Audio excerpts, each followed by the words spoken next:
But as year gave way to year, the ruling men grew less forgiving. On a day as black as death, a governor to rule then came, turning landsmen into slaves, and Gessler was his name. In the center of the village, Gessler set a lofty pillar, and he ordered every subject, be he serf or be he miller, to do homage to the hat that Gessler placed atop the pole, or to forfeit to the crown his life, if not his soul. But the huntsman William Tell came into town the morning after. William heard of Gessler's order and could only roar with laughter. Honest men should hold a rank above a petty autocrat. I would never bow to him, I'll not bow to his hat. Keep your eye clear and keen like a falcon on the wing. Keep your heart strong and steady like your hand upon the string. Never bow to a tyrant while your people are laid low, for the highest head may fall to the man who wields a bow. Gessler's soldiers seized the huntsman and his little son for treason, but the people of the village cried for mercy and for reason. Gessler stays the execution, but a cruel test contrives. Prove to me your skill, and you may ransom back your lives. I have heard it said you have no peer with longbow and with arrow, that your shaft can find the quickest hare and fell the smallest sparrow. On the head of your young son I'll place an apple ripe and red. Split it with one shot, or at my word you both are dead. William Tell went to his son and said, I swear I will not hurt you. Courage will not bow to fear, nor shall this evil conquer virtue. Turn your face towards our home and stand as still as any tree. I will split the apple, we shall soon be home and free. Keep your eye clear and keen like a falcon on the wing. Keep your heart strong and steady like your hand upon the string. Never bow to a tyrant while your people are laid low, for the highest head may fall to the man who wields a bow. Every tongue was still and silent as the archer paced the distance. Gessler's soldiers lined the square, and there was no hope of resistance. William knocked a single arrow, put his shoulders back and drew. Then the arrow sang and split the apple clean in two. All at once the crowd erupted into cheers and into chatter, and a second arrow fell from William's quiver with a clatter. Gessler said, why hold two arrows when I bid you shoot but one? That one would have found your heart if I had shot my son. Take the archer now and hang him, Gessler to his men was crying. But before the soldiers moved, the archer and his son were flying. From the shelter of the wood, the hunter loosed a final dart. Gessler died with William's arrow buried in his heart. Keep your eye clear and keen like a falcon on the wing. Keep your heart strong and steady like your hand upon the string. Never bow to a tyrant while your people are laid low, for the highest head may fall to the man who wields a bow. Keep your eye clear and keen like a falcon on the wing. Keep your heart strong and steady like your hand upon the string. Never bow to a tyrant while your people are laid low, for the highest head may fall to the man who wields a bow.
swishy streams. All that content is bursting the seams. Politics, daily, and plenty more. Your sense of fashion, you'll adore. So grab your stuff and hop aboard. We're going straight to Jack's Discord. Viva Bojack, Viva Bojack, Viva Bojack, Viva Bojack, Viva Bojack, Viva Bojack, Viva Bojack, Viva Bojack. That's what I'm talking about. First time singing the songs from Viva Bojack. Shout out. I don't know what I'm doing really, but I got passion. That's what it's about. It's all about passion.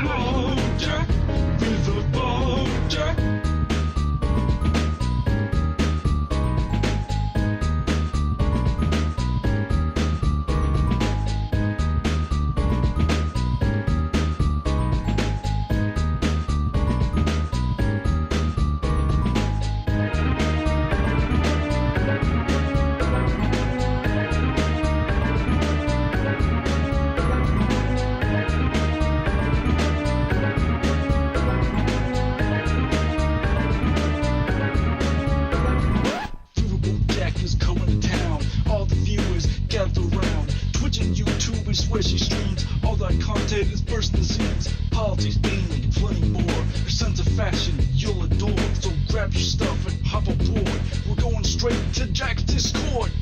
Viva Bojack, Viva Bojack, Viva Bojack, Viva Bojack, Viva Bojack, Viva Bojack, Viva Bojack, Viva Bojack, Viva Bojack, Viva Bojack, Viva Bojack, Viva Bojack, Viva Bojack, Viva Bojack, Viva Bojack.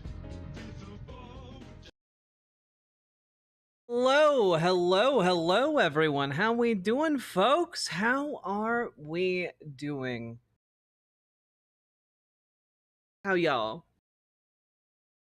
Hello, Mithril. Hello, Barnabas. Hello, Bastion. Hello, Uwe Bowling for Columbine. Hello, Paige Larson, 1989. Hello, Blueberry Bumblebee. Hello, Failsafe. Hello, Ginger. Hello, Nolan Muina.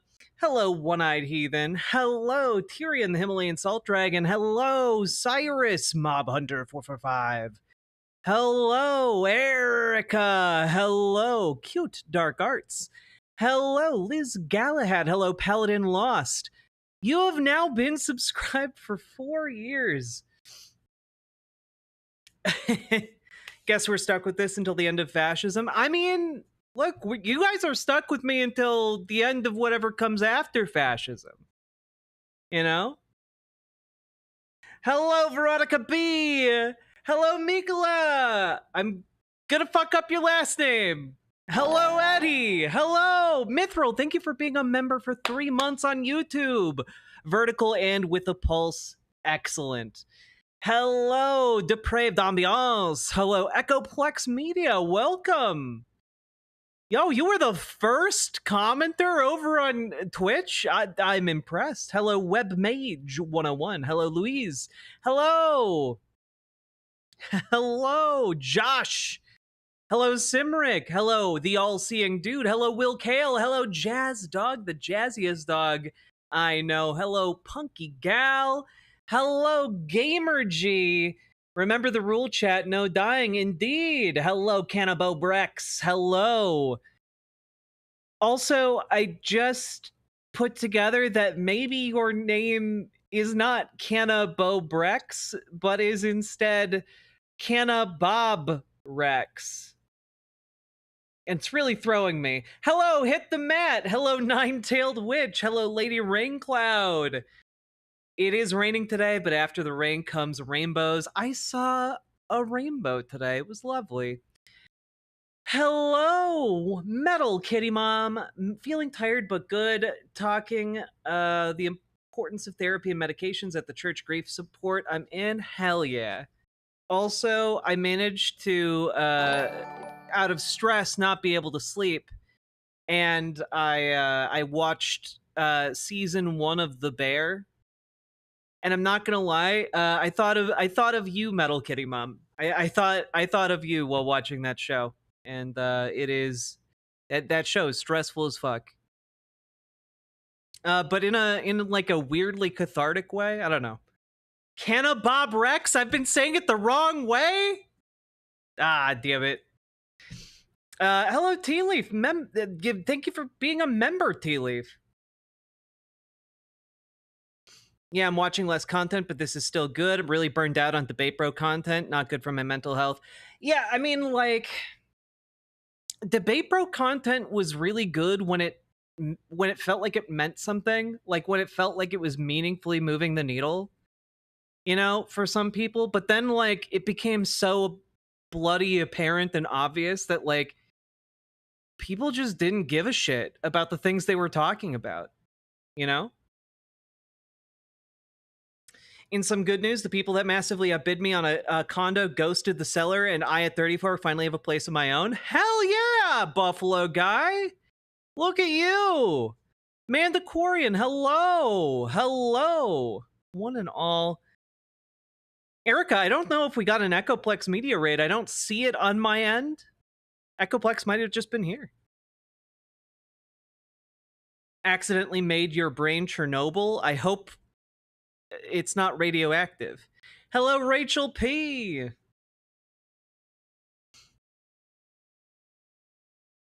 I generally choose the more stressful paths in life. Hey, Sweet Myths Music. Hello, Jabertus Maximus. How we doing, folks? Hello, Salty Turtle Cupcake. We all here. I think we're all done with the hellos. Nice to see you all here, folks. Had an eye-opening conversation with my delegation team yesterday. Tell me more. Awooga, Penguin Trinity. I'm eating leftover chicken tacos my lovely wife made. That's lovely. Right before I started stream, I put some black beans and like some frozen beef into a slow cooker. I'm gonna see what happens. I also threw spices in there.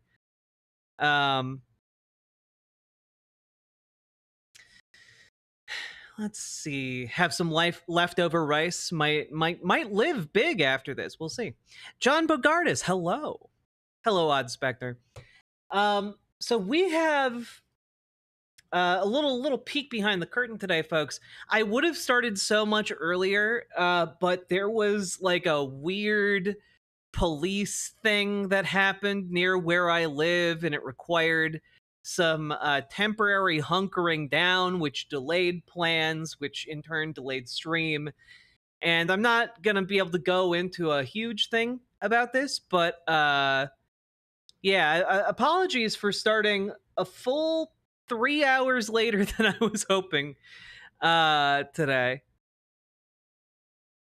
Yeah, just there was like some kind of police chase near where I live, and my partner and I heard, you know, get down on the ground, and we just thought, you know, we're gonna go back into this building, and we're just gonna like wait for like 30 minutes and resume our day. And then we did. I took a shower and stuff while that was happening. How'd that turn out? I mean, as far as we know, it turned out fine. No shots fired, as far as we know. But like generally, I don't want to like continue on my merry way while you know, the cops say the thing that they say right before they start firing bullets.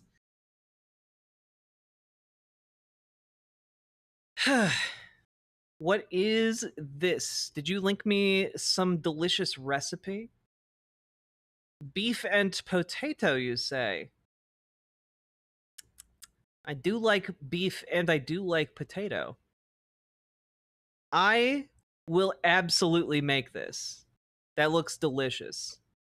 It looks like something that cowboy that cowboy cook on YouTube would make.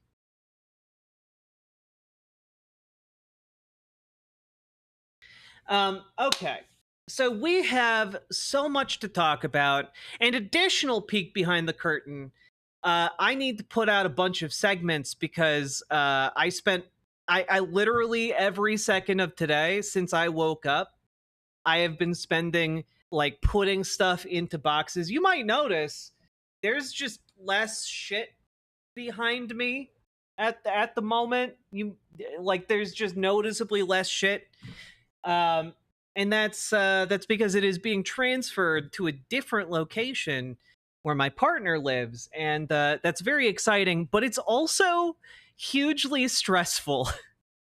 And so I need to like churn out a bunch of segments for the YouTube in the next week or so that I can have more days to like move the furniture and, get set up. And there will be a period of about a month where I'm in my secondary streaming location full time. Okay, so just heads up on that. But moving is underway, and I am utterly and completely exhausted, but we are going to push through. Is your stream going to be in that alternate location now? Not immediately. There's still a bunch of stuff that needs to be moved before this computer setup gets moved. But Jack, why not both shoulders instead of the one? I mean, I guess we could do. I guess we could do both. It's fine. It's fine. It's just hard to do both, you know? Brooklyn to NW, Northwest. There you go. Hello, Firecrafted Gaming. Oh, mommy. Kent doesn't have the picadillo recipe, but it does have a sloppy Joe recipe that redeems the concept. Oh, fuck yeah. I gotta know what Cowboy Kent's sloppy Joe recipe is. Yeah. Hello, Tim Rogers. Look, I'd be lying if I said this didn't bring in extra views. Hello, Default X. Let's see here.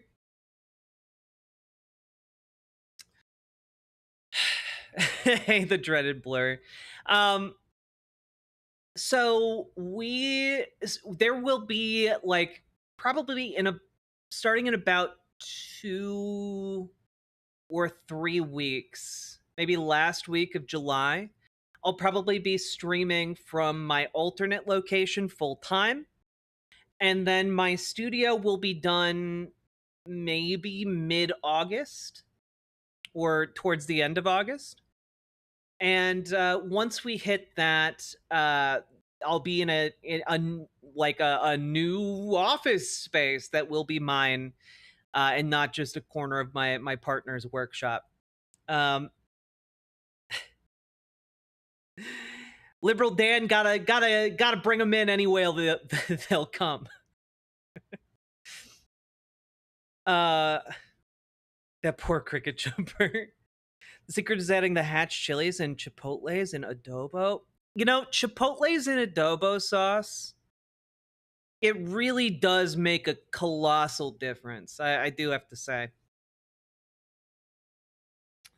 Yeah, the issue is that it wants to go on one shoulder only. Let's see. I've been white named again, damn it. I'm sorry, Amber Brains. Let's see. Both is too much. The one shoulder is more casual and natural. Well, now we have different factions arising. What can I say? And pretty soon there will be a third faction. You know, some people will be fighting for left shoulder, others will be fighting for the right shoulder, you know? Now, folks, yeah, some will be fighting for no shoulders, exactly.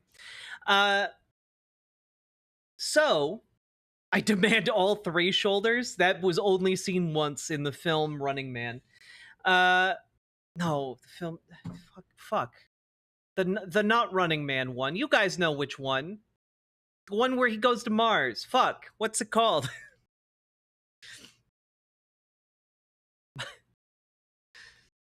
Okay, whatever.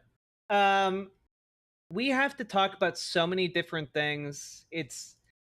There's just so much stupid happening. It's really, really hard to find a place to start. Okay. Total Recall. Thank you, Josh. Paladin, you answered first, but I saw Josh's first. God.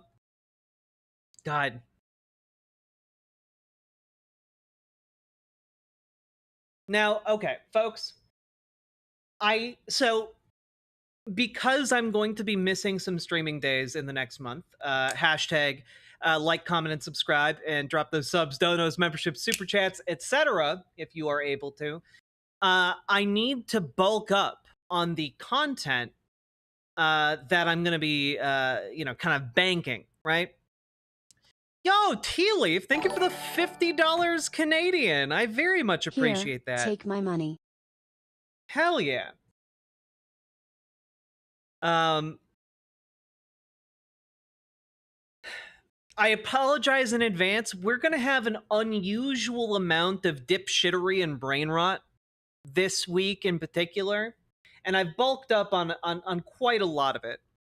Okay, and we're doing some deep dives in some unusual corners that we don't usually visit, but you know, we gotta dive deep into the well. Okay, we're gonna be talking, of course, this stream about the America Party. We're gonna be talking about the girls fighting again. We're gonna be talking about the Trump cult. We're gonna be talking about a man named Dave. We're gonna be talking about Mamdani madness. You know, we're gonna be all over the place, and I hope you are all locked in like I am. Okay, and I think this is gonna be good. I think this is gonna be good. Okay. Dave who? Well, you know, funny that you should ask that question, because I think we'll start exactly with Dave who. Because I was perusing YouTube, as I am wont to do, once I have read my many novels and books. And I came across a video titled "Watch Regular Guy Destroy Zoran Mamdani's Narrative with Facts in Only 1 Minute."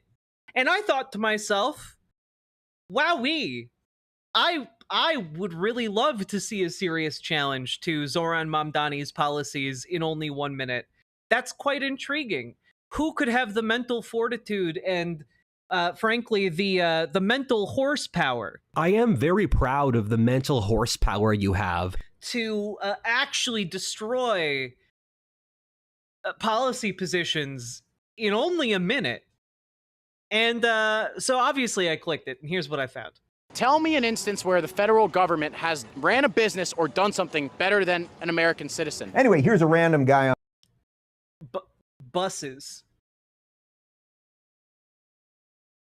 Roads.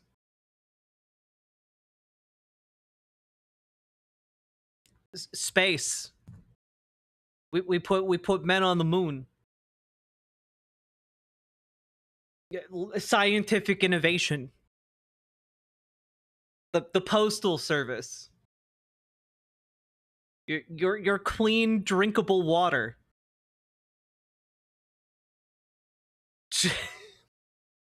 Wait a minute. What's Dave Rubin doing on screen? the street who's calling Mamdani a retard, so I like that. Do you think? Oh, cool. Dave, we're 10 seconds in. Dave has already dropped the slur. I hadn't pre-watched this. This is my genuine reaction to that. And I now have to ask if Dave Rubin is putting up a 1 minute and 57 second long video, and this video is less than 2 minutes long. Is his added content, has Dave really sunk to the level where his added content is just popping his head in to use like an outdated ableist slur? That's wild. Think that this person is a patriot or a traitor? That dude's a Why do you say that? I mean, just look at him. He's a communist. This guy wants government-owned grocery stores. If Oh no! The horror! you support government-owned grocery stores, then you're a fucking retard. Tell me an instance where the Oh, okay. So Dave Rubin's use of the slur wasn't even original. He stole it from this guy. Federal government has ran a business or done something better than an American citizen. This Again, roads, the postal service, like literally the clean water you drink. I don't know, like public funding to develop medicines, telecommunications, expanding electricity and internet access. I don't know. Like, I feel like there are a lot of things, you know, creating the rules and regulations that prevent buildings from just falling down, or your clothing from being built out of the most flammable, cheapest materials possible. guy isn't even an Public schools, excellent example, Jess. What private company developed a nuclear weapon? Yeah, your local fire department. I don't know. I feel like if we sit here and we think about it, we can come up with an awful lot.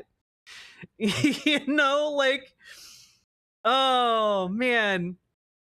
I don't know. Like, I feel like, for example, I trust like the government's court more so than I would trust, say, a court run by Comcast. You know, like I feel like a public judicial system is probably a good thing to have. By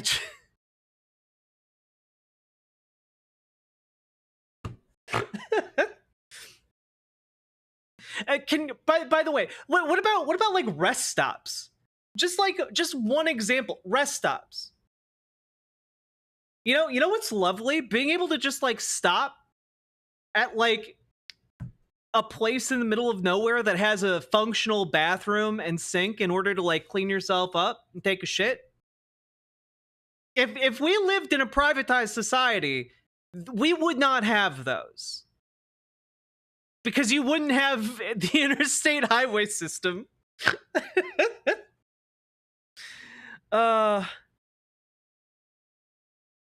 American citizen. He was born in Uganda. He came here 8 years ago, and wait, he is an American citizen though. Why is this man wearing a towel under his hat? I'm genuinely curious. Is this like a thing?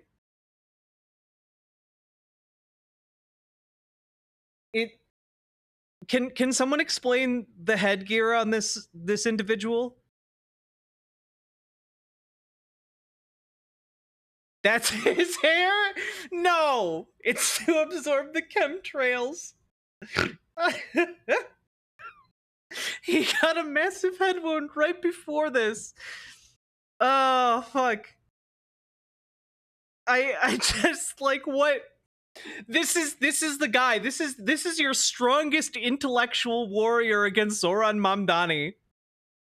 On the one hand, you have a guy who has a very well thought out proposal for the government to run grocery stores at cost rather than subsidizing existing grocery stores that have closed down despite the subsidies. And on the other hand, you have this guy who's just like dropping slurs left and right while wearing genuinely, I'm confused. Is it his hair? Is it like a wig gone wrong? Did he go to the world's worst wig store as a joke?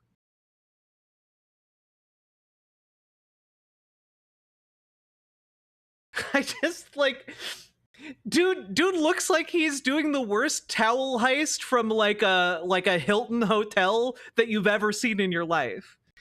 Like, I'm just like, good God.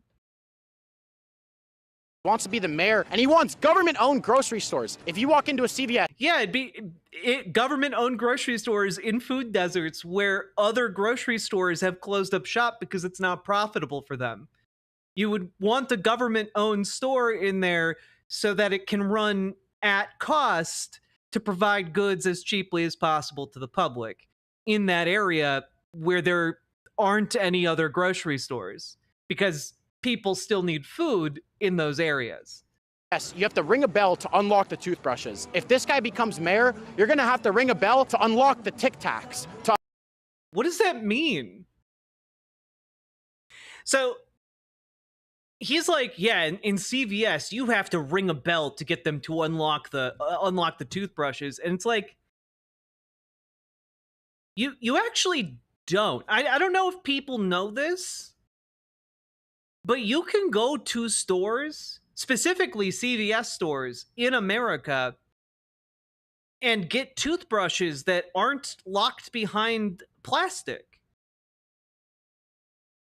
It's actually not a huge problem in most parts of the country. This is like an imaginary problem. Okay? And also, is your need for Tic Tacs really that intense? I mean, look, I know that this guy's need for Tic Tacs is probably to an unhealthy degree. Okay? But most of the rest of us, I don't think we need Tic Tacs. Hot take. I think if Tic Tacs ceased existing tomorrow, if we pressed the big red button in the president's office and it just eliminated Tic Tacs and nothing else, I think we'd be okay. Like, mostly we'd be okay because, you know, people would brush their teeth, hopefully, and it would be fine. But do they even make Tic Tacs anymore?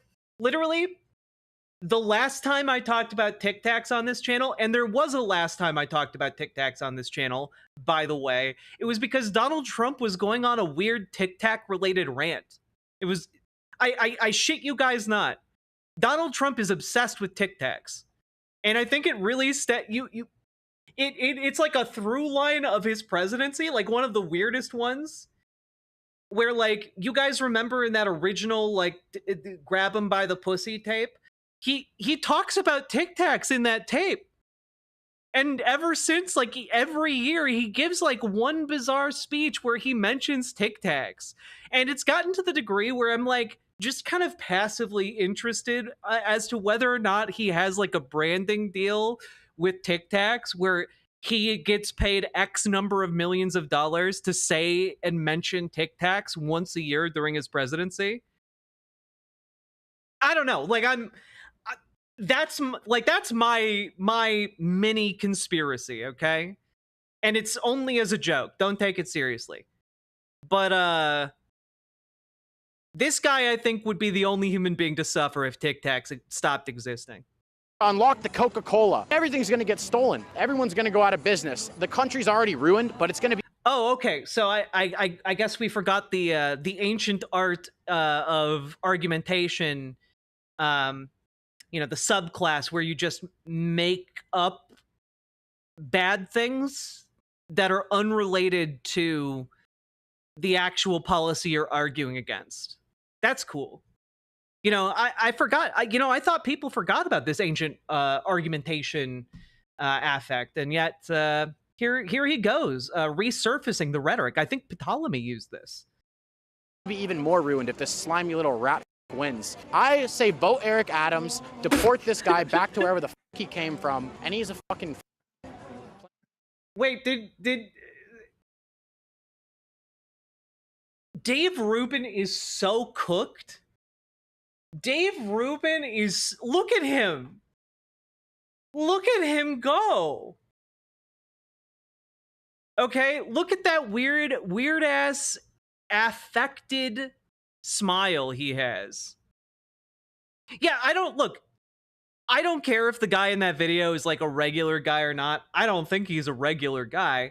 But deport this guy back to wherever the he came from, and he's a fucking. Now, I don't know what word was uttered here, but as a gay and a trans person, it seemed to me like the blank being filled there was the F slur for the queers. And being a gay person myself, it's really, really weird to see that clip end on the use of the F slur with Dave Rubin doing a demon grin. You know? I like that guy. Let's find that. I'm putting that guy on the list. I want to buy people dinner. Someone. This man is married to another man and they have 2 children together, and he's like, yeah, I want to have dinner with this guy who just casually used the F slur for people like me. Yeah, I think that guy's great. Let's invite him over to my home with my husband and our 2 children. You know, I bet he's great at discourse. He must have fantastic dinner conversation.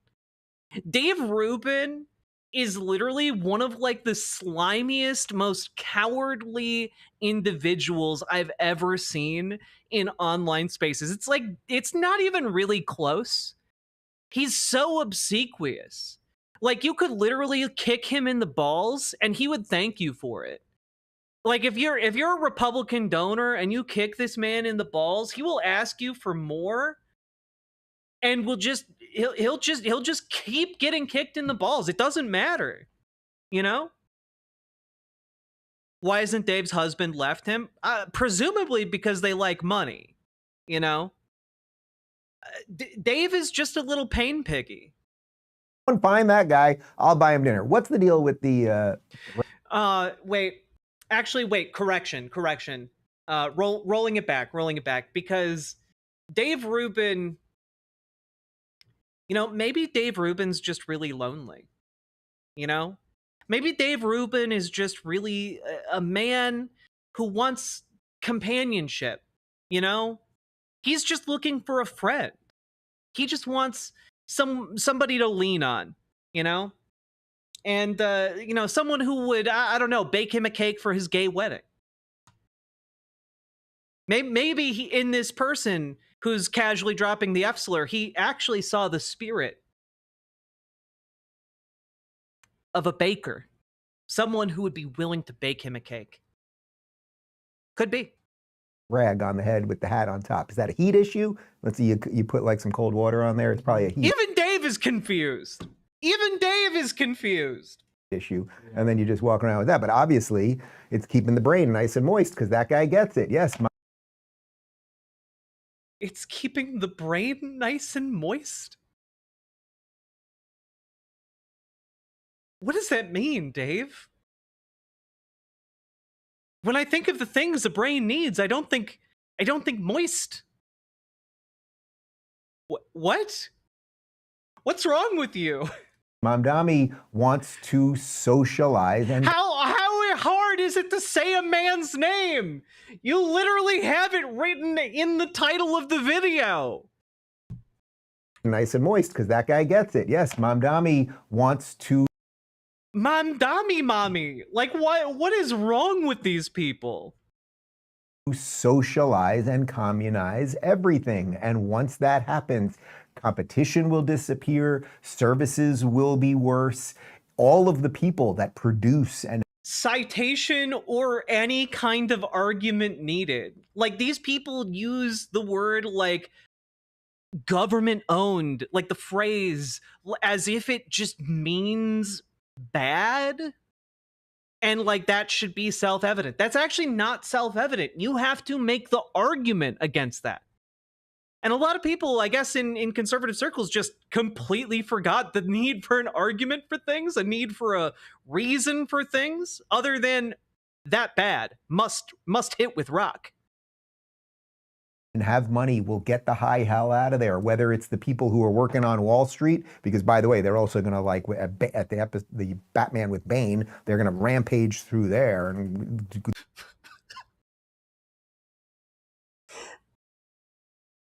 I'm sorry. So Dave Rubin, his central argument by the end of this 2-minute long video, half of which he wasn't even talking, his argument is, I saw a Batman movie once, and even though the situation in that film in no way resembles Zoran Mamdani, let's just pretend I like how he's the title Bane. suggests this is a regular guy when he looks like he needed a last-minute Halloween costume, so he went with Ghost. But his bedsheets all shrunk in the wash. He was just wearing a tiny little ghost costume. You know, Jazz Dog, that's a very much more charitable interpretation than just to say his clan robes shrunk in the wash. I'm sorry, okay? Look, I'm sorry. Oh,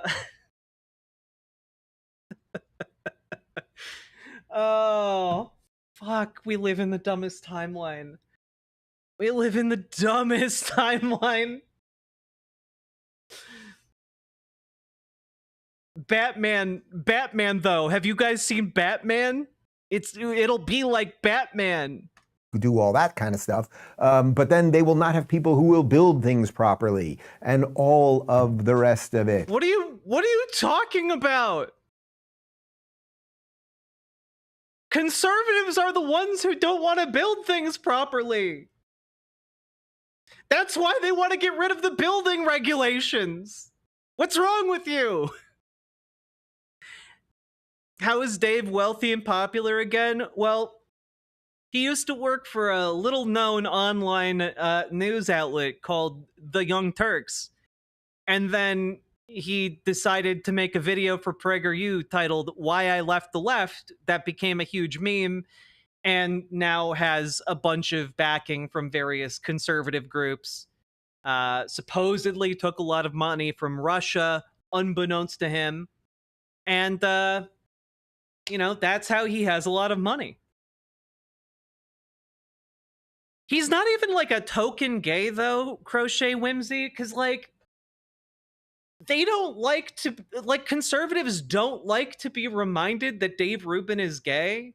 When he adopted his twins, or like they had a surrogate have their twins, the conservative movement like had a meltdown about it. He got like a stern talking to by Glenn Beck. I think he was on the Blaze at the time. He might still be with the Blaze. I don't know.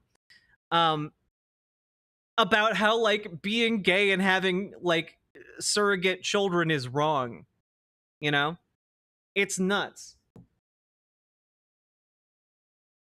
Anyway, good luck chasing that bag under fascism, Dave. Good fucking luck. Now, folks, you might think, oh, well, Jack, you did one segment about Dave Rubin. Surely you couldn't have another one sitting in the tank ready to go about Dave Rubin, except that I, you know, of course, became more curious about Dave Rubin, having seen this video in my YouTube algorithm suggestions, and I thought to myself, hey, what if we look at the other videos on Dave Rubin's channel for a hot minute? And I saw one that really interested me on Dave Rubin's channel, and it surprised me in a number of ways. Now, do you guys remember how I, in that previous segment about Dave Rubin, mentioned maybe he's just really lonely? Maybe this is a man who's pivoted into conservative politics, and general dipshittery has left him feeling isolated and without friends. Well, so I clicked on this video, and I have to tell you guys that I was not disappointed in the least by the fact that 1 second into the video, this is what appeared on screen. So this is a clip from a podcast that Dave Rubin is now a part of. I guess he has some open time ever since Tenet Media imploded due to the revelation that they were funded by the Russian state. And well, he started a new show called Actual Friends, just in case you guys needed any kind of like assurance that Dave Rubin has friends. They made a show titled Actual Friends to let you know he has actual friends. They are definitely real friends, guys.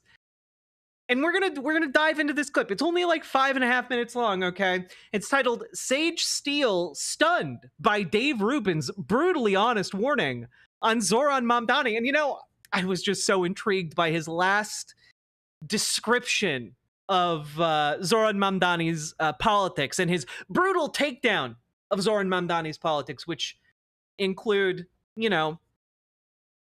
that Zoran Mamdani is going to be like Bane from Batman for no reason whatsoever. But let's take a look. Maybe we just didn't give poor Dave Rubin enough time. Okay.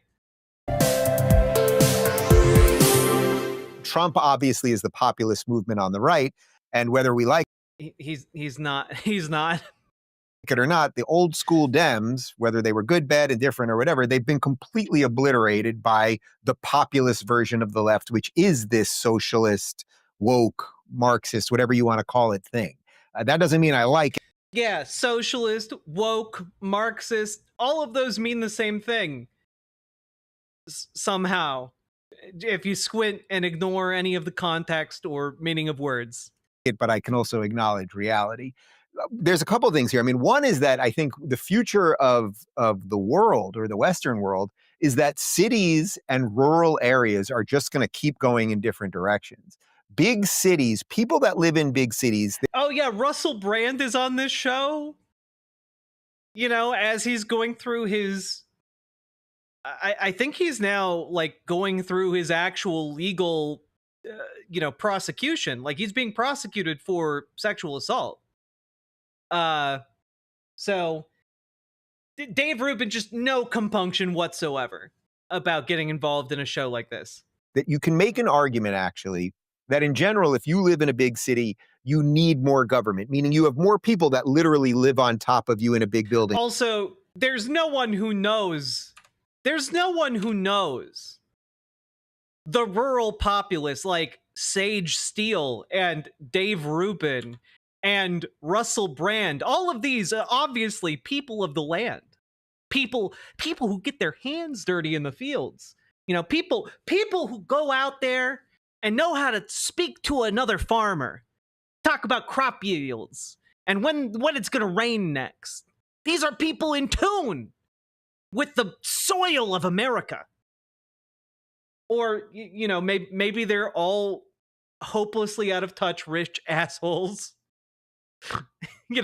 Take your pick. That live in big cities, that you can make an argument, actually, that in general, if you... There's a 0% chance these dudes are actually friends in any way. Of course they're not friends. These are the least, like, actual friend types of people I've ever seen in my life. Like, they all look so unhappy to be there. Russell Brand already looks like he got put into some kind of prison. Presumably in like Norway or something, given like the nice wood. But like, it's truly shocking that conservatives will fall for this shit. To be fair, my hands are likely softer than Brand's. Oh God. You live in a big city, you need more government, meaning you have more people that literally live on top of you in a big building, so you need more regulation. There's more function that a city needs. Where if you live in the rural area, you don't need as much of that. You don't have as much government oversight on things. Yeah, it's almost like, I don't know, I'm just throwing this out there. It's almost like big cities have big city governments that function for the city, whereas a rural town might have a rural town-sized government that operates on behalf of the people in that town with different types of local ordinances and such. I don't know. I'm just spitballing here, Dave. Now, the problem is that once you bring in all of that regulation and you have all of these laws, we know that the state always grows bigger and bigger. It always wants more money. The more tax it takes from people, we're already seeing this, all of these people flee. And then what happens? Except there's no actual citation that Dave can give to prove this. Dave is saying, now imagine you suddenly had to pay a lot more if you lived in this area. Wouldn't you move? And a lot of people, without thinking, just kind of nod along and they go, yeah, we'd move. We'd move to the place where it's cheaper, obviously. Except that's not how it works, actually. The people who tend to leave aren't the rich people being asked to shoulder more of the tax burden, because the rich people can afford to pay that tax and they like where they live. People generally don't want to just up and leave over like a 5% increase in tax. But that's what they say about the wealthiest people on the planet, you know? It's very bizarre. The poorest people in an area leave because they can no longer actually afford to live in the place that they have like put down their roots. It's not something they want to do either. So it makes way more sense to alleviate the tax burden on the people who have less in society and increase it on those who have more. Fewer people are actually going to migrate as a result of policies like that. Also, Salmon Moose, thank you for gifting Amber Brains a tier 1 sub. Cities are foundational to human civilization. True. Republicans hate cities. They hate agriculture too. True. Ask Texas. They hate human life too. Ask Texas. We'll be talking about Texas in a little bit. Hello, actual human Russell Brand here. As I am an actual humanish and not a sentient set of crystal wind chimes, my enjoyment of David Rubin, professional homosexual, is real and true. Watch podcast. You know, I bet actual human Russell Brand would be a better human being than the actual Russell Brand, you know? I like whatever alien in a skin suit this actual human Russell Brand is. I approve of their addition to the Riverboat Jack universe. I can't believe Jack is hating on the poor rich folk. They just want to make money. Yeah, they never hurt anybody in their company towns. The tax base flees. They still need more money. They raise taxes. It crushes business. Again, it all becomes this very, snake eating its tail sort of thing. But all of that aside, this guy is an absolute radical who, as you pointed out, hasn't even lived in the United States for 10 years. He said that if... Whoa, he hasn't even lived in the United States for 10 years? That's crazy. Is he a U.S. citizen, though? Is he a U.S. citizen, though? Oh, the answer is yes? Oh, okay, then fuck off. Who cares? Like, I genuinely, who gives a shit? Like, I don't know, my ancestors came here and were naturalized citizens at one point. Like, I'm sure Dave's were too. I get the distinct feeling Dave Rubin might have some ancestry that isn't originally from the United States. But, whatever. If Bibi Netanyahu showed up in New York City, he would arrest him. He's taking absolutely still... Based. Wow. Based. Cool. Wow. Can I here, I love the constant attempts to fearmonger about this man. It's genuinely shocking to me because you're going up against like maybe the most powerful opponent you could possibly pick. Let me throw this up real quick. Yeah. This was posted 2 hours ago. Okay, this was posted 2 hours ago. You're trying to vilify this dapper motherfucker over here. Every take is gonna be. all right. That's slower than a tourist walks in Midtown. Okay, you want a photo, brother? Yeah. Yeah, let's take one. Yes, that's me. That's me. Yes. Done several recreations together. We have consumed tobacco phallus, and David taught me how to set it afire before consumption. We have gone to places as associates and drank agave. Thank you for the $10 dono, actual human Russell Brand. But look at him. These are just random people passing by while he is trying to film like campaign ads.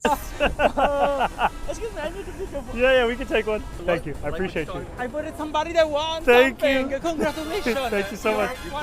Thank you. We're on our way. Thank you. Yeah, no worries. Thank you. How's it going, guys?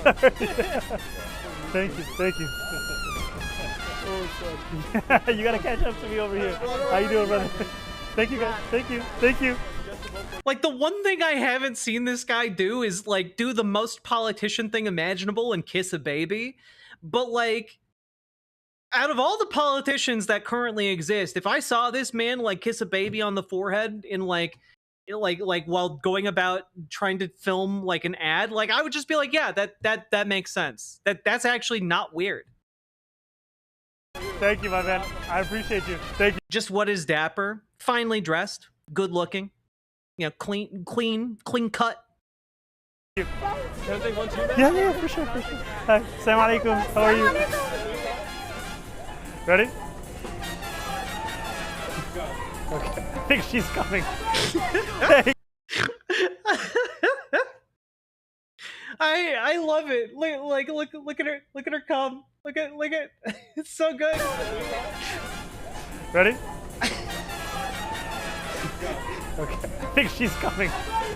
Thank you. I voted for you. Yo voté por ti. Hell yeah. Madonna dice, voted por ti. Thank you. Give me one picture for Madonna. Your back pocket.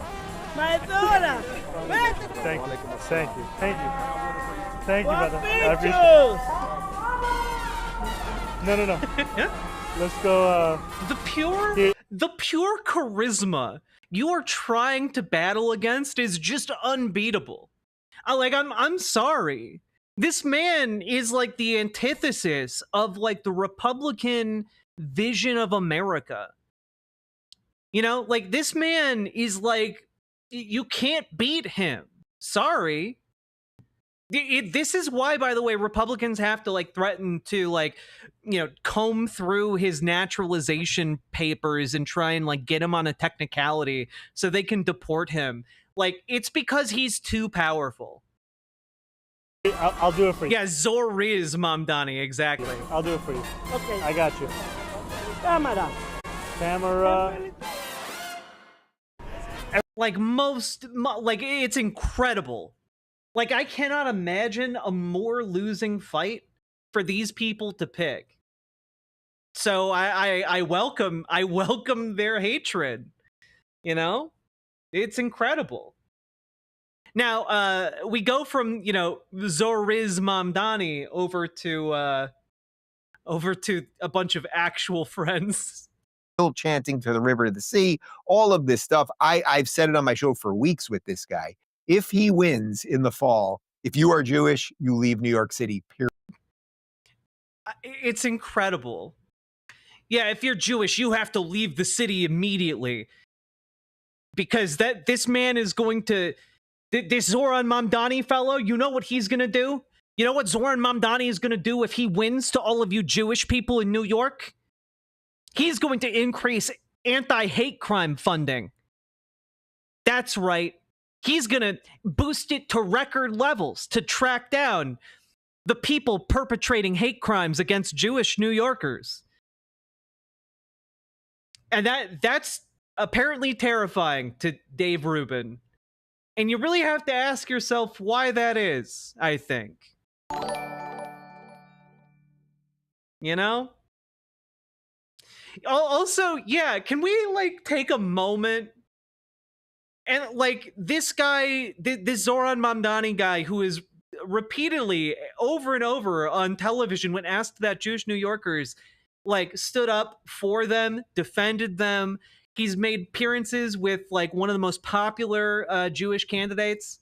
for mayor of New York, Brad Lander, and the current city comptroller.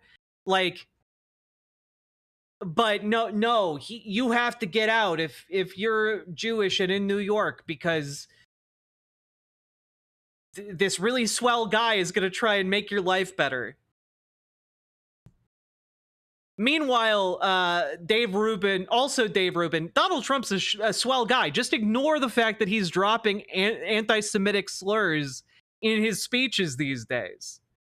Just ignore that one of the guys he made effectively the shadow president of the United States dropped multiple Nazi salutes. Just ignore that the president of the United States, whose campaign was run in 2016 by one Steve Bannon, who has recently dropped Nazi salutes. Just ignore all that. He's the president who is definitely going to stand by Jewish people. Conservatism is the conservative movement that put him in charge. It's going to definitely stand by Jewish people. God damn. Lizard person here. Just want to say I doubt this Dave guy has real friends. He's worse at pretending to be a normal human than I am, and am a shapeshifter. Right-wingers are weird. Salamander emoji, girl emoji. Right-wingers are weird, and I just don't get it. I just don't get it. Also, Lux Progressive, thank you so much for the raid. Welcome, Raiders. Hope you make yourselves at home. And everyone go check out Lux Progressive over on Twitch. Excellent content creator. Let's keep going. Period. And the Jews have an awful lot to do with a thriving New York City for over 100 years. But you get the hell out. Unfortunately, that's a bit of the story of the Jews, but you get out. There will be pogroms already right now in New York City. Wait, what? I'm sorry.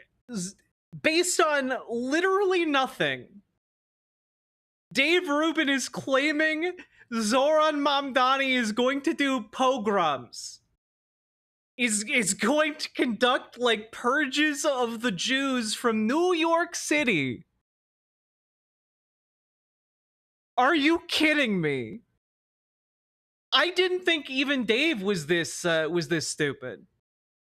I like genuinely this is racism. This is literally just he's Muslim, so he must hate Jews. It's crazy. They don't have functioning police. Well, wait till this guy gets in charge, where he's already calling for defunding the police and all of the rest of it. He also put up a tweet that said, yeah, he's gonna defund the police to increase funding for social services so that the police can focus on things that actually need police there, instead of going and doing like mental health check-ins with homeless people. Wait a minute, that sounds good though. Wait a minute. That actually sounds good. Maybe we don't need men with guns trying to incarcerate homeless people who just need a hand, you know? I don't know. Just spitballing here. I think the exact quote was, "We should ban all guns." I mean, regardless of whether you're... I wonder if that was in the wake of a certain tragedy. Also, it'd be pretty cool if we could. I'm just throwing it out there. Like, guns are fun, but like, if I have to choose between a gun or school shootings, I'd probably like end the school shootings, you know? Oh, was this right after Uvalde? When like hundreds of police officers stood outside of a school and did nothing while a man shot children? This is from the day of the Uvalde shooting. That'll do it. Yeah, you know, I do have to say, if any argument in favor of banning all guns has ever been persuasive, it's the Uvalde shooting, where there are literally something like the 500 cops and law enforcement officers responded to that shooting. Not a single goddamn one of them like went into the building and stopped the shooter for like 3 hours while he was in a classroom of children and just shooting them.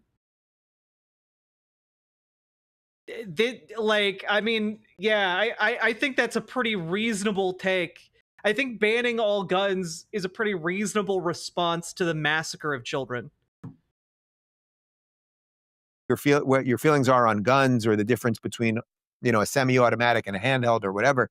Ban all guns. I mean, no, that's a constitutionally guaranteed right. So he is a radical of radicals. Oh, so suddenly we care about the Constitution now, Dave. Suddenly we care so much about the Constitution of the United States.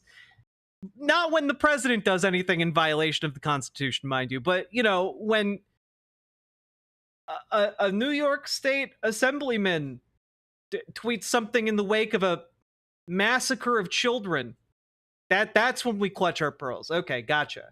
So even if some of these people, and actually the thing that you read, Sage, that Charlie put up, that the college elite are the ones that are ushering all of the ideas in that we know destroy societies. That's the most perverse part of all of it. But I would say it's kind of just entropy. I see no way this gets turned around. So the savior is going to be Eric Adams, a guy who turned New York City into a sanctuary city in the first place. And by the way, a lot of the fault goes to Andrew Cuomo here, who nobody likes. I love that even after his attempt to argue against Zoran Mamdani's policies,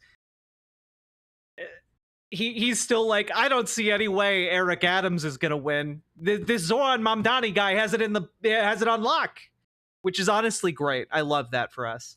And is the exact type of sort of centrist Democrat that Russell pointed out. I think if nothing else, Cuomo probably regrets killing all of those. I understand why some people would say it's not reasonable to ban guns. I would argue it's a reasonable response in the wake of a massacre of children to say, hey, maybe we shouldn't have guns. Maybe we shouldn't have the tool that allowed for the massacre of children to happen.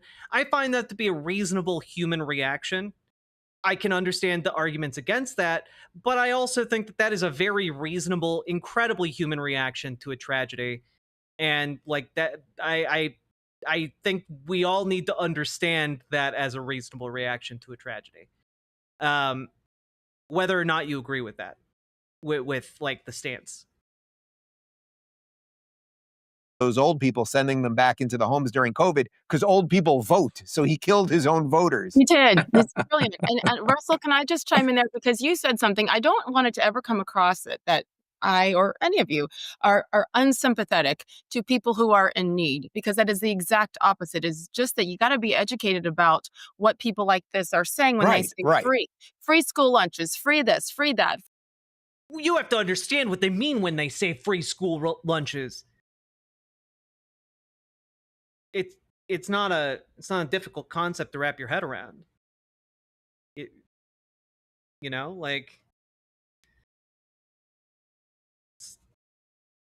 It's you give a child a lunch. It's not a complicated idea. Free buses. That's not what it is. It's just like when the Biden administration came in and it's like, no, free college education. We're going to forgive all these loans. No, nothing is free. Yeah, you're right.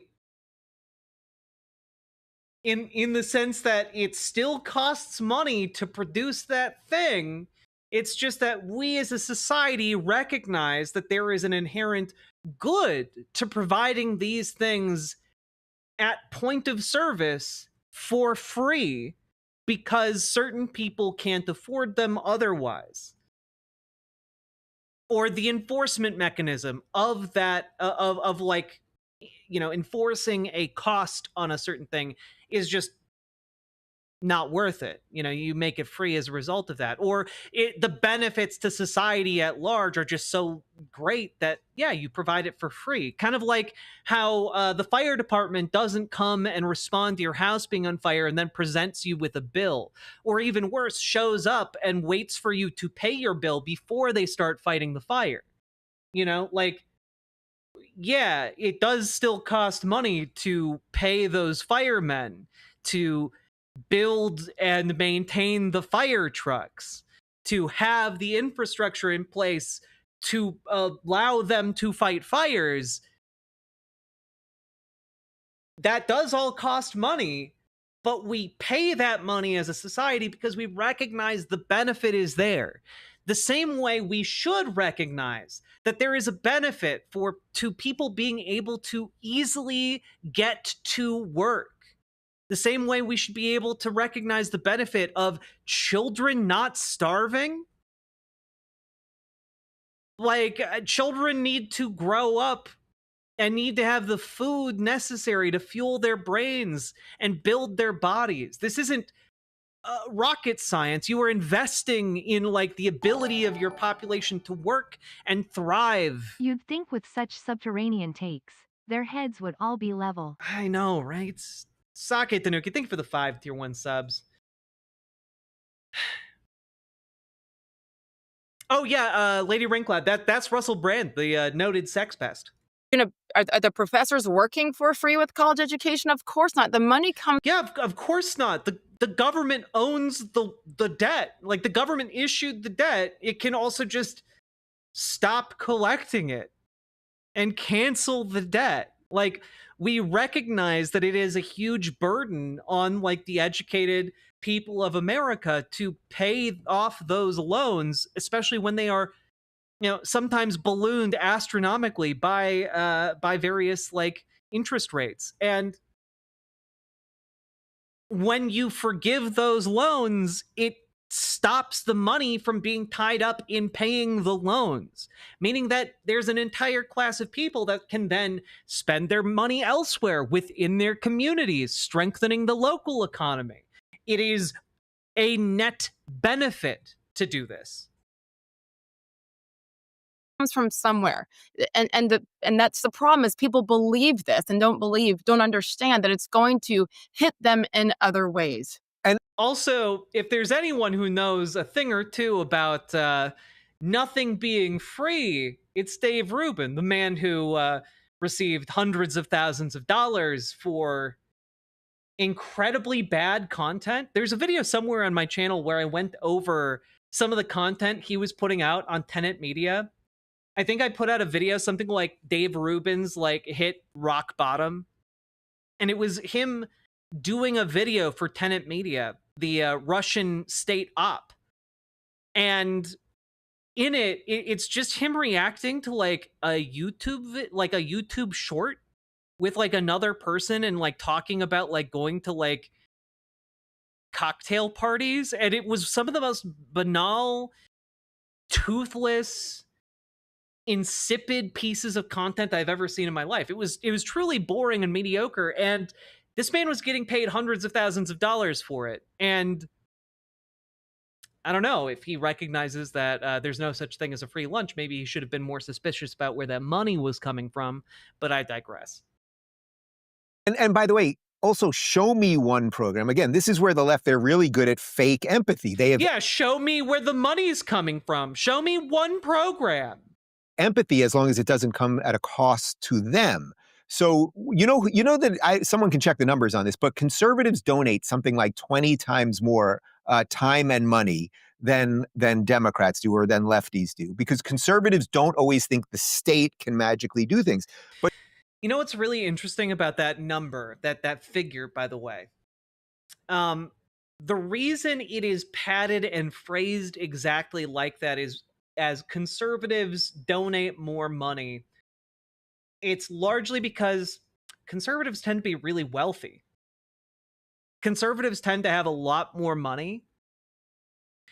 And also, conservatives tend to donate in order to get the tax incentives for donating money.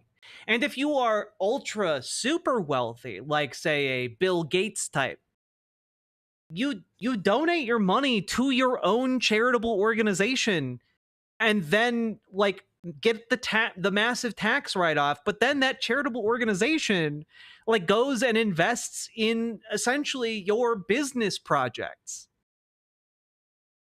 That's like, it's the philanthropy is all a lie. It's just a way of funneling money to future business endeavors. We currently, the conservative movement just passed a bill that balloons our deficit by like $4.5 trillion. And, again, Dave Rubin doesn't seem concerned at all about that, because, conservatives donate a lot of money.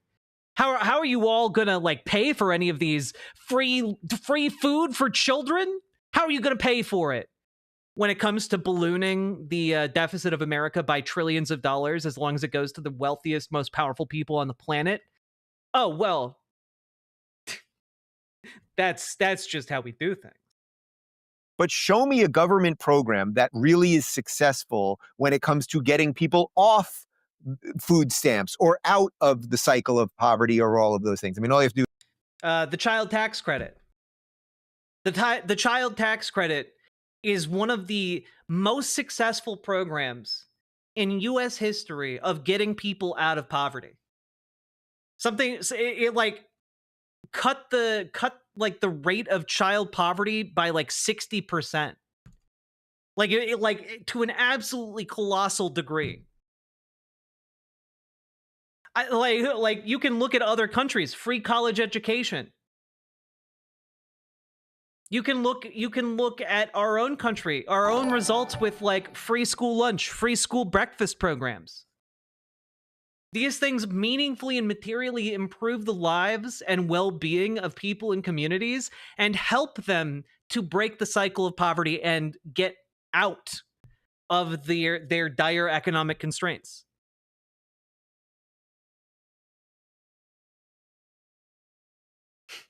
Wow, Mithril, that is an interesting story. Mithril writes, fun story, I used to work security on a marina. 80% of the boats never went out because they were bought as tax write-offs. That is insane to me. Gotta keep those boats so that we can not pay our taxes. Am I right, fellas? Do is read a Thomas Sowell book on this. It never does. It actually exacerbates it. So that's the problem. Fun fact about Thomas Sowell, and one of the reasons they all love him to death is that dude has written a lot of books and no peer-reviewed research whatsoever. He's one of, again, like we've gone over like his essays on stream before. His arguments are really bad. Would it be nice? Would we all like, yes, that if you have to have a layer of people who have some need, that the state can highly functionally, provide programs that will, give them that safety net, and then eventually they'll get off that. Yes, we'd all like that in theory. It absolutely does work like that, actually. For example, one of the other things I've been looking more into, housing first approaches, tend to have a large degree of success. I think, was it Finland? There was a Nordic country that recently rolled out a program to eliminate homelessness by giving people homes.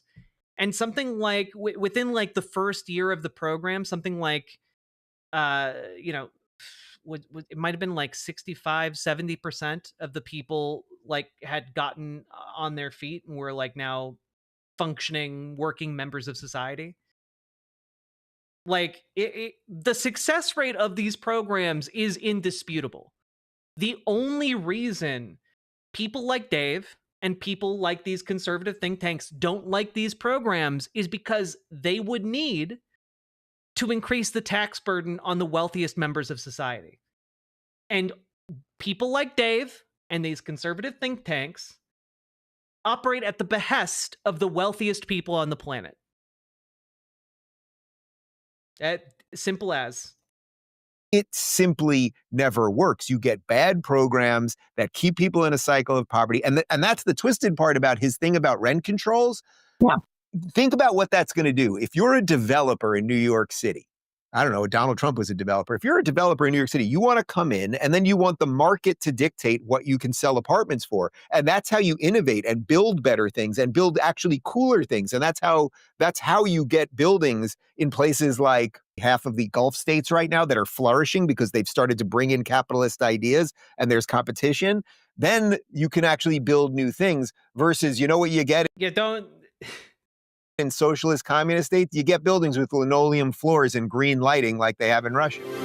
Not to not to like China post too much, because like I have so many problems with China, right? Can I just I'm gonna type in China Cyber City, okay? There's literally a cyberpunk city in China that looks like it's from the future, and it's kind of fucking crazy. Let's see here. Do.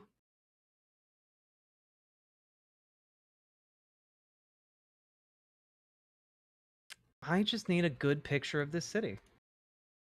It's called the Neon City. I need a large picture. God, Google is so useless these days. Here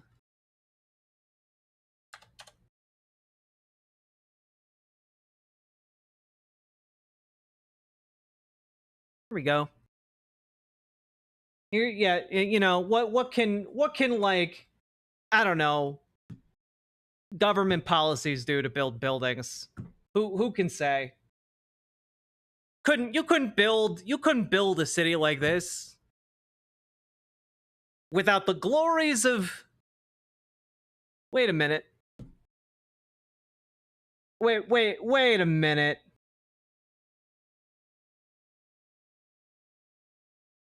Now, I'm not saying that like China is this socialist paradise. Okay?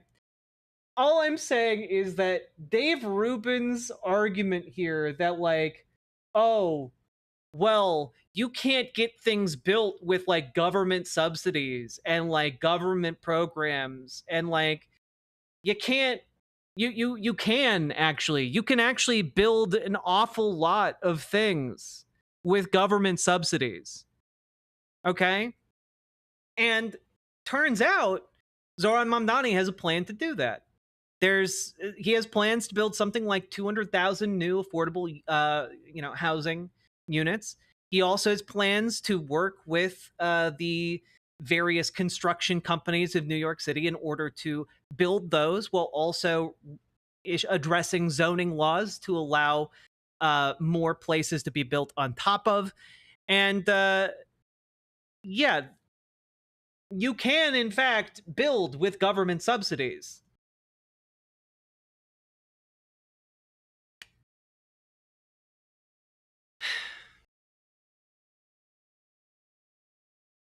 God.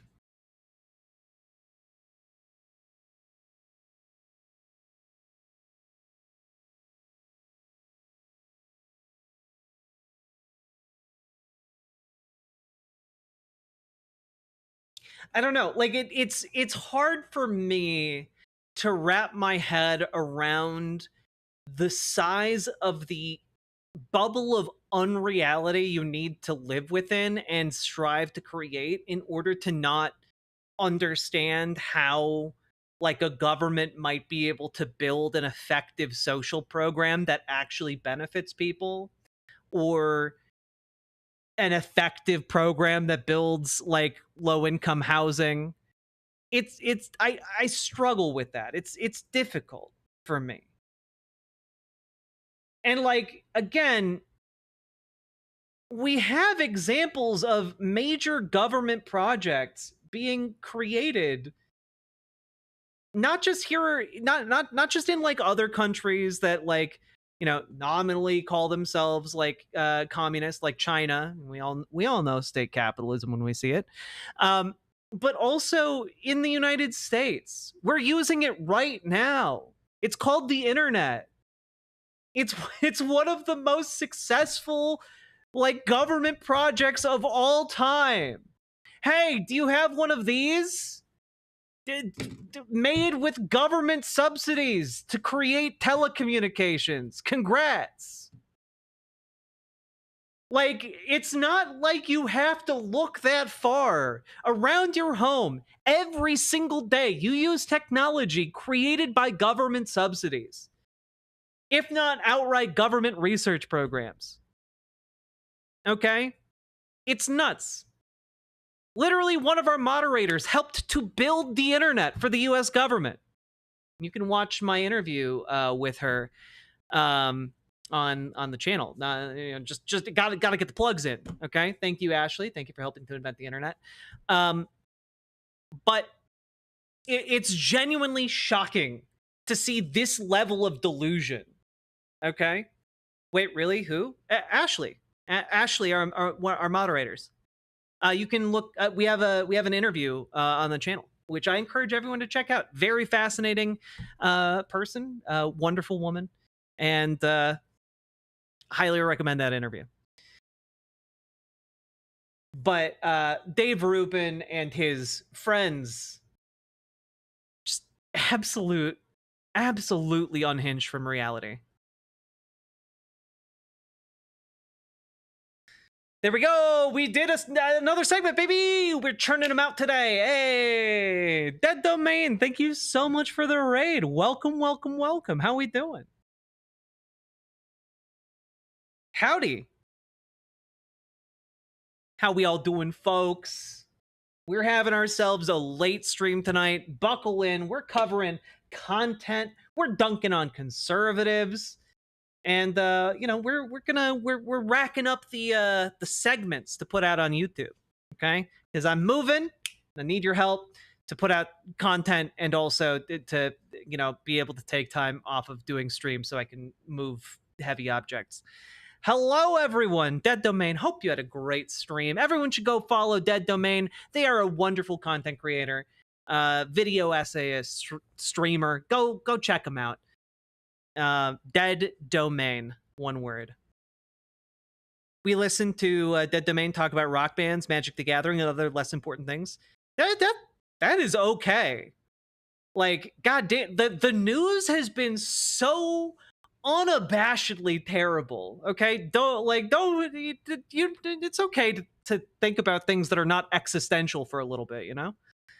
Banana Brains, hello. What have I missed today so far? Mostly us dunking on Dave Rubin for being one of the dumbest motherfuckers alive. But we're gonna be moving on to other pastures at this point.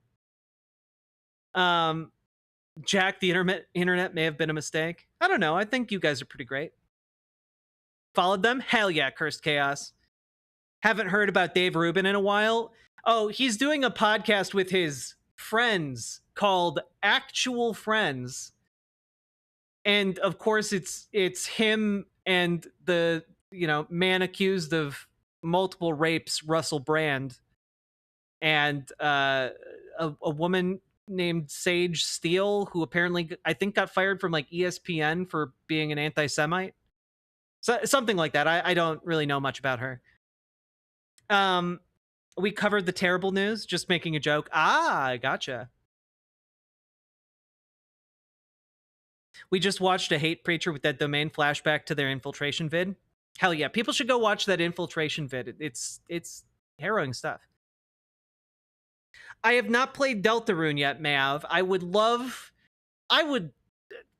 really love for like my hackles to not be up for like a day so that I could play a video game and not feel like I am shirking my responsibility to try and stop this country from slipping into fascism. But we'll rest when we're dead. Hey, Lucrota. Welcome. Dave is so hilariously desperate. He literally endorsed a guy and said he would invite him to dinner after he said the F slur. In chat, headshot. Matatiahu, thank you for getting a sub to Asuka. That's very, very wonderful. Thank you very much for supporting stream. And also, folks, we've been going for an hour and a half. If you've been enjoying the show, please hit that follow button, hit that subscribe button, hit that like button, and consider dropping those subs, donos, memberships, super chats, because I need money to be able to move, and also because I don't get paid time off. If you guys can help a sister out, would really appreciate it. Did you figure out your gym situation with the move? Nope, that is going to be afterwards because I still need to pay for the studio to be built. So being able to afford any kind of gym equipment is secondary to me being able to do my job. Yep. Playing more Elden Ring while listening? Hell yeah. I think you were already contributing a lot, Jack. Don't burn yourself out. I am going to burn myself as close as I can to burning out, though.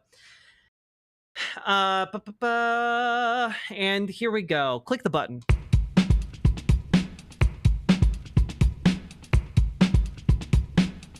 Go. Click the button. Click the button. Click the button. Click the goddamn button. Click the button. Click the button. Click the button.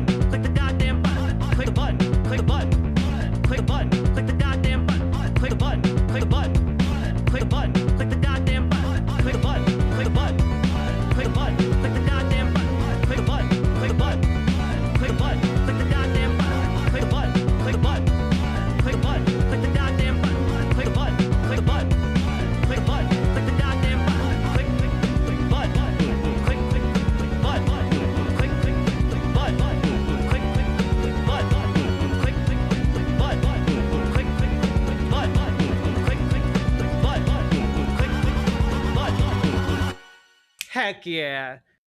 Thank you very much for all of you who clicked the button. Welcome, Dowrumba Raiders. Dowrumba Raiders. There we go. Click the button.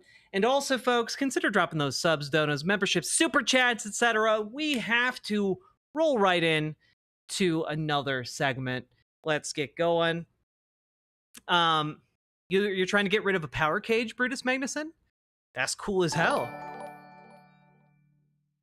Everyone, did you exercise today? The fascists did. Why haven't you? I lifted a lot of heavy boxes and moved them around all day.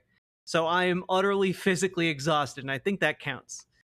Tell the Dead Domain viewers I made that ditty. It's true, Jazz Dog made the song you all just enjoyed. I want to be known as the music man in their chat. Everyone recognize Jazz Dog, the jazziest dog I know, and wonderful musical contributor to the Riverboat Jack stream. Hello, the knifiest duck. Thank you for the $5 dono. I very much appreciate that. And Simric, I appreciate you for the membership on YouTube. Thank you very much. Whoo! All right. Let's go here. Where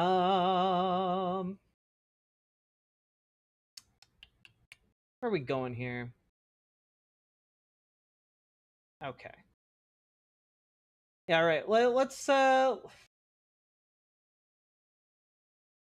it. We have to we have to do it. We have to do it because I remember there's a funny segment in here. All right. Here we go. So, folks, there is this guy named Ben Shapiro. You might have heard of him before. He runs a little website called the Daily Wire. Well, he posted a reaction video to Donald Trump passing the big, beautiful bill that is going to siphon money from the poorest people in the country to the richest people in the country, and is immediately ballooning the police state, i.e. ICE's budget, by tens of billions of dollars, multiple orders of magnitude larger than it currently is. And it's bad. It's all around bad. Let's see what Ben Shapiro had to say about it. Now, I have not seen this. However, I am lying slightly because I did manage to see a preview of a segment from the middle of it that I thought was very funny. So let's take a look at this, shall we? Oh my god. Oh my god. What the... Very dramatic. Alrighty, folks. So, big update, massive win for the Trump administration and for Republicans in Congress, of course. So, this is a signature second-term Trump victory, an enormous victory. There's really only going to be one bite at the apple. That's why this turned into one big, beautiful bill, because reconciliation, which is the process whereby you can basically pass a giant bill without having to deal with the Democratic filibuster, in one term, it is rare to have two separate bills pass under reconciliation. So everything was going to have to get packed into this one. And indeed, in the end, it was. This bill maintains the Trump tax rates. That is the most important thing about this bill. Yes, there's no tax on tips, and there are tax deductions with regard to Social Security. Sure, there are changes that are made with regard to, for example, Medicaid. Now, there are work requirements for Medicaid, which should have been the story in the first place. Of course. And that's good. Hey, so I looked into like the wild claims that are being passed around about these. Oh man, there are 29-year-olds sitting in their mother's basement playing video games and smoking weed while on Medicaid, and like, it's just not true. It's just not true. You know, the data overwhelmingly shows the profile of someone who is able-bodied and on Medicaid is someone who is desperately poor and who is a woman who's in their 40s and lives in a household making less than $45,000 a year with like multiple dependents. And what that essentially translates to for you guys is essentially we're talking about like single working moms who or in some cases, like moms who don't have the time to actually get a job because they need to take care of their loved ones, to take care of, special needs children, or, an elderly member of their family. This is not, in fact, at all the profile of someone who's like 30 years old in their mom's basement smoking weed. It's just not. And that's the circumstance someone has to be in right now to be receiving Medicaid while being considered able-bodied for the purposes of Medicaid. Okay? It's just not the mental image that Republicans are trying to associate with these cuts, because they want these cuts to feel good to Republicans. And a lot of Republicans want to feel like, oh, well, I don't know. We're not killing parents. We're not killing moms who are trying to hold their families together. We want to feel like we're not killing someone. We want to feel like we're putting, those young men to work. And it's just, I don't know. It's weird. It's a weird thing.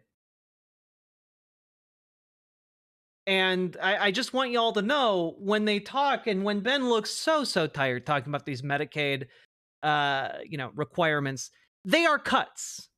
They are designed to transfer trillions of dollars to the wealthiest people in the world. That's what they are doing. These cuts are not designed to get people back to work. They are designed to kick people off of Medicaid. They are designed to screw you over. They are designed to kill members of the working class, to kill the people in society who need this medical coverage the most, the people who are too poor in order to afford Medicaid. That's why they have to go out there and say that undocumented immigrants are, cheating the system on Medicaid, and undocumented immigrants can't get Medicaid. That's not a thing they were able to receive well undocumented in this country.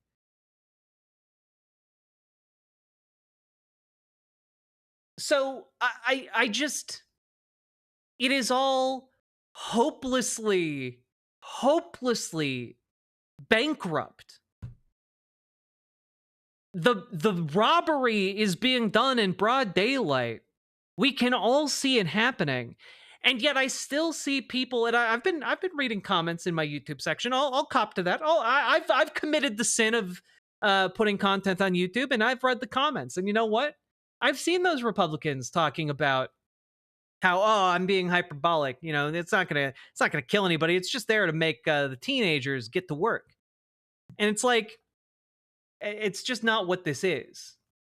It's not what this is. This is a bill designed to, designed to kick people off of Medicaid. And it's not, the people who are getting kicked off are not going to be magically able to do work. They aren't going to be magically less beholden to their loved ones. They are still going to be desperately poor. And for them, this is going to be something that either hurts them in an irrevocable way or kills them. That is just the bare bones of it. Or, I guess, traps them under a mountain of medical debt they will never be able to pay until some company unplugs them from, their medical care. And all of that so Elon Musk can get another mega yacht. All of that so that, I don't know, Jeff Bezos can have another wedding in like 4 years. It's really, really depressing, and it's really, really awful. And That's just one aspect of this bill. It does bend the cost curve somewhat. It doesn't bend the cost curve tremendously. It doesn't make sure that our national debt is no longer a problem or that our national deficit is solved. But yeah, it doesn't. In fact, it massively blows a hole in that. It adds like $4 trillion to the deficit, Ben. Like Ben for ages has like held himself up as like this, how are you going to pay for it? Fiscal conservative kind of guy. And like, the second a Republican is in office, he thinks it's just the bee's knees that his billionaire donors who back him and the Daily Wire, it's just the bee's knees. Don't look at how they're paying for it. Don't worry about it too much. If taxes had increased in the way Democrats wanted them to increase, it would have been a disaster for the economy and a disaster for the Trump administration. President Trump narrowly averts that disaster because, number one, President Trump obviously has enormous coattails. He can generate tremendous pressure within the party on anybody inside the party who's sort of on the fence. And most of all, the negotiating prowess of the Senate Majority Leader John Thune on the one hand and the House. Yeah, I think one of the ways we can interpret the passage of this bill is effectively the death of any kind of never Trump Republican, the death of any kind of like non-MAGA Republican. This is like the final consolidation of the Republican Party behind Donald Trump. You're going to find like a couple of like splinters sticking out here and there. But ultimately, this is the final consolidation. He has the entirety of the Republican apparatus behind him. There aren't any holdouts. You know, any of the groups that would have in the past lodged complaints about fiscal policy or whatever, they all fell in line behind Donald Trump. The fiscal policy did not matter. Speaker Mike Johnson on the other. Tremendous work by both of them. And I don't think this can really be overstated because when Mike Johnson came in as Speaker of the House, there's a lot of talk about how he wasn't going to be able to put together a coalition. I mean, like, it's what's crazy to me is that most of these people never read the bill. And yet it's a tremendous accomplishment for who? Most of these people didn't read the bill. Most of them didn't have a hand in writing it. Most of the people who had a hand in writing this bill were corporations, executives, wealthy think tanks, and lobbyists. The vast majority of this bill is a looting of the American taxpayer. Inside such a narrowly divided House. Remember, he really needed to win pretty much every vote in the House. He could only afford to lose a couple. He only did lose a couple. Thomas Massie, of course, because Thomas Massie is one of the more useless members of Congress. Call it principle, but the reality is that there are many principled members of Congress who use their principle in order to generate better outcomes, whereas Thomas Massie uses his principle in order to generate no outcomes or worse outcomes. In any case, Thomas Massie of Kentucky voted against it, much to President Trump's consternation. Brian Fitzpatrick of Pennsylvania, who had also pledged that he was not going to vote for anything that contained significant cuts to Medicaid, for example, he voted against it as well. Those are the only two votes in the House that Republicans lost. Now, again, even Ben acknowledges that there were Republicans who voted against this on the basis of it being cuts to Medicaid. I don't want to hear any more of this nonsense that this isn't a cut to Medicaid. There were literally Republican Congress people smirking as they discussed it on the floor of Congress about how, it's not a cut. The literal mustache twirling villains, a lot of them. Democrats, of course, are despondent. Hakeem Jeffries did a full-on 7-hour crazy town's talk trying to forestall the passage of the bill. He finished. The bill passed like that. And Mike Johnson then got up with a big binder, and he was about to read. God, if I'm Hakeem Jeffries, like, delay that bill at least to fuck with Donald Trump's golf plans, you know? From it, and then he put it aside and said, this is ridiculous, of course. Ronald Reagan said there's no such thing as a good speech over 20 minutes, and then he proceeded to speak for significantly less than that. Folks, freedom isn't just about fireworks and flags. It's about building the kind of future the left can't burn down, and that.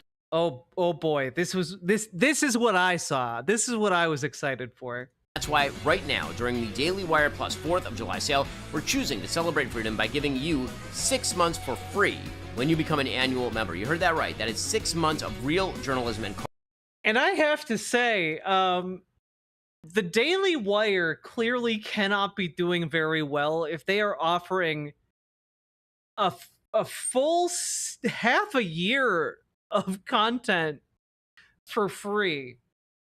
That they are not doing hot. Who the fuck pays for the Daily Wire? Some conservatives, I guess.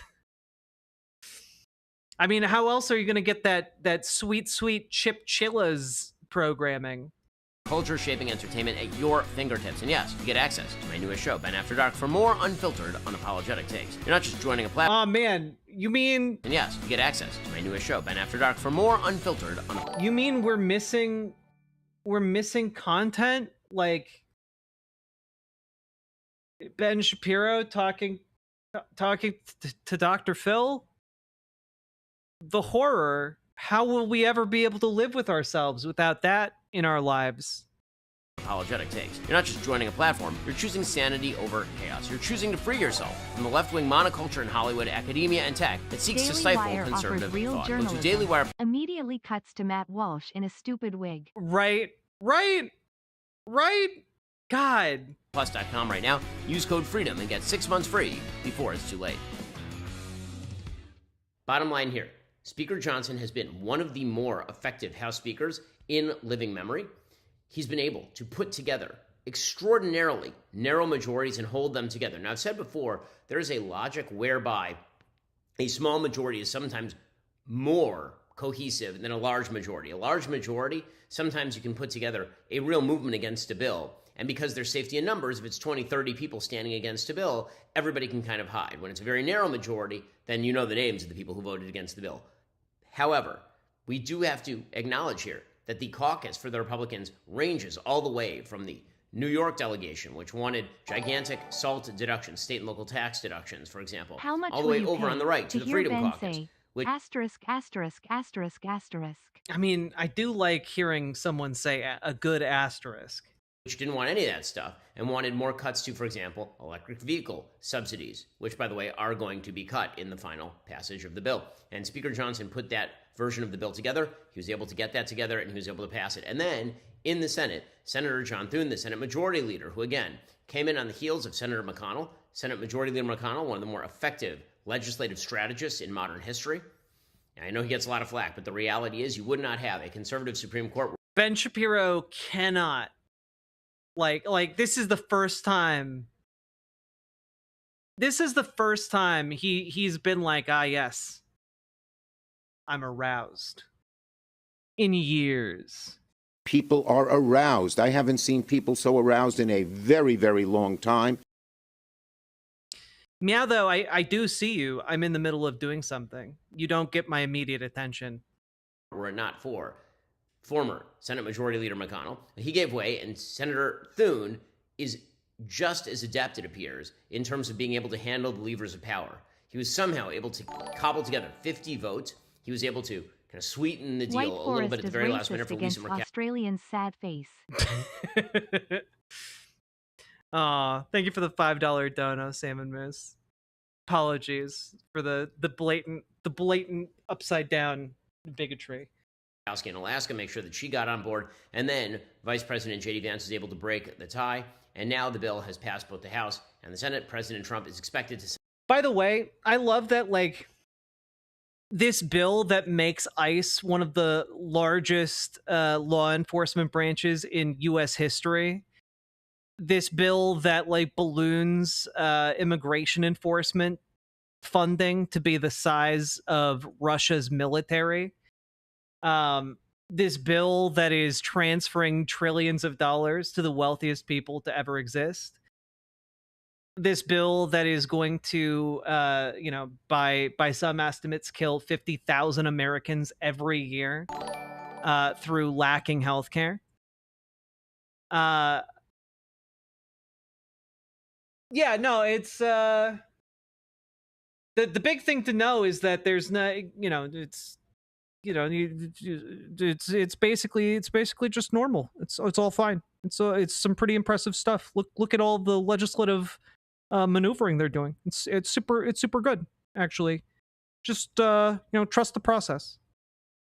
Sign it into law tomorrow on July 4th. Again, signature victory for the President of the United States, gigantic defeat for the Democrats, and it shows that the president, he knows what he's doing. I mean, he really does. This time around, he really knows what he's doing. Term 2, there are a lot of wonderful things about Term 1, but President Trump is doing something differently in Term 2, and that is he really knows where the switches are. He knows where to pull and where to push, and he is joined in that fight by, again, a couple of very adept legislative leaders. Now, what does this mean for 2026? Well, honestly, I'm curious what Ben thinks it means at all. Like, it's like a nearly 1,000-page piece of legislation, and he's talked about almost none of it and what the ramifications are in his content talking about the bill.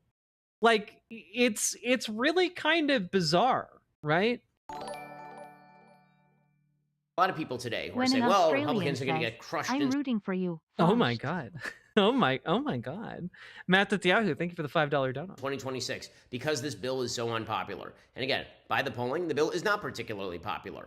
I will tell you. By the polling, it is one of the least popular pieces of legislation ever. It's like, I'm sorry, we are 90% of the way through this video, and it's the first time Ben has mentioned that this piece of legislation sucks ass. But it's so cool how they got it passed, guys. Would have been way more unpopular. A massive spike in taxes. That would have been way more unpopular. And very often, whenever a big bill is passed, very rare that you'll have a big bill that passes that is highly popular. Usually it's unpopular. And then over time, these bills tend to become more popular. That's actually what happened. Yeah, as the right-wing propaganda machine spurs into overdrive. Yeah, of course. Happened with Obamacare, which was highly unpopular, and then as it... Wait, that happened with Obamacare because people started getting health care. People like having health care, Ben. People don't like having health care stripped from them, actually.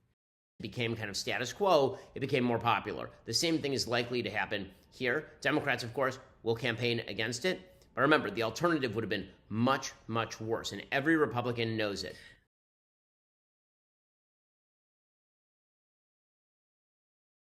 I love that Ben's framing here is that don't you see, they had to pass the shit sandwich bill because Republicans are only capable of passing a shit sandwich. Republicans have a majority in the House and the Senate, and they have the presidency. If they are incapable of passing anything other than a shit sandwich, that should be one of the most comprehensive condemnations of the Republican Party imaginable. And yet Ben's like, well, maybe people will like the shit sandwich if they take more bites of it as they are forced to eat it. Sometimes people eat the shit sandwich and they like it, actually.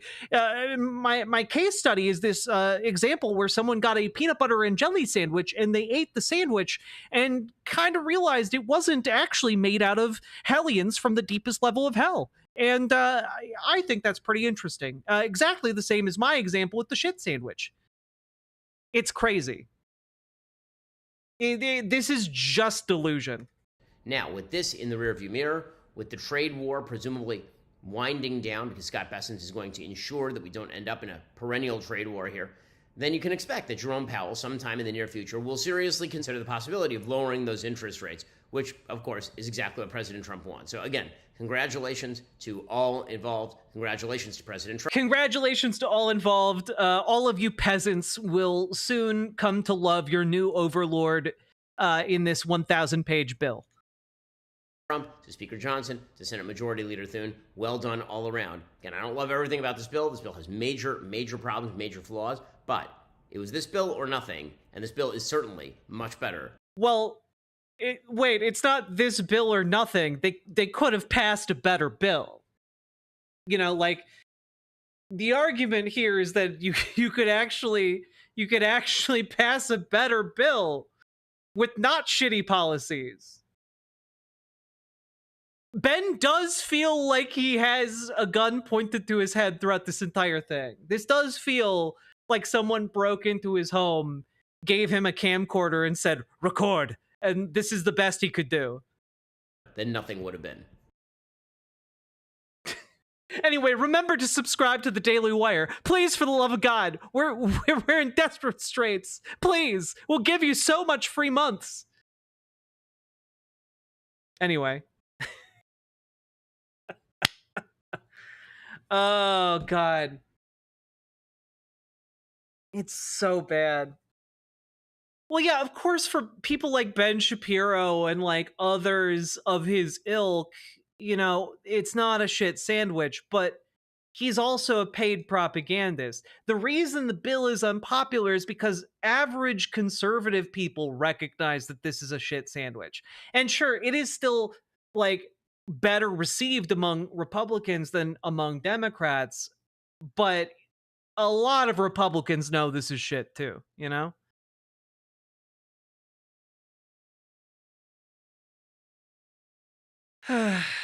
It's some wild, I mean, it's not even wild shit. It's par for the course. We understood that this was coming the second this bill passed. This limp-dicked attempt to justify it. Like, gross. Anyway, how do we finish this? No, she's gonna prosecute the president of the. Nailed it. Perfect outro. No notes. Hey, we did it. Discount if you pay in rubles. Oh, fuck. How we doing, folks? There is great capacity for change. There really is. You know, I do think that there is, within the American public, a great capacity for change. We do not have to accept this. You know, I think a great understanding of this is that a lot of people understand just how awful our current scenario is. And there is a certain segment of the population that has been fully onboarded onto the cult of Donald Trump. And I don't know that we're getting those people back ever. But I think that there is a much larger contingent of the American people who are not on board with all this shit.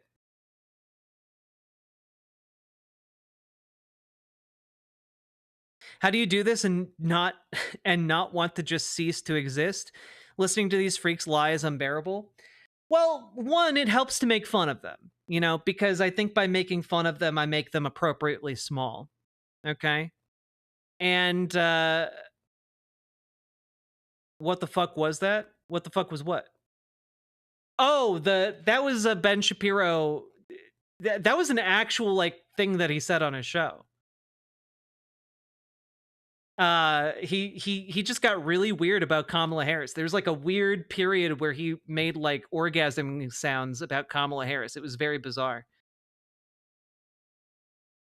But I think that number one, making fun of them and mocking them, it makes them appropriately small. And I think that the other thing that kind of helps is that I truly believe in the ability of us common working people to come together and like do something about it. I do not believe we are merely at the whims of these evil motherfuckers. I think we can actually come together and stop them. And I also believe we have to. We have to at this point. Like, it's not a decision of whether or not, oh man, do we feel like it or not? Like, no, we have to. We've been backed into the corner where we have to organize, and we have to organize fast. It's not just it's not just like me saying this to you guys, oh man, the fear, you know, be afraid. No, be strong, be brave, be bold, and come together. Do the hard thing. Talk with your neighbors. Get out there to protests. You know, attend your local, you know, anti-Tesla protest. Attend your local, like, indivisible protests. Go to your local Dem meetings. Go to your local DSA meetings. Okay? Find community with like-minded people, because we have to really get our shit together at this point. Okay?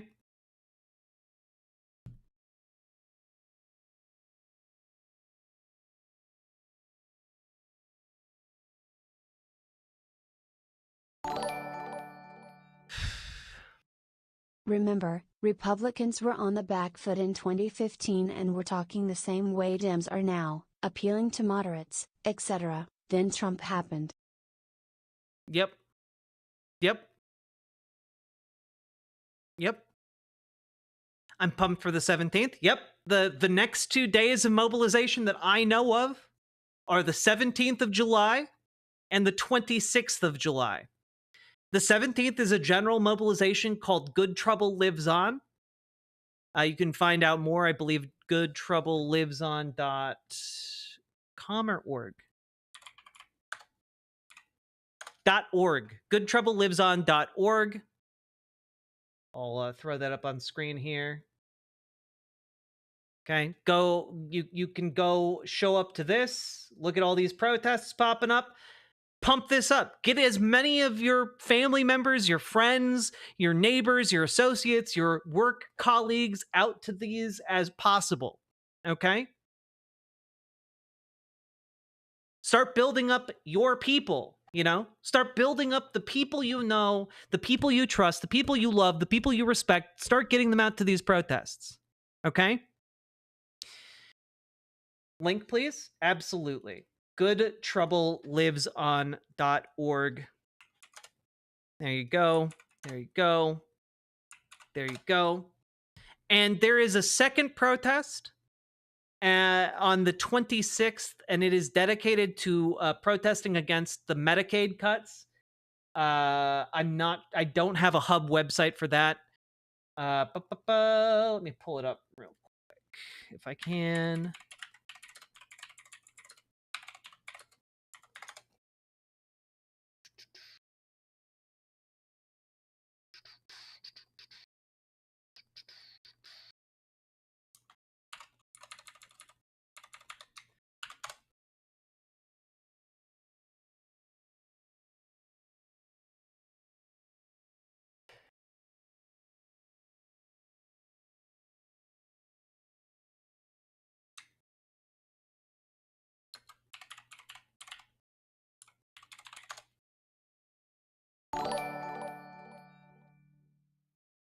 The Ken Klippenstein article on the invasion of MacArthur Park today is wild. Yeah, the MacArthur Park stuff is bonkers.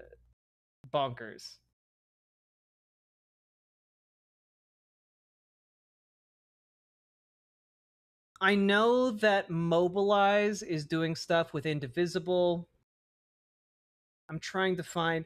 If you go to your mobilize.us/indivisible page, you will find protests for the one on the 26th.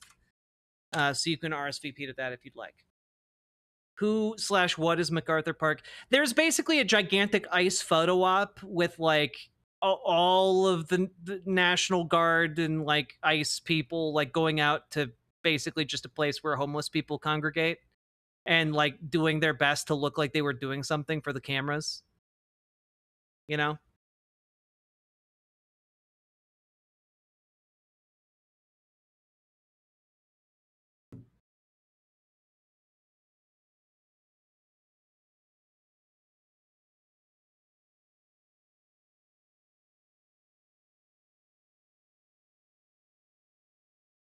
Let's see.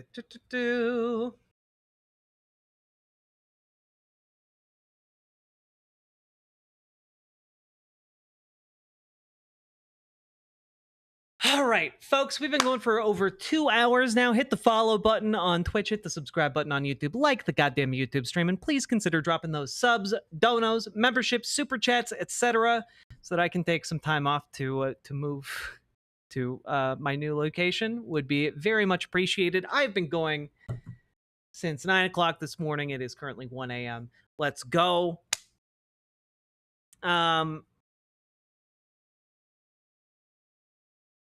Let's see. And also mods in YouTube chat. I think they get it. It's all good. Let's see. Let's move right along. Through. All right. Now, we do have to talk about the funniest story of the day, which is this particular piece here, which is here we go. So, folks, there's this guy named Jeffrey Epstein and this guy named Donald Trump, best buddies. One of them got arrested and killed themselves in prison, and the other is currently president of the United States. Now, a weird little wrinkle to this story about these two best friends is that the guy who killed himself, Jeffrey Epstein, is one of the most prolific child sex traffickers in U.S. modern history. And, well, his best friend, who he had 14 different phone numbers for in his little black book, and who he has been photographed with many times, and who is on is on camera saying that they both enjoyed them young. Well, he's been promising, and his lackeys, Donald Trump's lackeys, have been promising that Jeffrey Epstein's client list would be revealed. They had photo shoots where they had MAGA influencers come to the White House and receive binders, mysterious binders, supposedly full of all these Jeffrey Epstein evidence. And weirdly, those influencers didn't seem to come up with a whole lot of Jeffrey Epstein evidence at all. It's almost like those binders were blank and merely props for some kind of photo shoot. Now, far be it from me to say anything, but Donald Trump's attorney general, Pam Bondi, said that she had the Jeffrey Epstein client list on her desk. They were just getting ready to release it, checking off their P's and Q's. And, of course, well, that brings us to today, of course. Axios, exclusive. Department of Justice, FBI conclude Epstein had no client list and died by suicide. And that is maybe one of the funniest things. That is one of the funniest headlines right there that I have ever seen in politics. Because, frankly, the entire MAGA movement has been dedicated to churning out the idea that Donald Trump was secretly, fighting off pedophiles with the QAnon conspiracy theorizing, This was like an entire social movement. They have an entire religious cult around this concept that goes so deep that there are actual people who killed their families over this, who shot up pizza parlors over this, who have gone full on nutso over this. That Donald Trump is the one secret guy.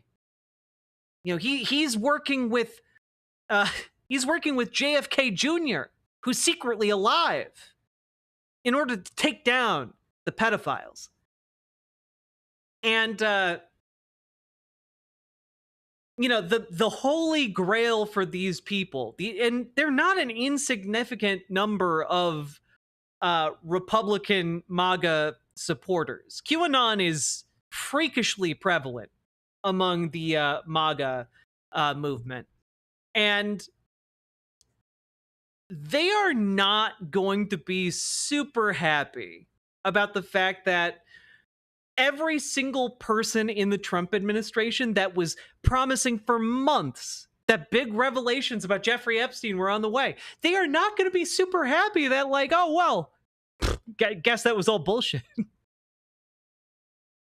Now, I do think, of course, the cult mentality is particularly resilient, and they'll find something else to latch onto, some new excuse for Donald Trump to have secretly like obtained the secret pedophile list and is now fighting in order to make it releasable to the public in some form or fashion. Who knows?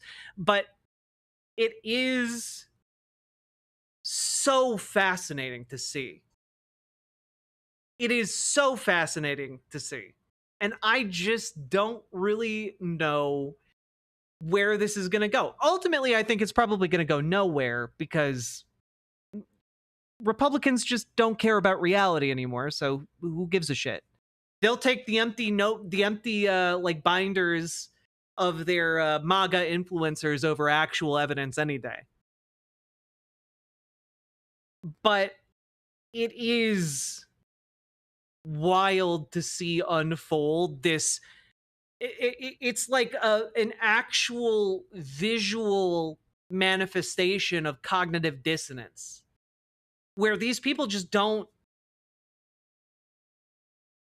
they're gonna hold these two ideas simultaneously, that, you know, Jeffrey Epstein didn't kill himself, that Donald Trump is like a secret warrior against pedophiles, and that like there must be some kind of good reason, and they'll go on like a religious crusade to like figure out that reason for Donald Trump not releasing this client list. But it's wild. And one of the most interesting things about this memo is the fact that we have Jeffrey Epstein's little black book. We know who his associates are. We know who he had meetings with. We know who went to his island. We have the flight logs. The island where they did the child rapes. And this memo from the US government, from Donald Trump, from his guys, literally says no one else is going to be charged. No one else is being charged in like the Jeffrey Epstein case. And I like, that is maybe one of the greatest miscarriages of justice like in history. You know?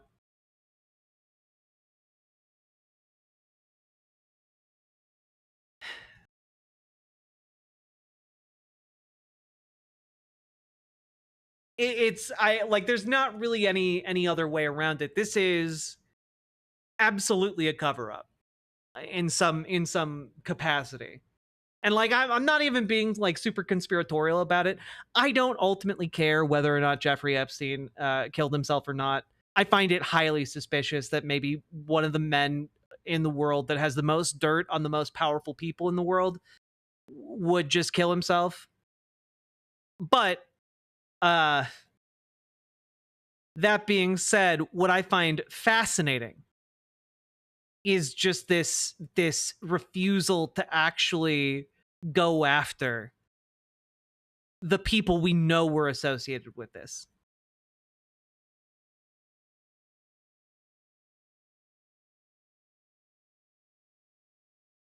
Yeah, like I think this is like the final rejection of like everything that Republicans have professed to care about in like a very different way. You know, like the budget bill is a rejection of like all of the fiscal hawks, all of their stances for the entirety of like my life. Just a rejection of that aspect of conservatism. This is a rejection of like the entire insanity of the Republican MAGA movement. And the contradictions are just going to keep piling up because nothing matters under fascism. Nothing matters to a fascist movement. It doesn't matter. The only thing ultimately that matters and moves a movement like this is power. Power and a cult of personality. You know? Most people in this country believe that democracy is under threat right now, by the way. This is from July 1st, just a couple days ago. Most feel democracy is threatened and political violence is a major problem. Nearly 3/4 also see politically motivated violence as a major problem. And you can see here, overall, around 76% of America believes democracy is deeply under threat. Even Republicans, the majority of Republicans believe democracy is under threat right now. Now, to be fair, fewer Republicans right now think that democracy is under threat than they thought under Joe Biden. Like that number actually went down when Donald Trump was elected, but still telling that a majority of the Republican Party views democracy as a concept as being fundamentally threatened. Why do non-Rogan related alt media support MAGA? Because it's money, you know, like it's straight up. A lot of the alt media around Donald Trump, they get funded. They're funded by like think tanks or branches or arms of different organizations related to Republican millionaires and billionaires. You know, Charlie Kirk has like the Wilkes brothers, or the Wilkes family, sorry, that are like oil fracking conglomerates who have billions of dollars. You know, the PragerU has its own benefactors. Daily Wire has its benefactors. These people are not organically propped up. They are burning money every second of every day. And they're doing so at the behest of billionaires that just want to control messaging for the Republican Party, you know? So, that being said, what's really, really interesting here is a perfect case study. There is a perfect case study right now of what is happening. And I apologize for the quality of the video.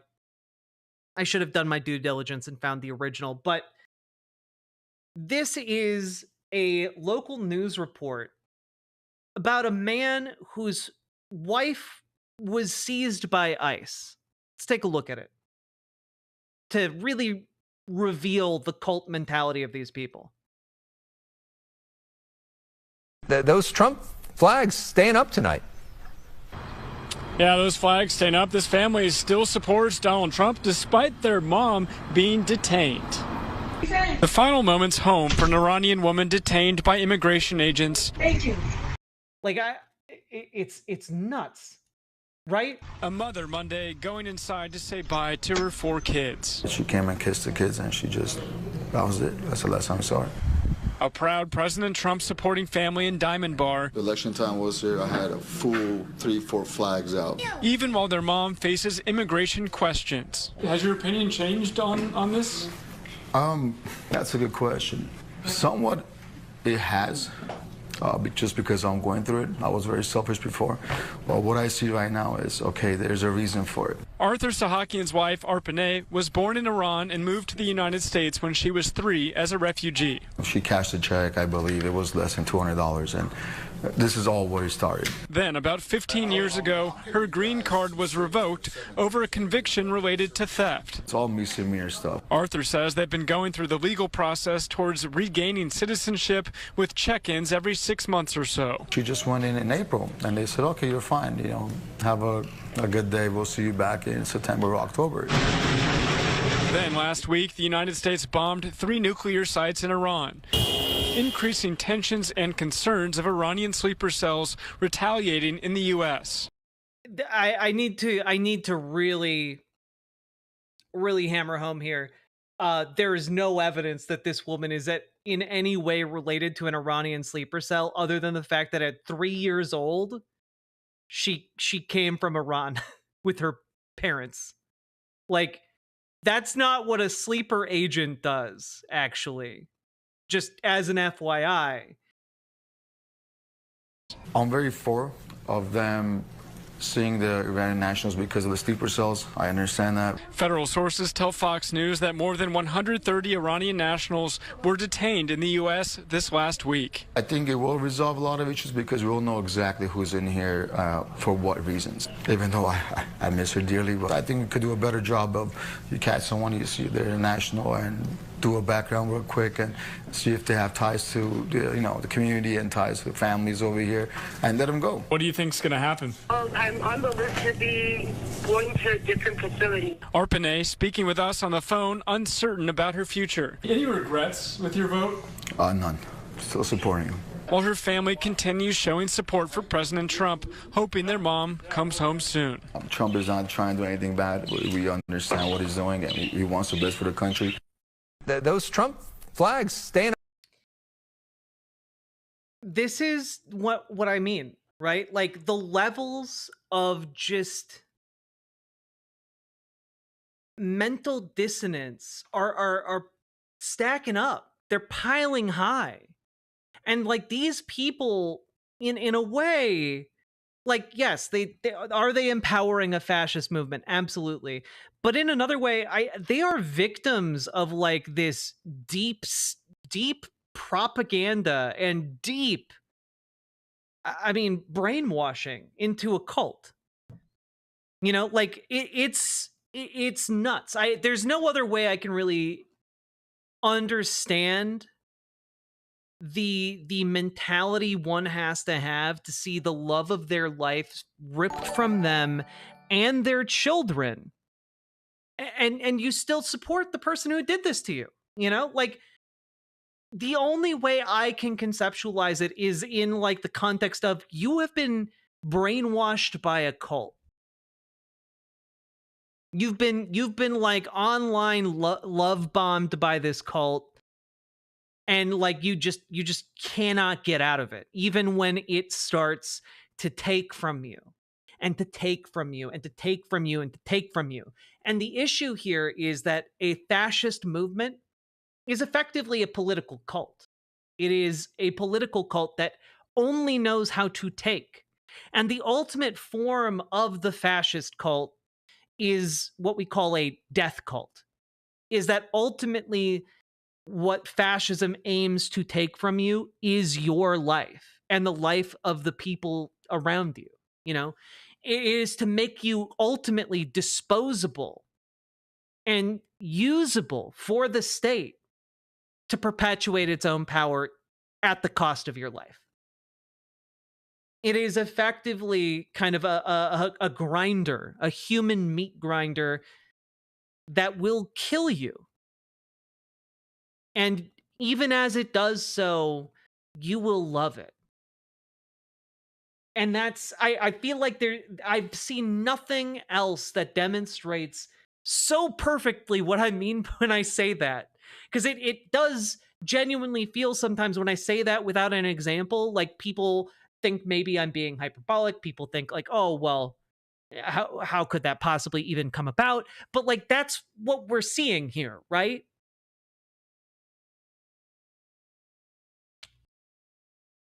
How do we properly educate the public after this? I mean, honestly, properly educating the public, I don't think we focus on these people. We use these people as like a case study for the rest of us who have not been indoctrinated by this cult, you know? What we need, like in a sense, education is inoculation. You can view it as like something that can reach people who, you know, don't really know much about what's going on, don't really like what they see. You can reach those people and educate them and get them more involved in the effort to resist this growing cult. But I don't know that we can reach and like deprogram these people unless we ourselves and our political movement, the political movement we represent by, for, and of the people, defeat them. What is necessary is defeating the fascists in order for us to actually even get to the process of deprogramming them. You know?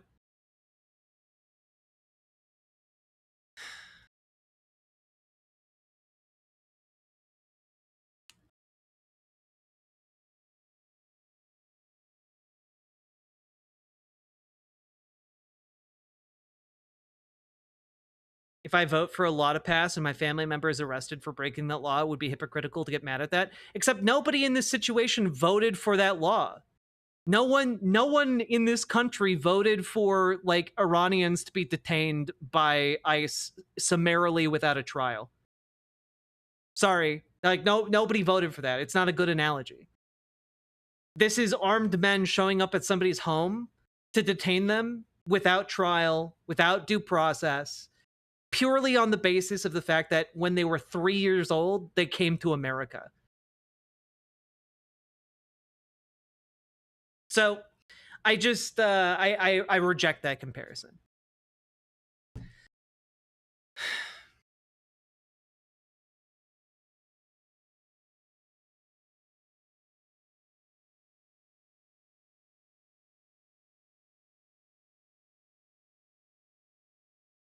I would argue at least some people definitely did vote for exactly that. I mean, sure, maybe. I don't think most people did.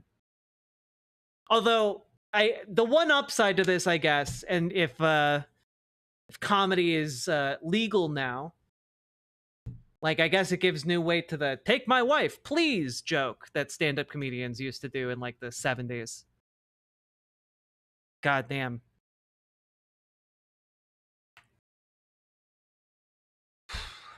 Hello, what?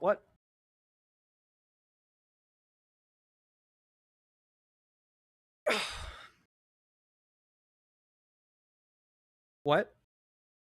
Oh, sorry, I forgot the sound effect. My bad. There we go. Nailed it. What? Oh. Yeah, okay. Just how many hug emotes are there? So many. So many hug emotes.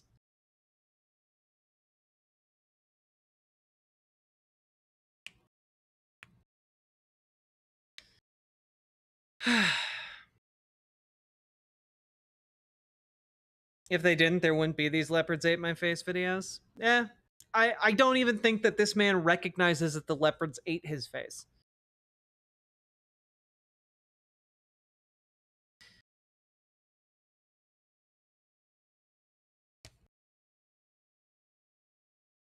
Yeah, I feel like huggers, the huggers emote is like, oh man, I wish I could have a hug. Yeah, just hug is the correct emote, I believe. Alrighty then. Did our little fascism segment. Boom, boom, boom. Cool. Dragonfly writing, gonna work it up into a presentation at some point, but the Democratic Party is undergoing rapid changes at the ground level. Can't get into it too much right now, but a lot's going on. In a positive direction, Dragonfly, because I really hope in a positive direction, because we are in some deep shit right now if it's not in a positive direction. If it's in like the corporatist direction, we're fucked. Ay.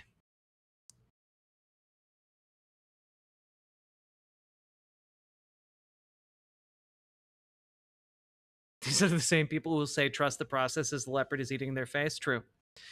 What did you think?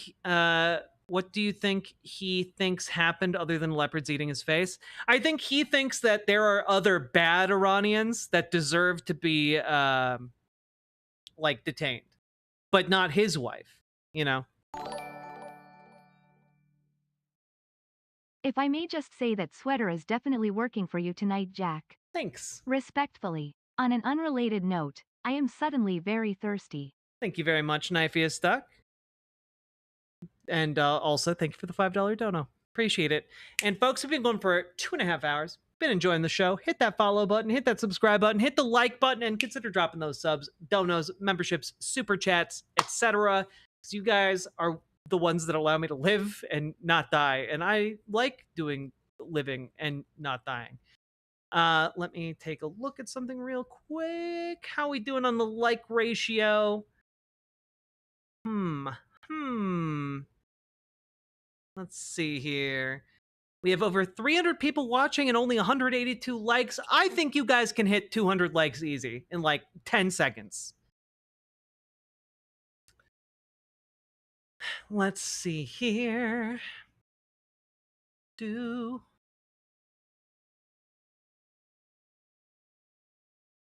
Okay.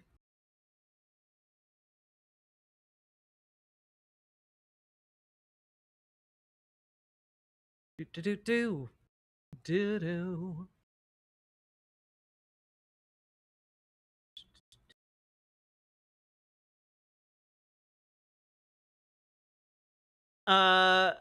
Meow though, if you want to ask me questions, you can feel free to ask me in chat. I do read the chats. Otherwise, if you are really desperate for a call-in, we will be doing call-in streams sometime in the near future. We'll see. With me moving and the need to like get out content, it's difficult to like schedule times to do call-in streams. I'm kind of like on the breaking point because I've been working for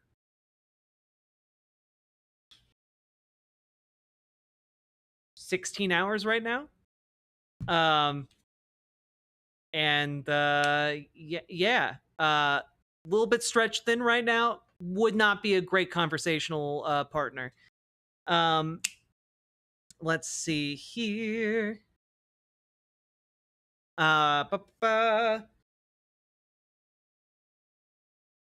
Also, what? Thank you for the $5 super chat.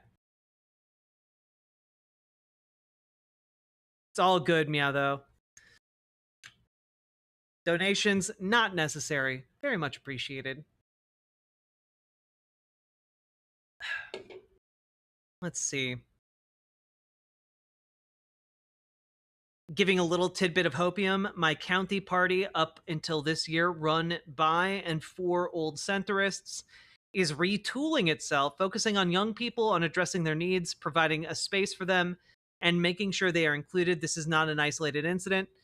Now is the time to get involved in your local Democratic Party, folks.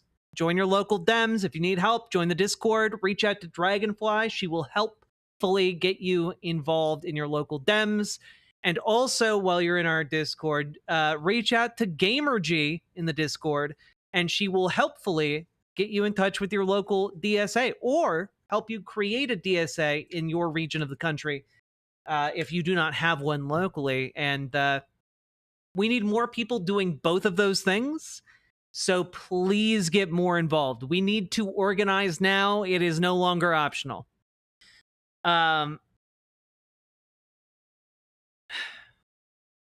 What? You should get a manatee. You should get a manatee plushie. My manatee plushie is now gone in a box until I unpack.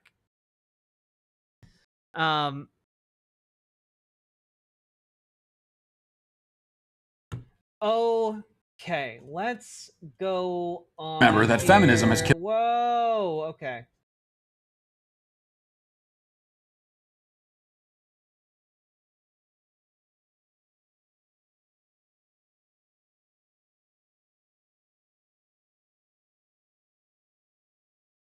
Is the Blahaj packed? Yes, the Blahaj is also packed. Most of my plushies are packed. However, this little guy is still around from Christmas. I heard a demon. Yeah, we demon hunting today. Let me take a look here.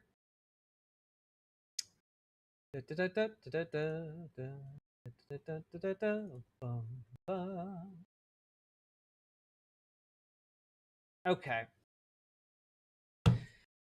Oh, fuck. There's a lot of stupid happening in the world. What do we do with some of this?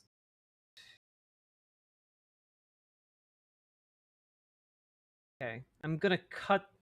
I wanted to cover Tucker Carlson's interview with the president of Iran, but I think that is going to be too long for tonight. Let's take a look here.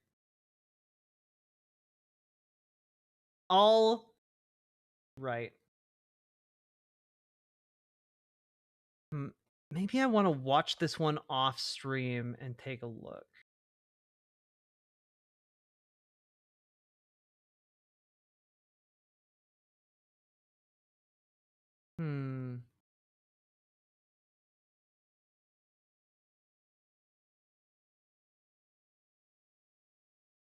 I either want to talk more about the Mamdani madness or Man, there's so much rot to talk about. I'm trying to minimize the amount of time. Well, let's talk about the America Party first. Let's talk about that. We'll get into some of the other stuff if it feels like a natural segue. All right.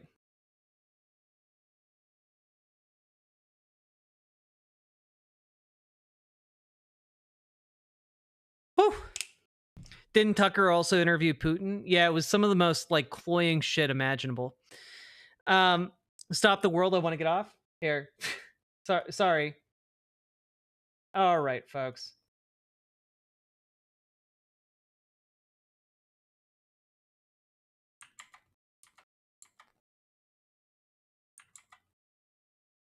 Here we go.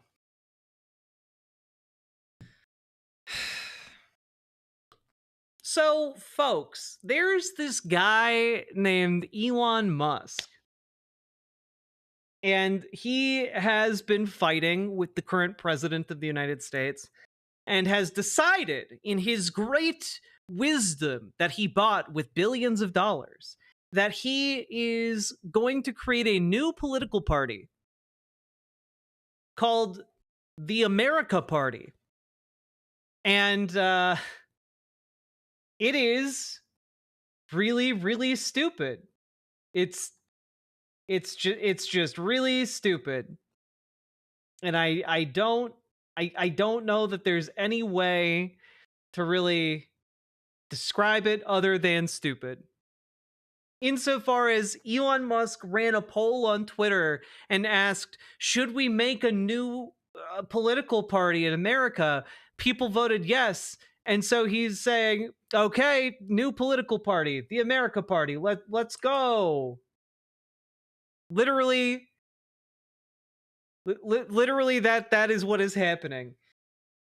America. When and where should we hold the inaugural American Party Congress? This will be super fun. And yeah, it's gonna be a really weird time.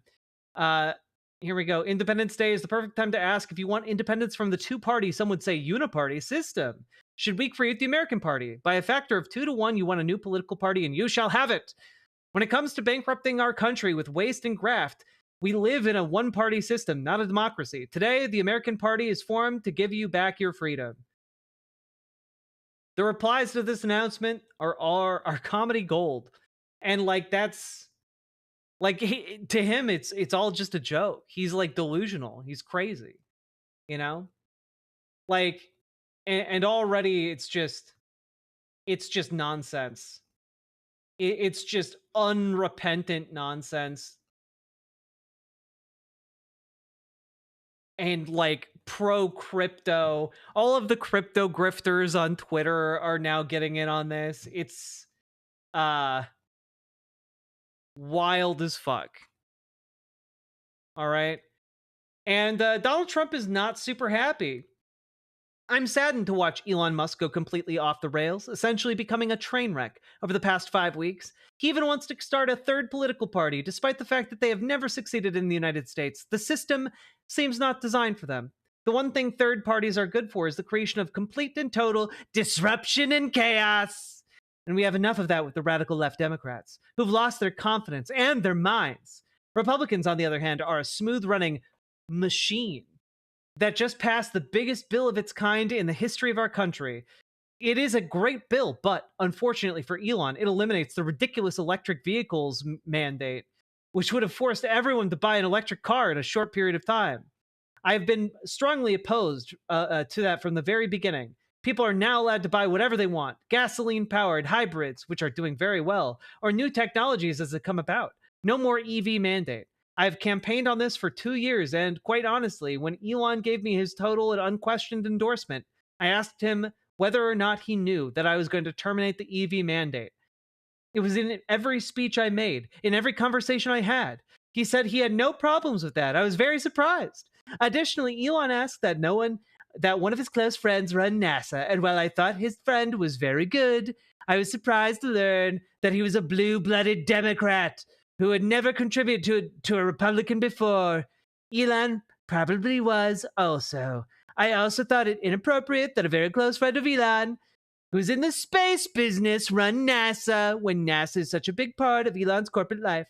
My number one charge is to protect the American public, which, of course, he's done by putting his children in charge of everything in the past.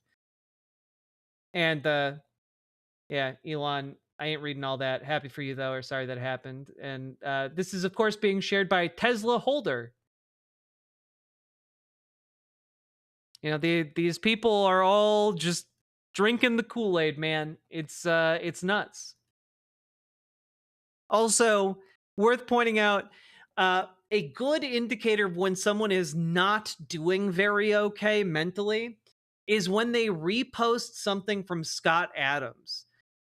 For those of you who don't know who Scott Adams is, he is a cartoonist. He's the cartoonist who made Dilbert. And he's just absolutely batshit. He's just absolutely crazy and racist. And it's not a good sign of where someone's at mentally when they're retweeting Scott Adams. And Elon retweeted Scott Adams. So I think Elon is not in a good mental place. But here is what Scott Adams had to say.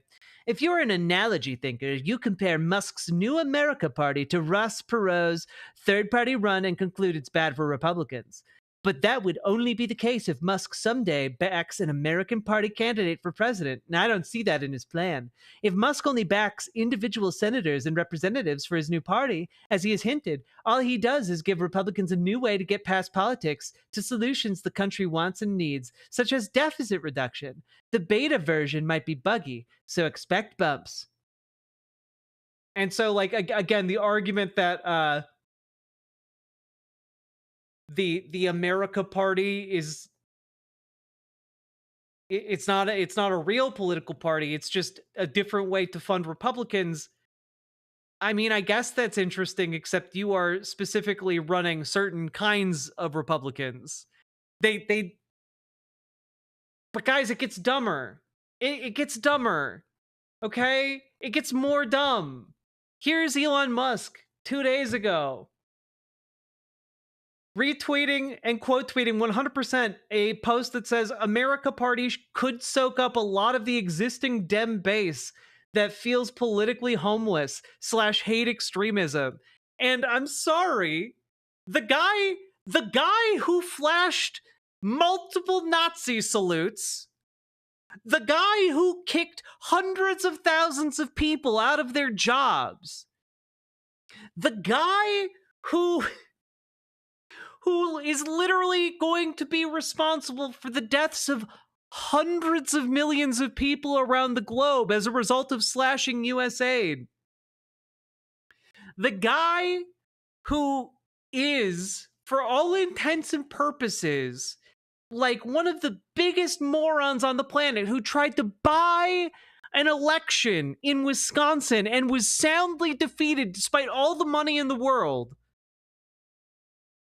is not going to soak up the existing Democratic base. That's just not going to happen. The only people dumb enough to fall for this are like crypto shills who want to try and, you know, get their audiences hyped for their next big pump and dump. Or Republicans. Those are the only people falling for this. God.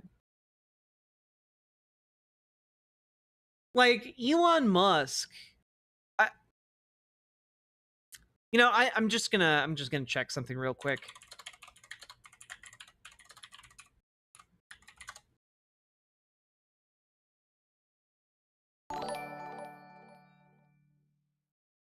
Well, now I have to share this fun fact because when are we ever talking about Scott Adams again? The character, Dogbert, was originally going to be named Dill Dog because Scott Adams is dumb. No, no, I refuse to believe. I understand Scott Adams to be a moron. I can't believe he would name a character Dildo G.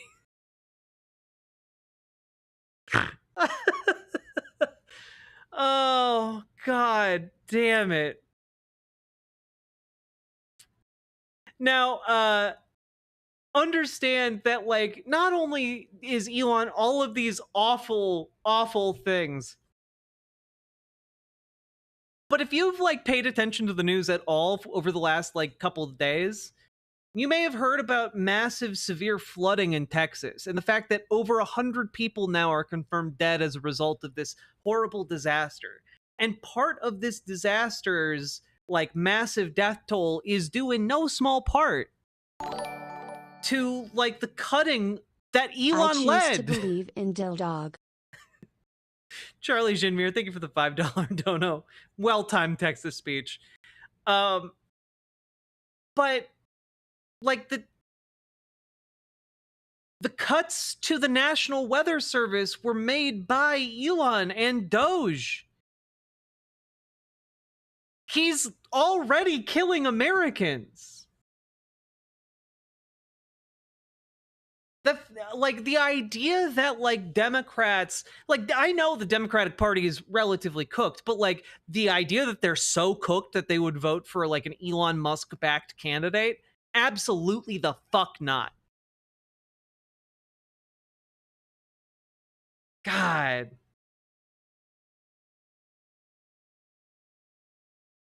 This Nazi bitch can sell his Nazi ideas to other bitch-ass Nazis? True.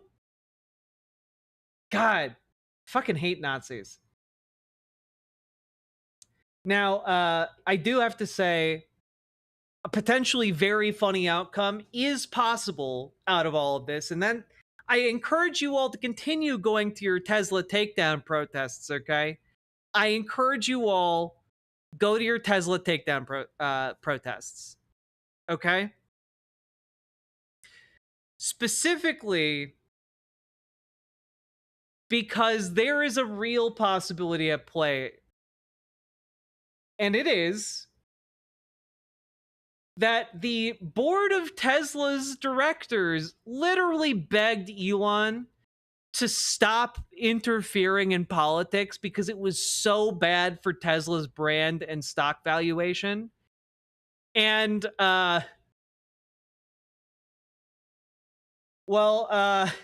shares for Tesla are set to drop sharply in Monday trading, and fears with White House could view Tesla's CEO less as a friend and more as a foe, warned Wedbush tech analyst Dan Ives. And yeah, basically, I believe last I saw, like, the stock value dropped by like 7% off of news that the girls were fighting again. But, like, it's genuinely a real possibility now that this tanks Tesla completely. You know?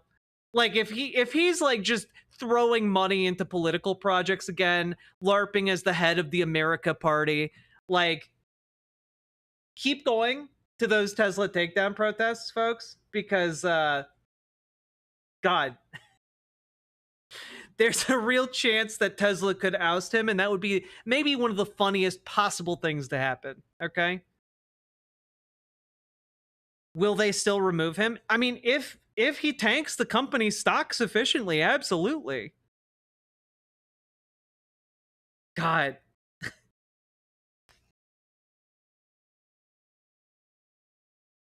He's maybe one of the most hated men in America. It's kind of incredible.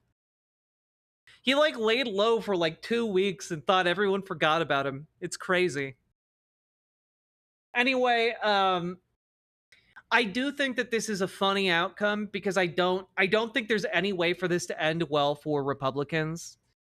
Like, at best, like, it's meaningless to their future political ambitions. At worst, it has the very real possibility of effectively, like, destroying the ability of the Republican Party to function. And I hope, and pray that what we get out of this is effectively the kneecapping of the Republican Party and like the complete dissolution of any kind of coherent Republican movement in this country, because that'd be really, really nice. We could use the W, as it were. But I guess we'll have to wait and see on that one.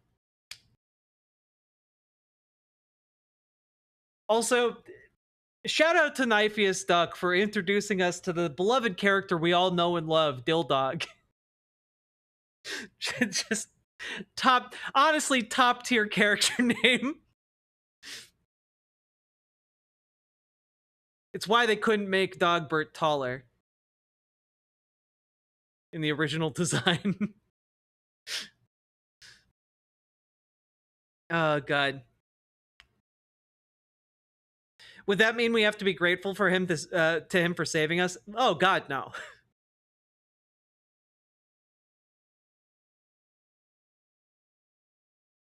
I keep seeing this black Cybertruck driving down the road. I flick it off every time. I flip that motherfucker off every single day.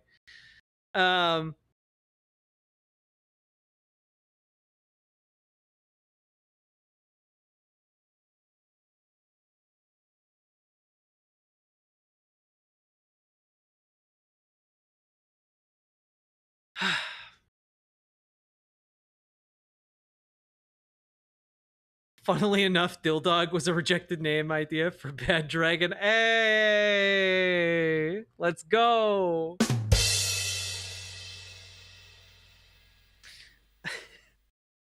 Folks, we've been going for about 3 hours now. If you've been enjoying the show, hit that follow button, hit that subscribe button, hit the like button.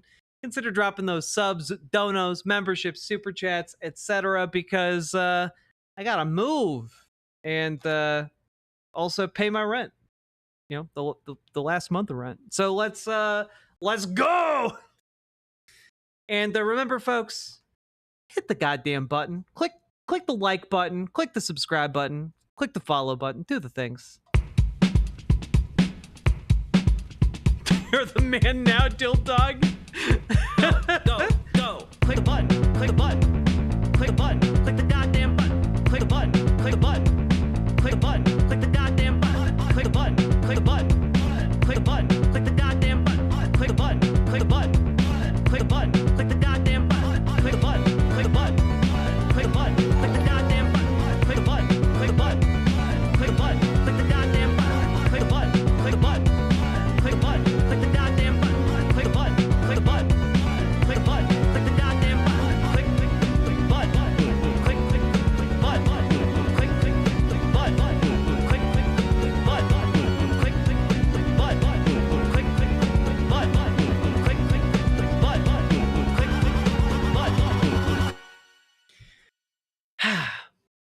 That is a Jazz Dog original, folks.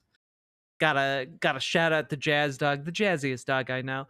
Scouts, thank you for the membership over on YouTube. Appreciate it. Also, how we all doing? How we doing, folks? Ooh.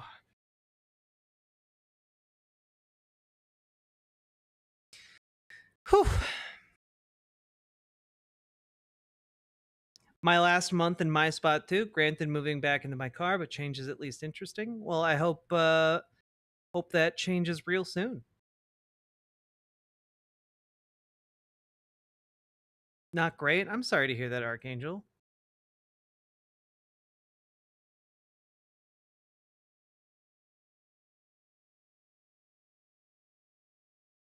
I'm dissociating, but glad you're live. Hell yeah. I understand that. I understand that 9 times.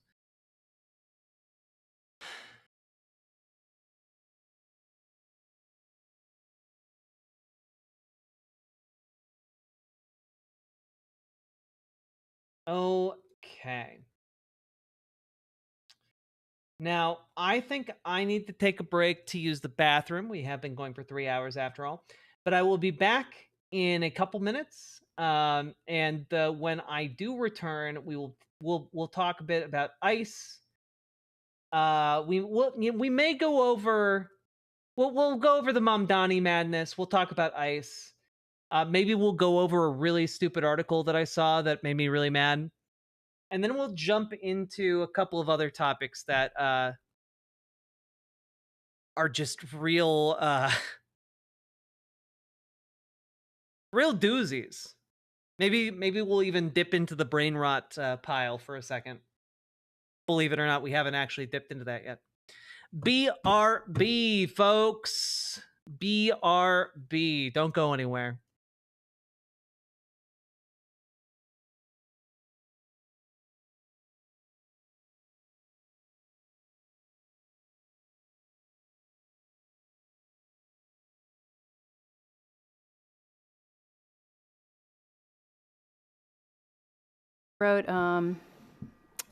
I wrote with my friend Mike Richardson, who's from southern West Virginia, and it's about the coal mining wars in West Virginia in the 1920s, called the Battle of Blair Mountain. 2, 3, 4.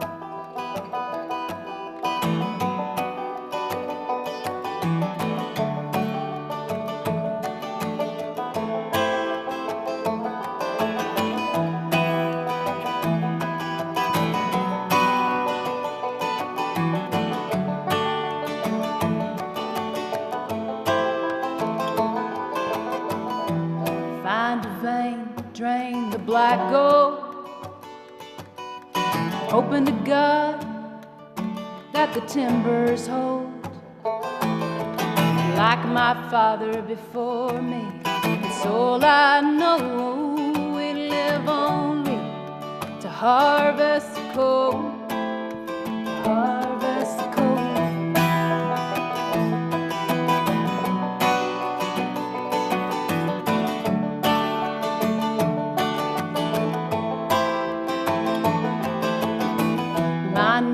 Mercy, about as shallow as a grave. We're living in shanty towns, we ain't got no say.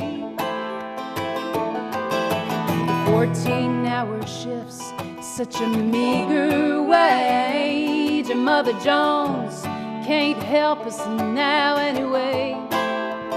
Anyway,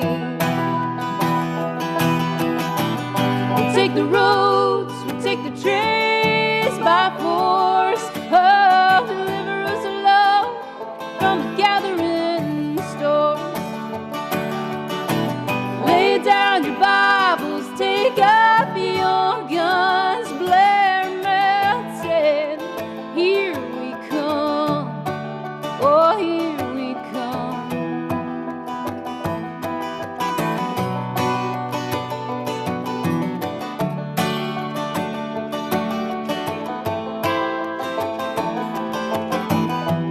Red bandanas that tell us what side you're on. Yeah, we're the rednecks of the Union 1921. We'll leave tonight at 13,000 strong and take the fight to Blair Mountain before the dawn, before the dawn. We'll take the roads, we'll take the trains by force. Oh, deliver us alone from the gathering stores. Lay down your Bibles, take up your guns. Blair Mountain, here we come. Oh, here we come. Oh.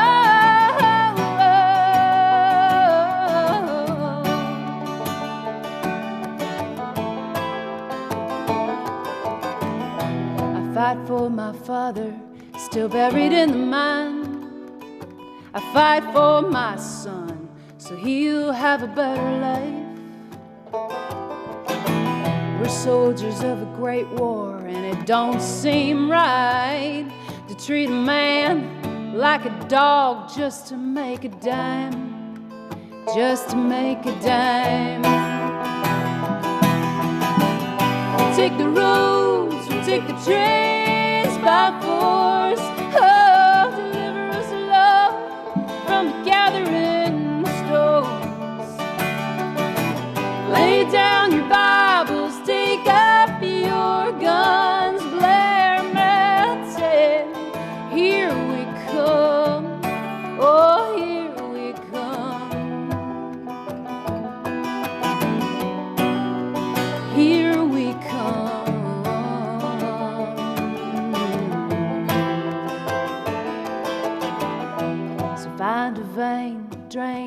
I go, you better hope to God that those timbers hold.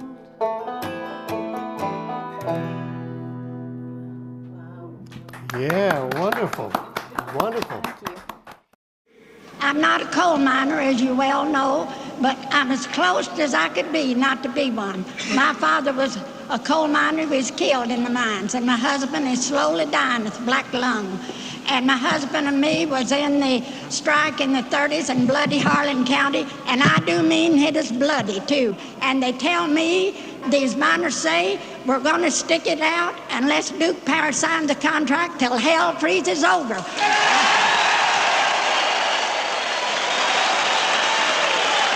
And the men knows they've got nothing to lose but their chains and their union to gain. So I say, hang in there. And now this song I composed in the 30s. And as you know, I'm old, as 40 years ago, and I can't sing very well. But you can ask the scabs and the gun thugs which side they're on, because they're workers too. Come all you poor workers, good news to you I'll tell, how the good old Union has come in here to dwell. Which side are you on? Which side are you on? If you go to Harlan County, there is no neutral there. You'll either be a Union man or a thug for J.H. Blair. Which side are you on? Which side are you on?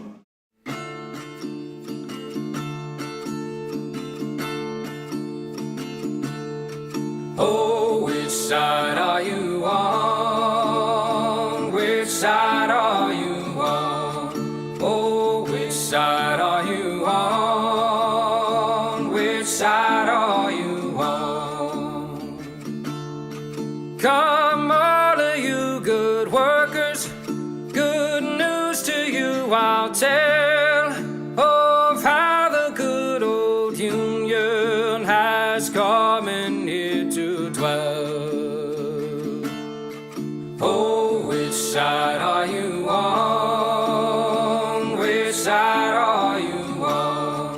Oh, which side are you on? Which side are you on? My daddy was a miner, and I'm a miner's son, and I'll stick with the Union till every battle's won. Oh, which side are you on? Which side are you on? Oh, which side are you on? Which side are you on?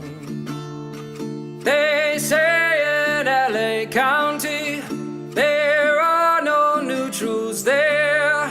You'll either be a Union man or a scab for the boss, beware.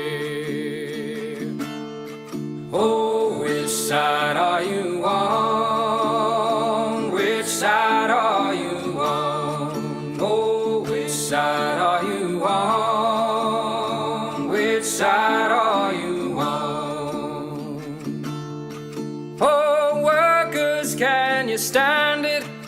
Oh, tell me how you can. Will you be a lousy scab, or will you be a man? Oh, which side are you on? Which side are you on? Oh, which side are you on? Which side are you on? Don't scare for the bosses, don't listen to their lies. Us poor folks haven't got a chance unless we organize. Oh, which side are you on? Which side are you on? Oh, which side are you on? Which side are you on? Oh, which side are you on? Oh, which side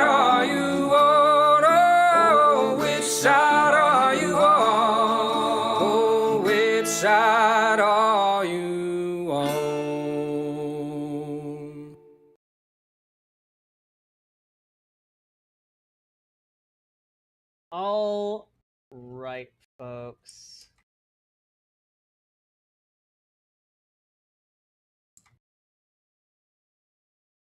Let's take a look. How we doing? I'm back, y'all. I think I might only have the strength for one more segment. We'll see. We'll see how I can do. Thanks for introducing us to such great music. You're very welcome, Punk Monk, and thank you for the $10 dono. Very generous of you. Very much appreciated. And let's take a look here. Of course.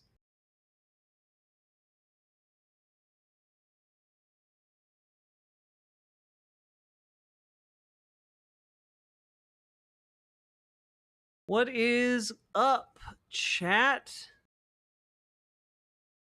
Looking respectfully. Thank you.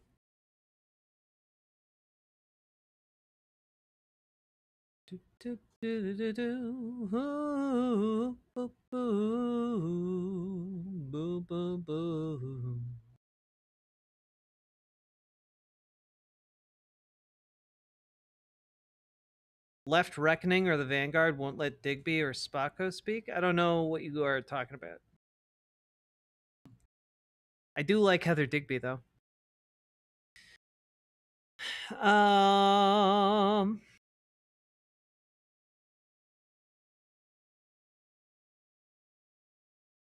Helping organize Minneapolis Trans Prom this week? Hell yeah. That's awesome. Top is so cute. Thank you, Vaughn 400. My bad. I said Van. I was craving Dr. Pepper, so I went and got myself some. Hell yeah, for agency. Okay. So, y'all ready? Y'all ready for this? I didn't fix my makeup. Like I'm so sleepy. And I am so sleepy. Hello, Aquaball.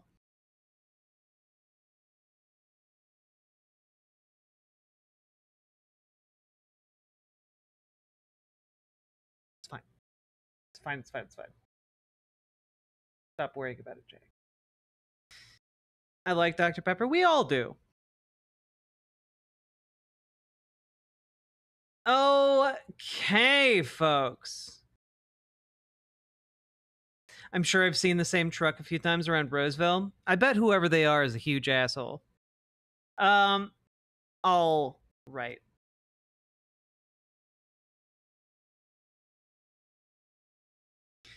Death Stranding is so fun. I need to go back and finish that game. I got like a quarter of the way through it.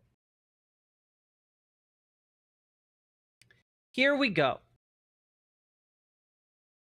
So, folks, there is this guy named Zoran Mamdani. He's an up-and-comer in New York City, the city of Broadway. And, I mean, he's a pretty nice guy. And I stumbled across the fact that he did a Gravel Institute video, like, forever ago. And I thought that was fun, and I thought we could revisit it, because we're about to do an entire segment about the utter derangement around Zoran Mamdani as a person that is being pursued by the liberal establishment, because they just can't have him provide good things to people. So let's take a look at, one of the videos that got him started.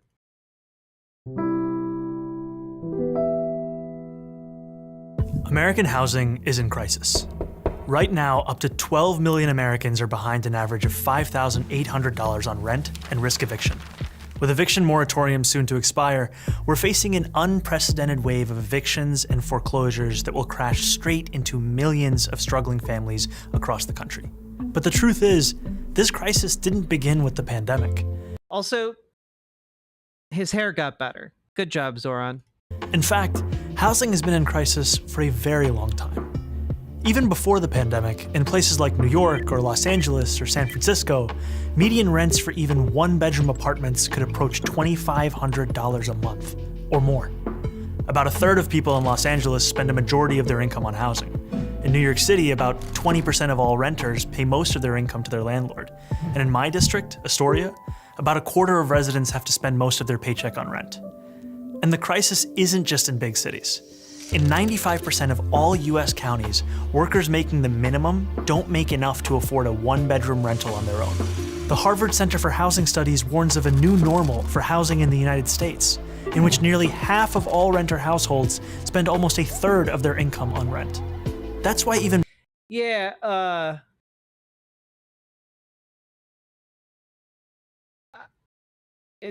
feel like that is normal at this point.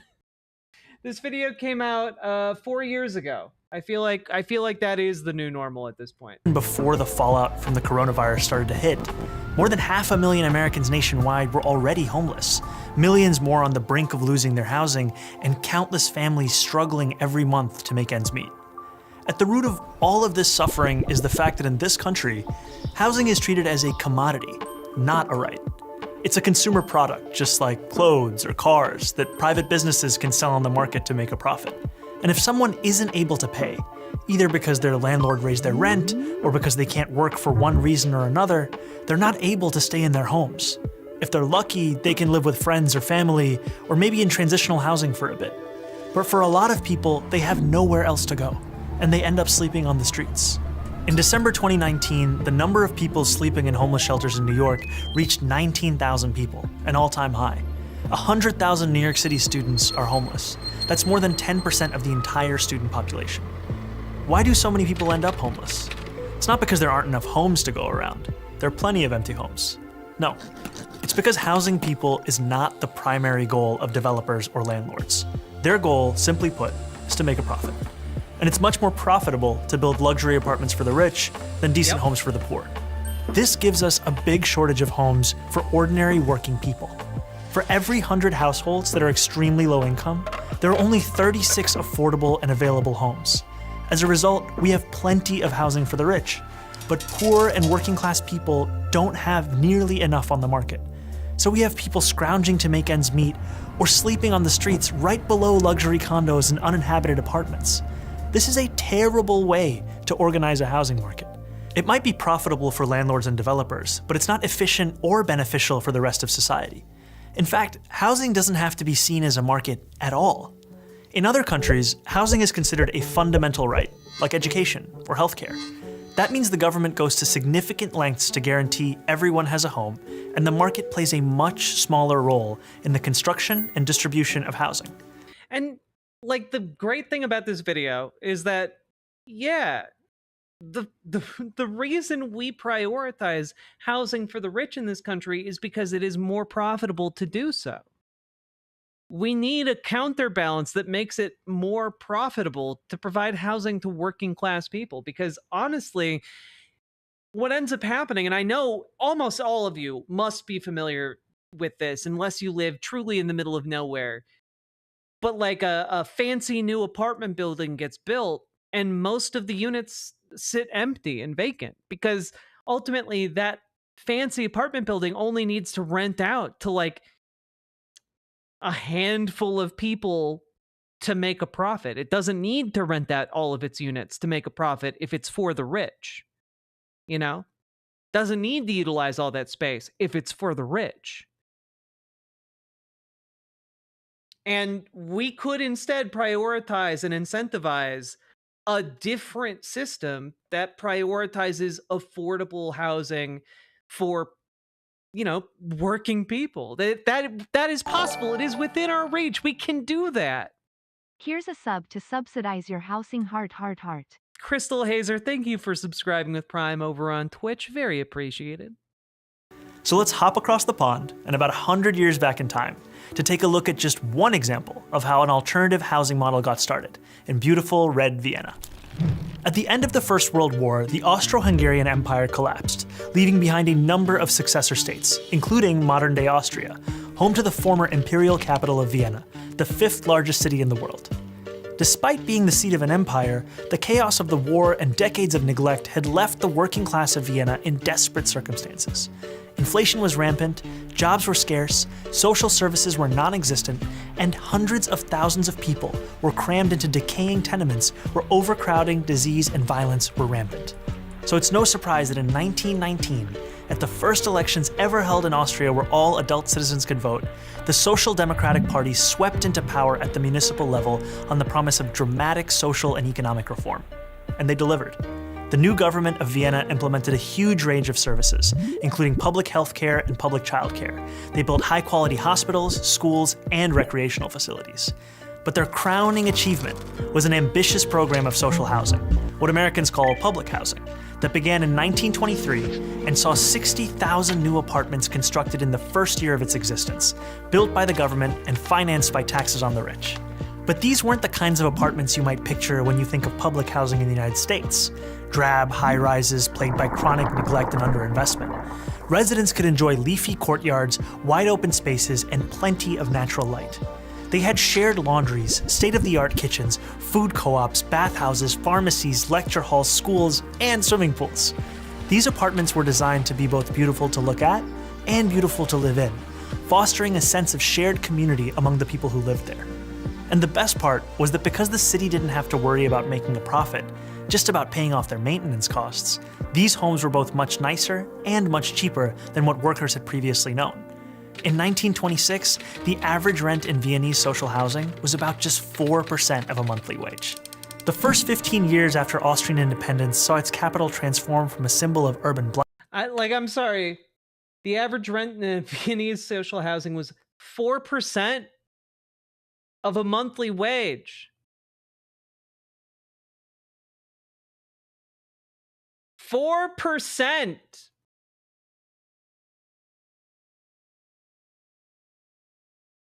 This is the society we could have if we taxed the rich. The first 15 years after Austrian independence saw its capital transform from a symbol of urban blight into a beacon of socialist governance. It became known as Red Vienna, after the official color of the socialists who had pioneered these changes. And even though Red Vienna fell in 1934 when the country was seized by fascists, who did what they could to roll back social housing, that commitment to good, cheap housing remained after the Second World War. Today, an astonishing 62% of all city residents live in social housing, with the average monthly rent falling somewhere between $400 and $600 a month, with subsidies for lower-income tenants. That is a fraction of what people in America pay. Unlike in the United States, where public housing is treated as a worst-case way to house the very poor, Vienna's social housing residents are extremely diverse. Everyone except the top fifth of the population is eligible to live in social housing.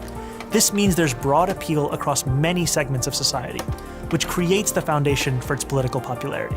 That is better things are possible. How the majority of people in Vienna enjoy something that's considered almost utopian here in New York. Affordable housing that isn't just cheap, but desirable. Housing that isn't just four walls and a roof, but a real home, with a sense of stability, safety, and community built in. Now, of course, this is only one example of an alternative framework for housing, and Vienna has not fully removed housing from the domain of the market.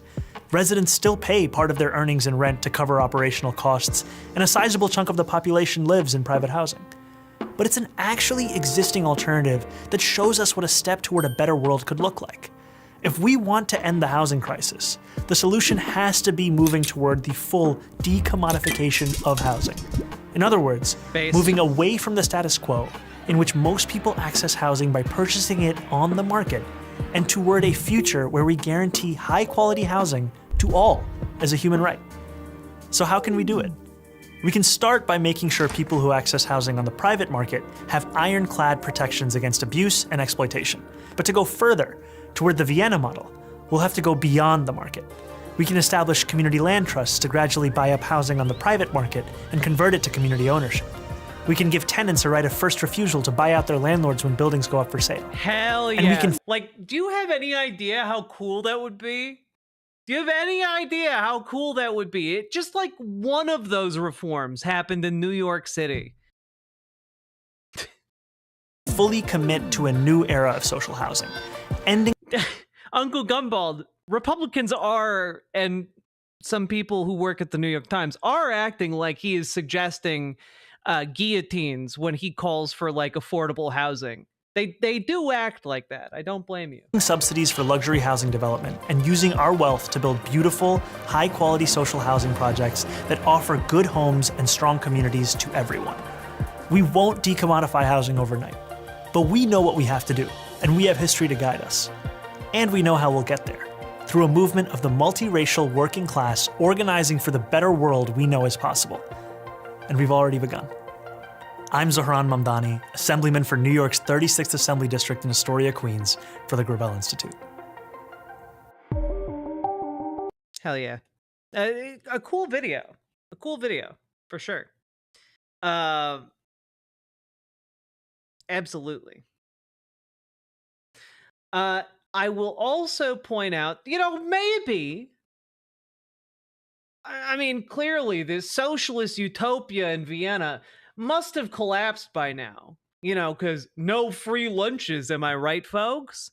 I mean, like, clearly there must have been some kind of major collapse in Vienna's housing market, because socialism isn't sustainable. It couldn't possibly be that this type of community ownership and social housing program, there's no way it could be sustainable. Not at all. Without the massive profit motive of a private market, how could it be? Well, let's check back in, because in 2025, on June 15th, that's less than a month ago, NPR did a Climate Solutions Week report on an unknown city. Could this city be the model for how to tackle housing crisis and climate change? Oh, the city in question, Vienna. That's fascinating. That is absolutely fascinating. Let's see. At the edge of a wide grassy park in Vienna, there's a modern building with lots of windows and a sleek wood facade. For the past 6 years, Sebastian Schublock has lived here with his family in a light-filled 4-bedroom apartment on the 4th floor. Up on the roof, where Schublock can relax in the communal library with a view of the city and park, there are solar panels to reduce climate pollution. There's a rooftop garden full of rosemary. The greenery helps keep the building cool in the summer. Thick insulated walls reduce the need for heating and cooling. Schulbach's apartment doesn't even need an air conditioner. It's not cold in winter times. It's not hot in summer times, Schulbach says. It's very comfortable. In the United States, high-quality, climate-friendly apartments like this are mostly rare and unaffordable, says Daniel Aldana Cohen, professor of sociology at the University of California, Berkeley, and co-director of the think tank, the Climate and Community Institute. But in Vienna, sustainable buildings like Schublock's aren't just affordable, they're widespread. Schublock's apartment is what the Viennese call social housing that's built or supported by the government. Now, this social housing is a key driver of Vienna's ambitious climate action. And you can see images of this apartment complex on the inside, and it is gorgeous. It's ridiculously nice. Dang. About half of Vienna's 2 million residents live in social housing. Average social housing rents are about $700 for a large 1-bedroom apartment, says Gerald Kossel. Now, full disclosure here, chat. I'm in my last month of living here, but I live in a 1-bedroom apartment. I pay like $800 more per month for this apartment than what they are paying for their 1-bedroom apartments. And I have a relatively reasonable rate on an apartment in the American context. Okay? My apartment costs almost double or more than double what they pay. Okay? This is nuts. Don't let any rich asshole tell you that better things aren't possible in America. Oh, it's only possible because Vienna is so small. They have 1 million people living in these units out of 2 million. Don't tell me your city can't do the same. Don't tell me your state can't do the same. There are some states in this country smaller than Vienna. Okay?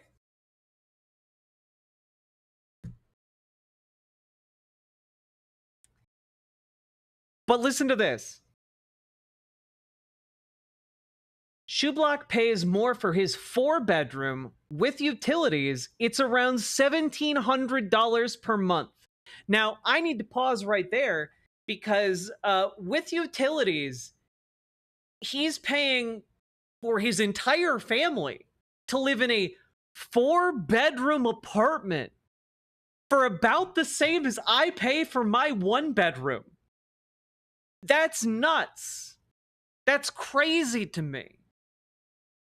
It is wild to me that this is possible, and yet it is. We do not have to languish in financial and economic misery here in the United States. We do not have to do that. It is a choice. It is a choice we make to give handouts to the wealthiest people in the world. Okay? Think of it every single time you pay your rent, it is effectively theft. You are being stolen from every time you pay your rent. Because this is what we could have instead.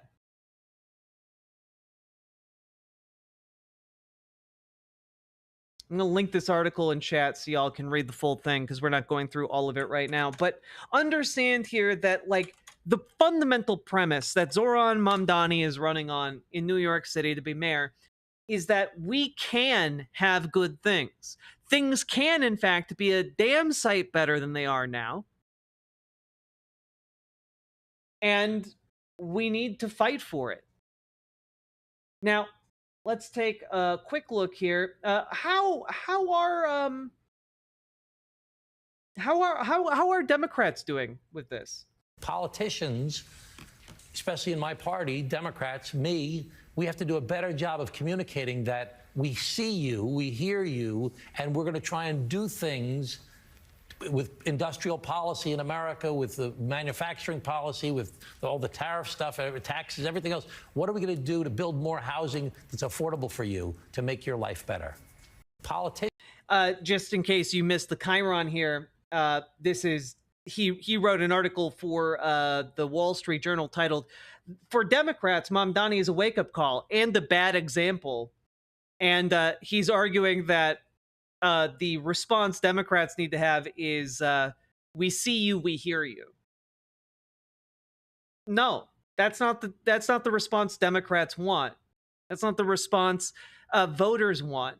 What voters want is, we are going to get you a better world. We are going to win you a better world. We are going to crush the enemies of a better world, and we are going to have it for you. Because we know it is possible. We will fight big business interests. We will fight, the anti-unionist movements. We will fight the Republican politicians that want to take this from you. We will fight and we will win. That is what people want to hear. They do not, people have been seen and heard since forever. And you want to know something? Democratic politicians don't give a shit. They pretend they don't see us. They pretend they don't hear us. And the days of pretending like them deigning to notice us is enough are long since past. They do not understand what is happening here. And understand, it's kind of nuts. Here's another excerpt from that, okay? Another excerpt from this. And why is it that in the Democratic Party, the three most compelling figures, the mayoral candidate, Bernie Sanders, and AOC, the three most compelling figures since the election have been far left of, let's say, the mainstream of a lot of Americans? Why can't moderate Democrats, why can't conservative moderate Democrats like you make that same compelling message? Yeah. Wait a minute.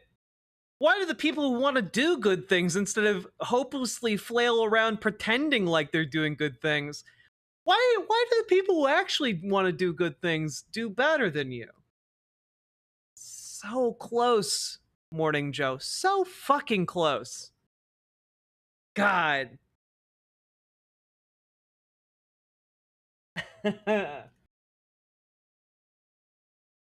And well, it's also how you get stuff like this, which this is absolutely fascinating to me. This is absolutely fascinating. The New York Times ran this article a few days ago.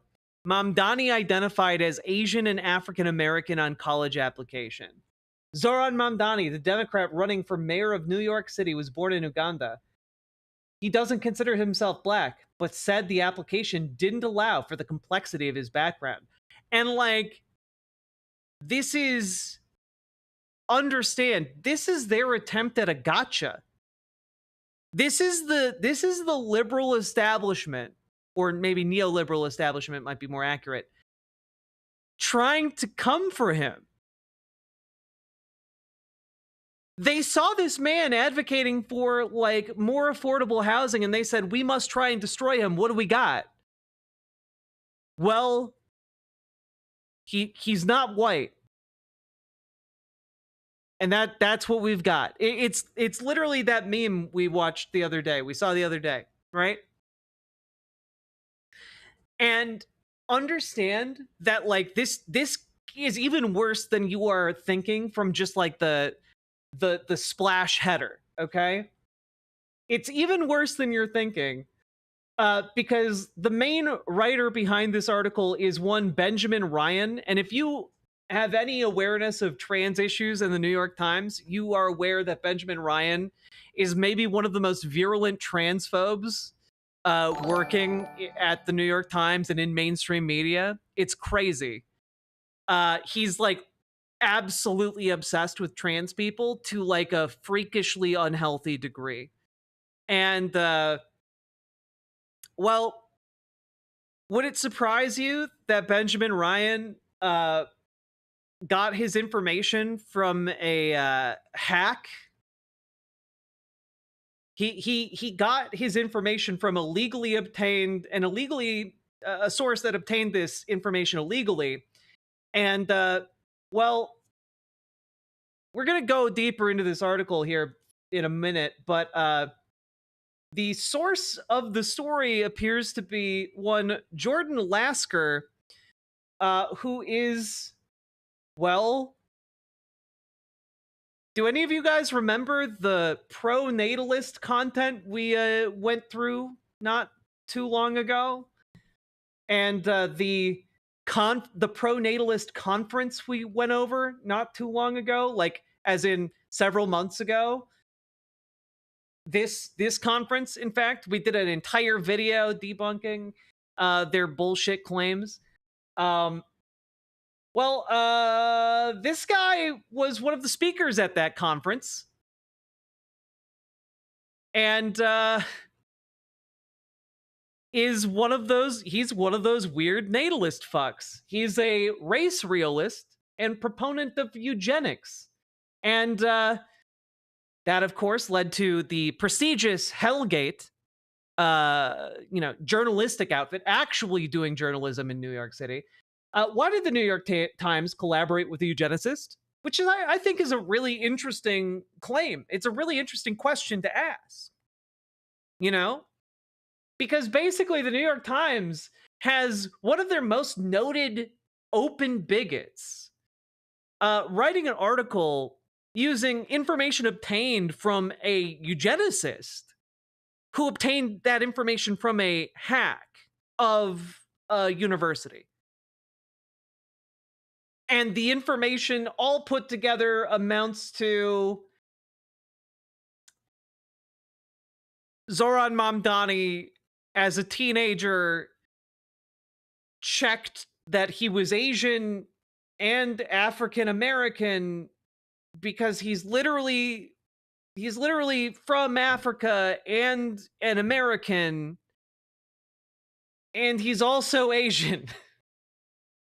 So, like, I don't... like, the story is man born in Africa checks box saying he's African American as a naturalized American citizen. Yeah, guy with Indian descent from Uganda says he's Asian and African, which he is. And I can't believe that this is a news story that the New York Times decided was worth the money and effort to put together here, but it's crazy.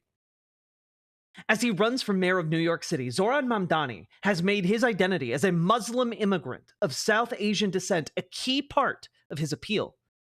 But as a high school senior in 2009, Mr. Mamdani, the Democratic nominee, claimed another label when he applied to Columbia University. Asked to identify his race, he checked a box that he said he was Asian. Was created in a lab by Democratic socialists to lead the revolution. I mean, really, no kidding, Simric. Thank you for the $5 super chat. Asked to identify his race, he checked a box that he was Asian, but also Black or African American, according to internal data derived from a hack of Columbia University that was shared with the New York Times. Columbia, like many elite universities, used a race-conscious affirmative actions admissions program at the time, reporting that his race was Black or African American in addition to Asian could have given an advantage to Mr. Mamdani, who was born in Uganda and spent his earliest years there. And it's like, but he's literally African American and Asian. Like, I'm sorry, the box literally says Black or African American. It's not a story if you understand the categories. God. In an interview on Thursday, Mr. Mamdani, 33, said he did not consider himself either Black or African American, but rather an American who was born in Africa. He said his answers on the college application were an attempt to represent his complex background given the limited choices before him, not to gain an upper hand in the admissions process. He was not accepted at Columbia. Okay, so we're now looking at, right? We're now looking at a story about in an application to a university that he was not accepted at, in confidential documents sent to that university, he checked 2 boxes saying he was Asian and African American. And the story is he may have gotten a boost in the admissions process, even though he wasn't accepted at the university. Like, this is noteworthy enough for the New York Times? That biracial people are born in Africa? That's noteworthy?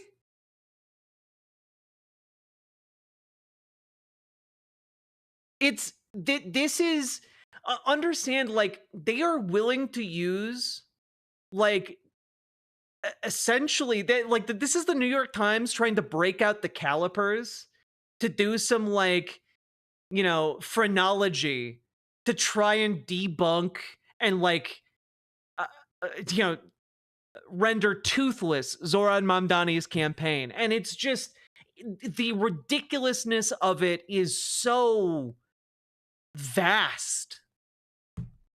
It's so vast. It's so heavy. It's such a joke. Like, I mean, even when they quote him, it on its face, it gets ridiculous. Most college applications don't have a box for Indian Ugandans, so I checked multiple boxes trying to capture the fullness of my background, said Mr. Mamdani, a state lawmaker from Queens. Which, this is like literally a non-story. When you hear his, that makes total sense. The application allowed students to provide more specific information where relevant, and Mr. Mamdani said that he wrote in Ugandan. Even though these boxes are constraining, I wanted my college application to reflect who I was, he added, which, like, yeah. Like, so the story is, like, it's so fucking weird, right? Okay, so he even wrote on his application that he's from Uganda, which he is. Make no mistake, NY Times and Washington Post have McGaws on their staffs. They aren't the progressive bastions they once were. Oh, Shadowfinkel, 1000%. Like, what I just really want to emphasize is how ridiculous these attempts to, like, derail Zoran Mamdani or derail any, like, meaningful socialist movement in this country. Understand that they are scared and they are trying to throw anything at the wall that might possibly be a bit sticky. You know, like, they have nothing. They have nothing on this guy. It's crazy.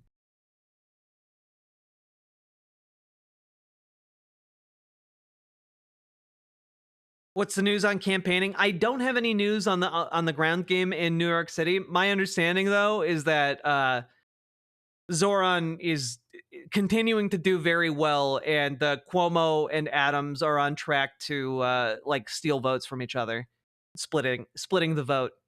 So I'm quite happy with how that campaign is going, as far as last I checked. But let's just round it out here.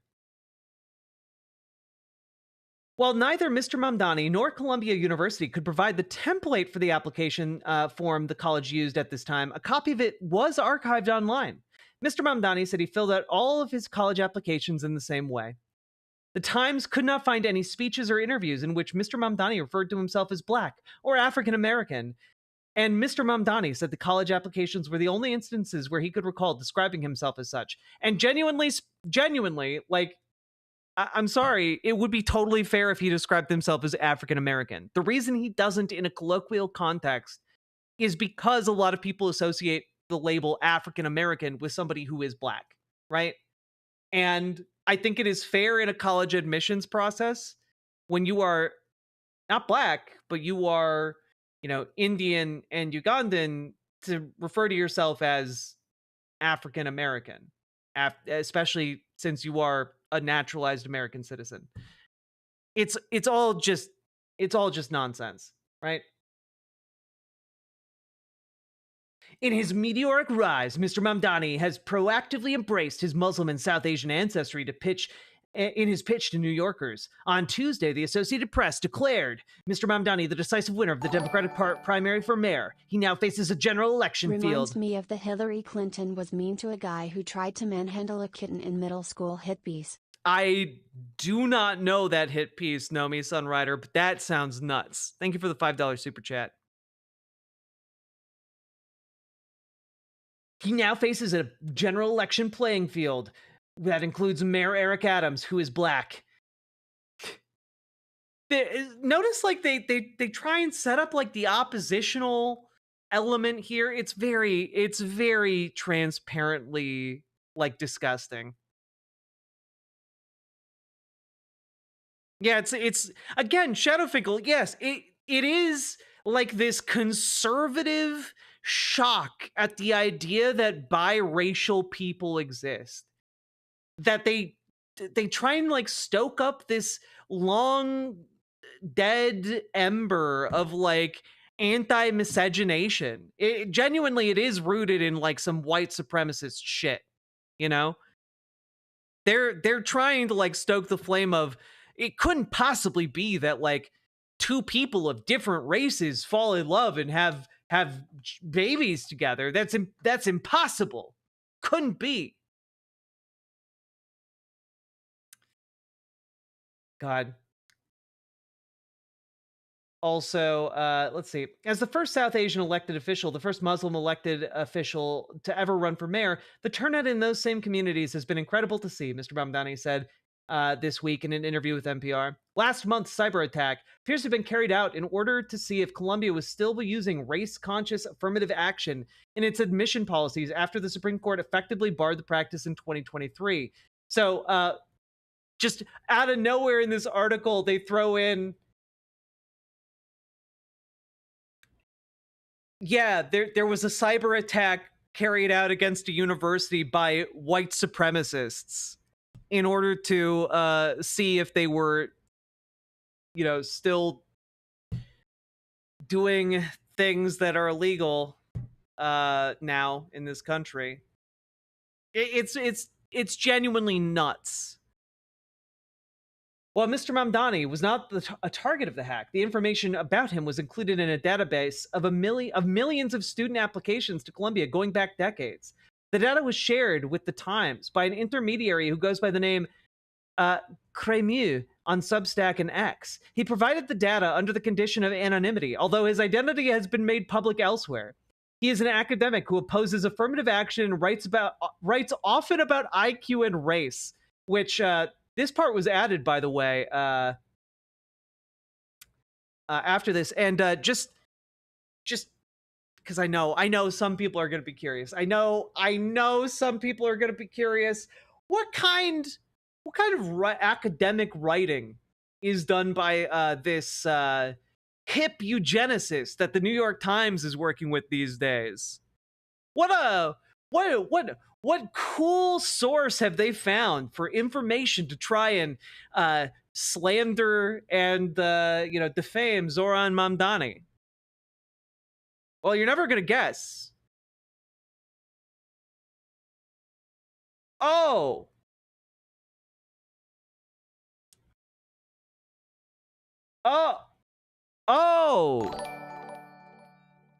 Hmm.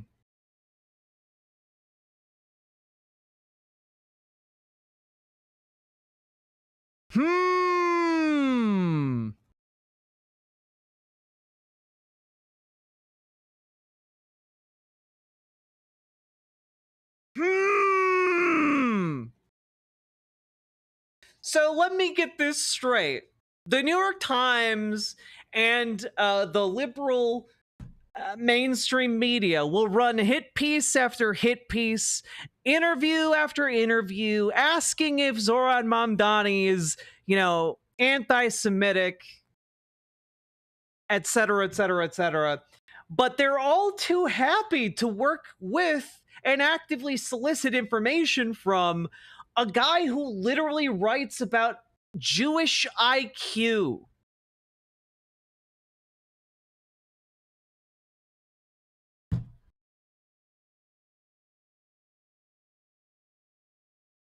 What a wild time to click onto the stream indeed. Yeah. Guy who writes about how national IQs are valid. So, you know, totally normal guy. That's from this year. This article is from this year.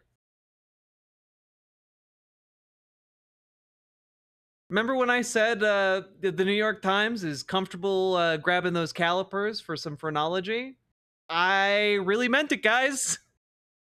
The fuck is a national IQ?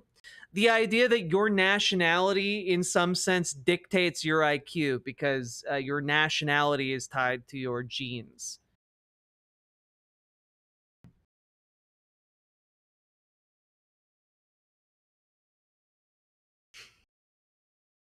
Yeah, it's genuinely like this. I know the New York Times has received awards for its coverage and whatnot, but like this is like everyone. I'm not kidding when I say everyone involved in the publication of this story about Zoran Mamdani should be fired. Every single person involved in writing this story who has their name on the byline of this story should be fired. Benjamin Ryan should be fired. Nicholas Fandos should be fired. Dana Rubenstein should be fired. Every single editor that allowed this to get through should be fired. Like it's everyone that facilitated the creation of this should not have a job at the New York Times.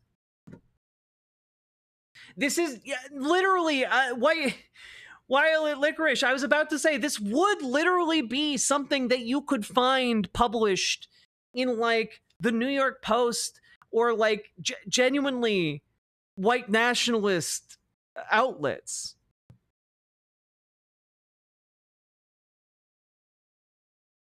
It's nuts. And of course, they only included this information after their source was outed. The data included information on applicants' citizenship status, national origin, standardized test scores, race, and whether they were ultimately admitted to the school, among other factors. It did not include a PDF or image of Mr. Mamdani's full application. Columbia, which is still investigating the incident, has not validated the information derived from the hack and declined to comment for this article. And again, Columbia's still investigating the incident? What incident? A kid 15 years ago filled out multiple boxes when asked about his, like, ethnicity and race? Again, we can literally see the form right here in the article. Asked about race. Here, let's make it big. Look at this. Ethnicity / race information. American Indian or Alaska Native, Asian, Black or African American, Native Hawaiian or Pacific Islander, white. Found the Hillary hippies. She found a litter of baby rabbits in high school and punched a guy in the nose for grabbing them. Damn, that actually makes Hillary Clinton sound good. Don't share information like this with me. Don't make me like some aspect of Hillary Clinton. Don't do this to me, Nomi Sunrider. Thank you for the $5 super chat. You should, in fact, punch someone who's trying to fuck with a bunch of baby rabbits. That's good. It says ethnicity and race. Ethnicity and race. If you are Ugandan and you are Asian, I'm sorry, but saying you are African American and Asian is totally valid. Sorry. This is totally valid. Again, if you look at some of the other questions here and you imagine yourself as a 15-year-old, are you Hispanic or Latino, person of Cuban, Mexican, Puerto Rican, South or Central America, or other Spanish culture or origin, regardless of race? Like, again, totally valid to check two of these boxes. Trying to frame this as a evil 17-year-old trying to get a leg up in admissions, like, nah. He even wrote down here under additional optional information that he was from Uganda, which he is. It's a non-story. And it's only being blown up into a story because the New York Times is trying to make it a story.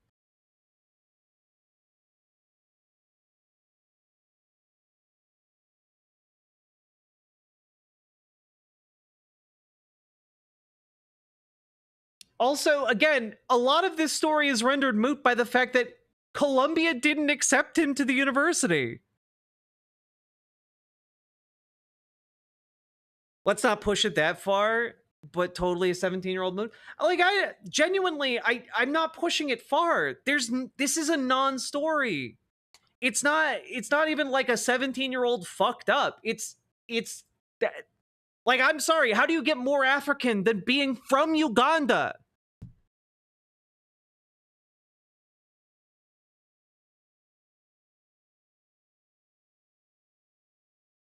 I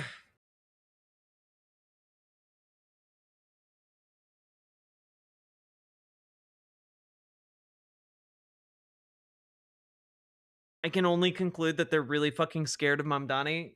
And again, like, they're really fucking scared of Mamdani doing what? Raising their taxes. Like, that's it. Raising taxes on rich people. Oh no, the horror. We have to use race science that's been outdated by 150 years to try and smear him. How dare an American who was born and raised in Uganda not have an intimate, detailed knowledge of like the race science system we have used to create the concept of race here in America? Crazy.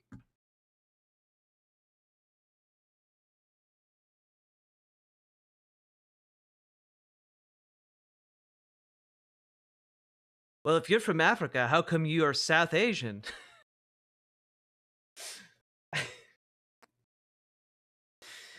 Again, not accepted at the university. Mr. Mamdani's father was a professor at Columbia at the time his son applied to college and remains so now.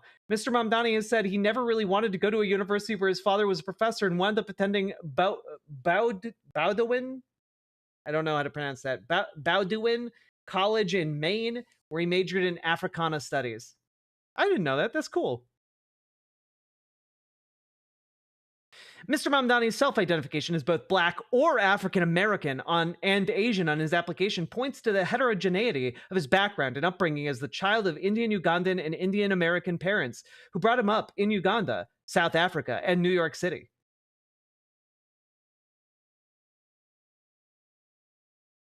Jesus Christ. This entire thing is so stupid.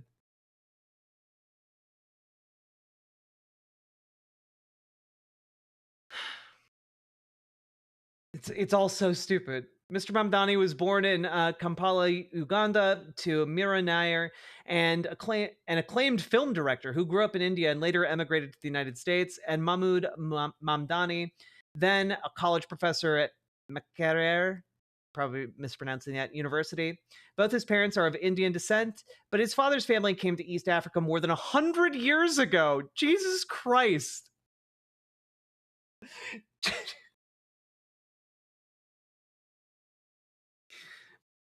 I just, again, the weird way we categorize race and ethnicity in this country, like it seems weird to me to be like, yes, these people who have lived in this country for a century aren't really from the continent that country's on. It's insane. Like, just straight up, like the way we categorize people is just nonsensical. Again, this is why race is a social construct, because frankly, this is all bonkers shit.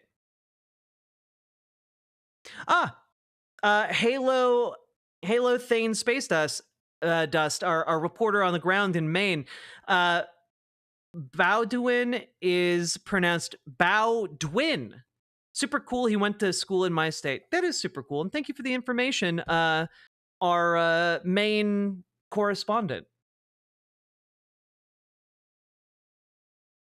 When asked if any of his family had intermarried while in East Africa, he said, can we just like, who gives a shit? Like, what you're asking him if his other family members in Uganda intermarried? This is weird. This is some weird shit. You would never ask this, by the way, of like, I don't know, a German, like a guy who is like from a German family in the Midwest. You'd never ask, did your grandfather intermarry? Like that, this would not be a question. It's so fucking weird and racist down to the core. God. Banana brains, in a sense, I would consider like white South Africans to be like African American, in the sense that they are literally African and American. And in that sense, yes, in the colloquial way we use African American to mean like Black people in America, no. But like, I feel like we're all adults, we can make the distinction, right? halothane. It's a chemical. Ah, halothane. Thank you for the correction.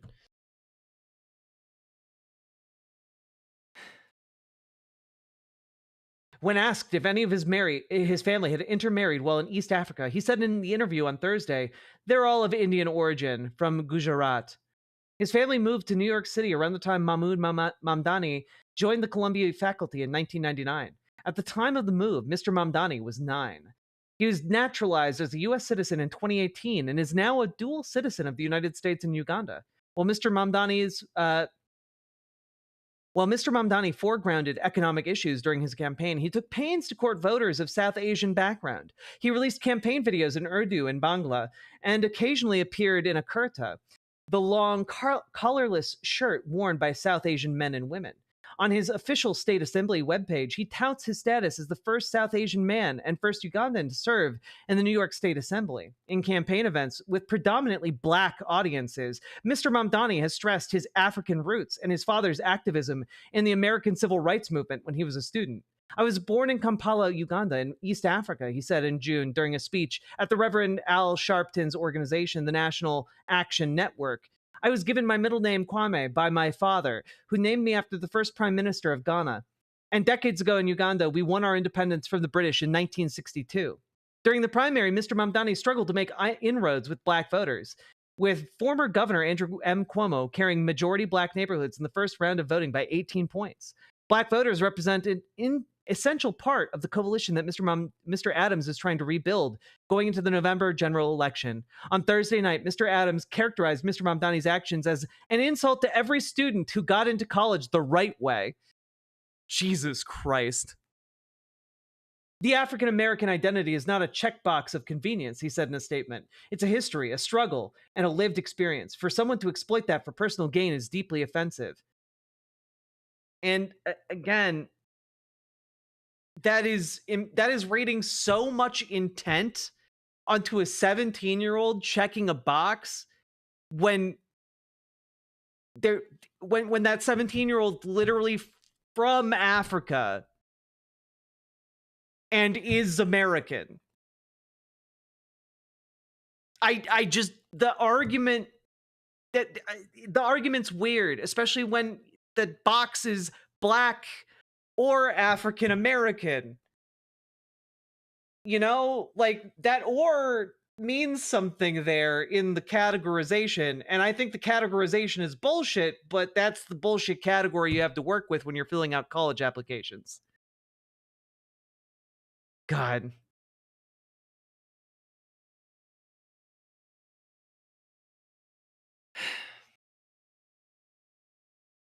His campaign called on Columbia to release Mr. Mamdani's admissions records and investigate whether university policies had been violated. It's like, what?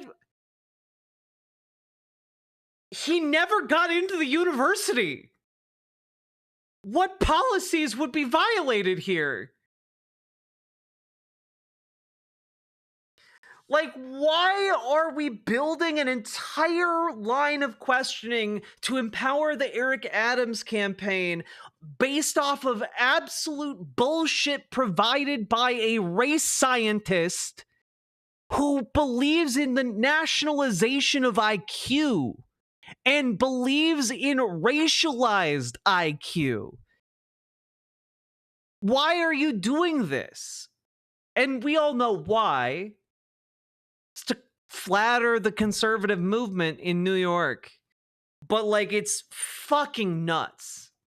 This should be a scandal that in a better world would take down the entirety of the New York Times.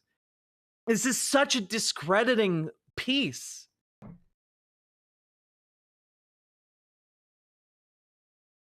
After Mr. Mamdani was elected to New York State Assembly in 2020, he continued to grapple with the issue of racial identity, successfully co-sponsoring legislation requiring that when the state collects demographic data, it includes categories of for New Yorkers of Middle Eastern and North African descent.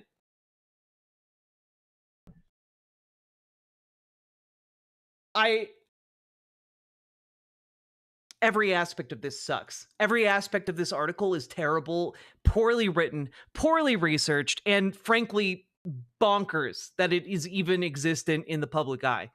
Mr. Mamdani continued to grapple with the issue of racial identity by getting legislation passed that would include more groups of people in demographic data collection.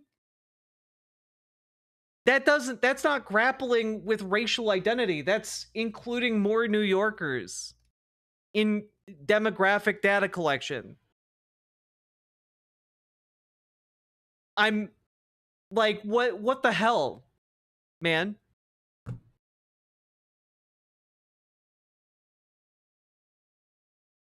The inability of these boxes to reflect the breadth of New Yorkers' lives and their backgrounds is something that has also influenced my legislative work and my advocacy, he said in the interview.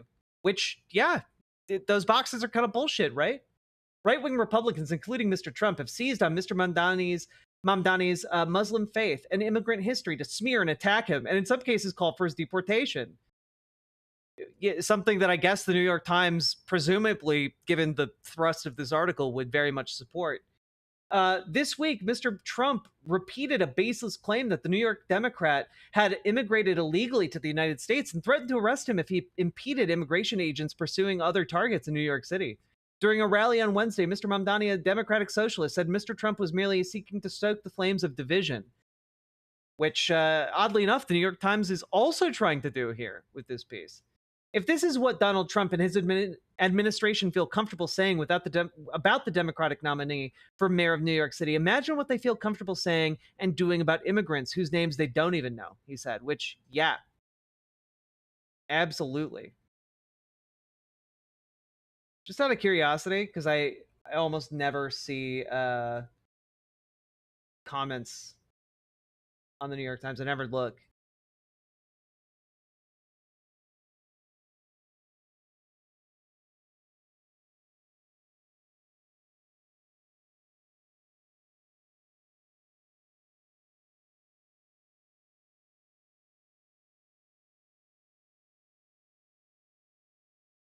It's so fascinating.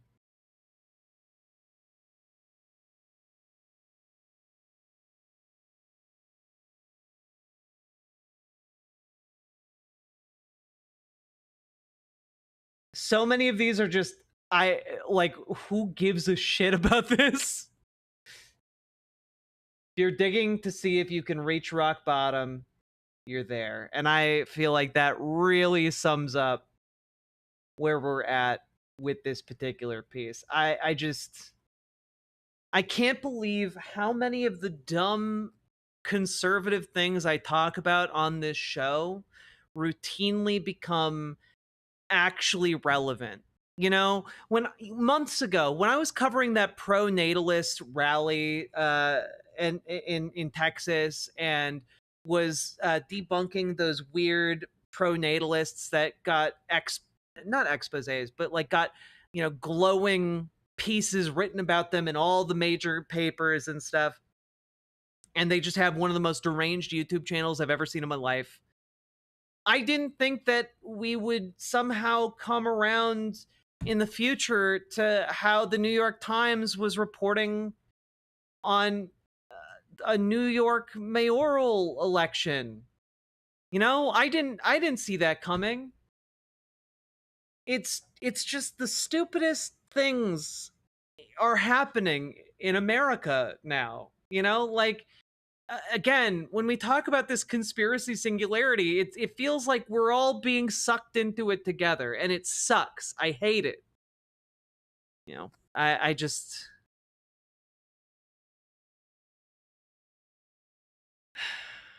God.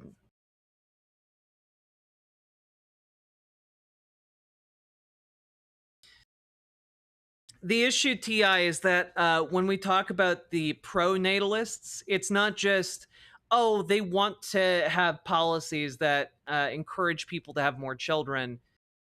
These pro-natalist events are white supremacist events. They only want certain groups of people having babies. They only want certain wealthy people having babies because they believe in eugenics. It's a front for the eugenics resurgence in modern times. And yeah, they're all in favor of diminishing the amount of children non-white people have, because they're disgusting and they're racist. And the New York Times has seen fit to throw in their lot with that type of people, I guess, which I wish I could say was surprising, but unfortunately I can't. Anyway, Zoran Mamdani seems pretty cool. I think maybe he has the juice, and I think maybe that's the future of the Democratic Party. The future of the Democratic Party is probably people who make the Democratic base excited, and that's not Eric Adams, and it's certainly not Andrew Cuomo. And well, I don't know. I think maybe we'll close out on this.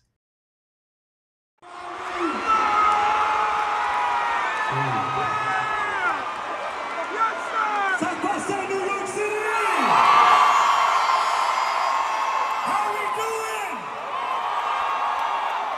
It's such a pleasure to be here with you. My name is Zoran Mamdani, and I'm here to say that as the next mayor of this city, I will be proud to stand up for Haitian New Yorkers every single day. We are going to fight to get IT off the travel ban. We are going to fight Donald Trump when he tries to end TPS. We're going to stand up for IT because you taught the world about freedom. It's time for us to return the favor. Thank you. Yeah, I think that's the future right there. And anyone who tells you that, oh, well, it's just, you know, they the Democratic base, they just want to feel seen and heard. No. We want elected officials who are actually going to fight for us. And that means fighting for us when ICE comes. That means fighting for us when you get asked inconvenient questions. It means fighting for us in every venue, in every forum, in every battlefield. It means fighting for us, your constituents. So I'm going to end this segment the way I'm increasingly doing is to say we are in a really rough time right now. And if you've noticed the massive increase in ICE presence, if you've noticed that there seems to be a rising groundswell of people who want to step up and do something to help their communities, to keep their communities safe, to fight back against fascism, what we need is more people like you. Okay? www.runforsomething.net. That will be a great stepping stone to help you get involved in running for local office. We need people who actually believe in freedom, who actually are willing to fight for the people in their local area to run for office. City council, the mayoral spot. You can be a Zoran Mamdani. You can knock on doors. You can phone bank. You can get support from communities like ours online. Okay? There are people like me who will throw our weight behind you and try and help you get the people power you need to get elected. So please, if you are in this community and you do decide to run for something, let us know. Let me know. And I'll try to do my best to support you. Okay?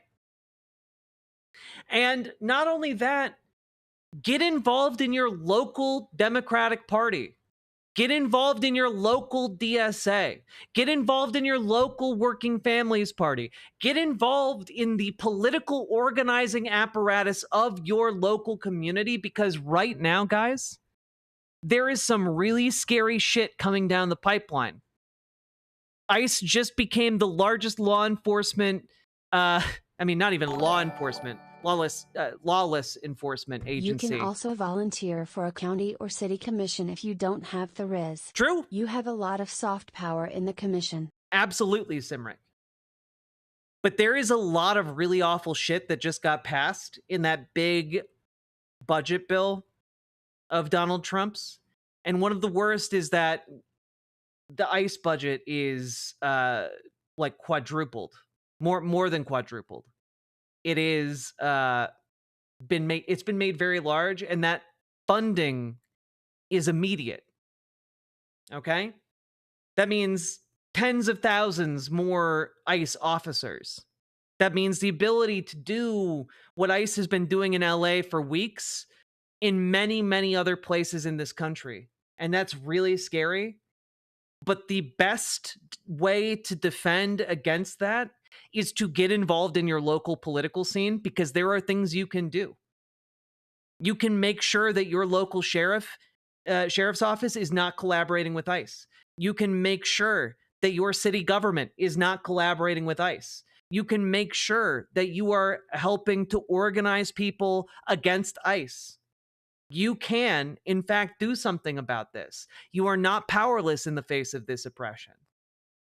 And the people of LA, they are not powerless either. Okay?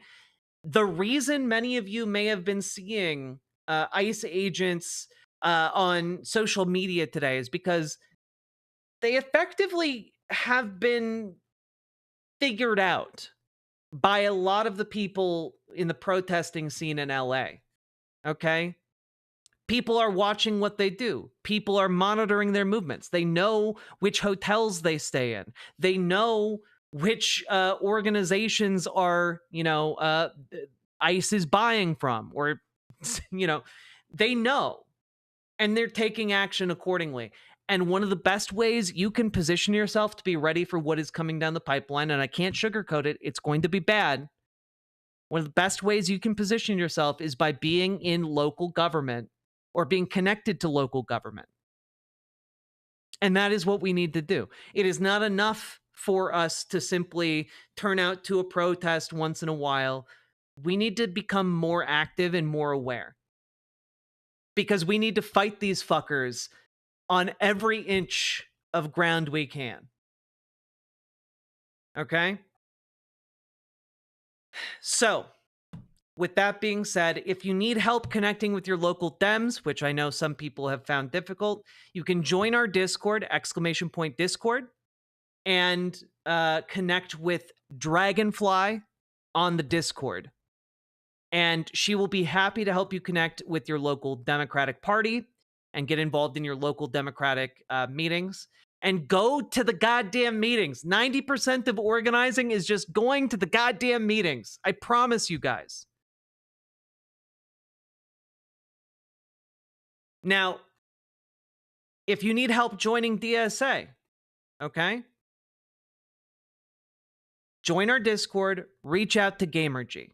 GamerG will happily help set you up with either your local DSA organizing group or help you start your own DSA group in your area if there isn't one locally, okay? These are the organizations I'm familiar with, and the organizations we can help you join. They are by no means comprehensive. I'm sure there are other local orgs, homeless shelters, like people doing good in the community you can work together with in order to organize. But you must be organizing, okay? You must be organizing. Okay? I know it sucks to go to meetings, but that is where so much of the work is being done. Organize your workplace, organize your community. We need to get ready. Winter is coming. So on that note, Zoran Mamdani, absolute king. If you can, pitch into his mayoral campaign as well. But get ready to fight, folks, because it's coming to us whether we want it to or not. Oof. Ice pigs being scared of liberals and leftists makes me so happy. Hell yeah, Hammock.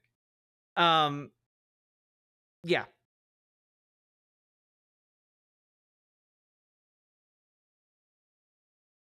Do you support amending the Constitution to allow foreign-borns to be president so we can get Zoran as prez?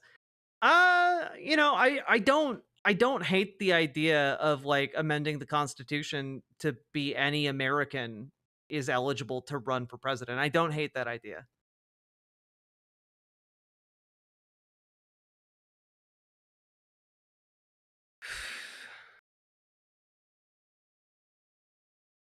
God, Dildog is such an iconic character, and we haven't even had him for a full day yet.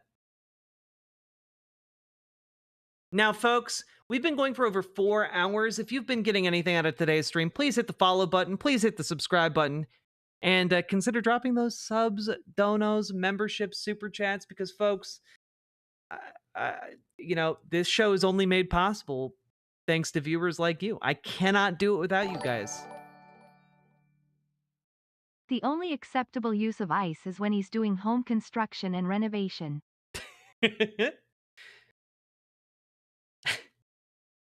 What about if ice is used to do like the credits song for the Teenage Mutant Ninja Turtles movie? I support the use of ice in that. Socket Tanuki, thank you for the 5 tier 1 subs. Very much appreciated. Look at you getting Uncle Gumbald, Somniostatic, Punky Gal, Gamer G. Oh, getting rid of a bunch of white names today. Let's go. Can we use ice during sexy times too? Of course you can.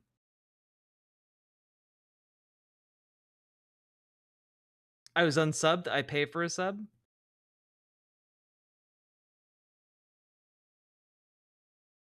How dare I was not a white name.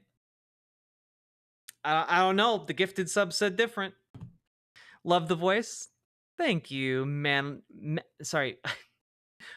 I keep wanting to say Man Lion, and that is absolutely not your username. Main Lion, hello.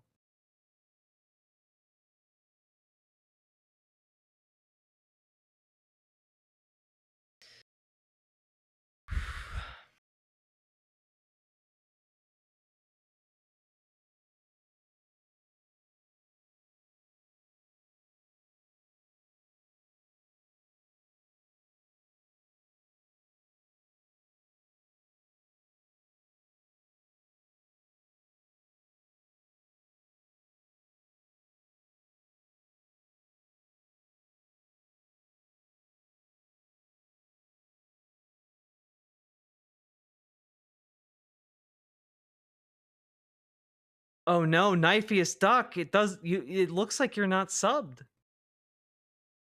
You are subbed. I see the little star next to your name, Lady Raincloud. Kicking off just like a existential crisis in the members of, of Riverboat Chat. Hello, NG. Uncle Gumbald, careful. Some of them like it like that. Not done anything right? You've done so much right, but you've done nothing wrong. And I can let you know that because I have felt like I've been doing things wrong all fucking day.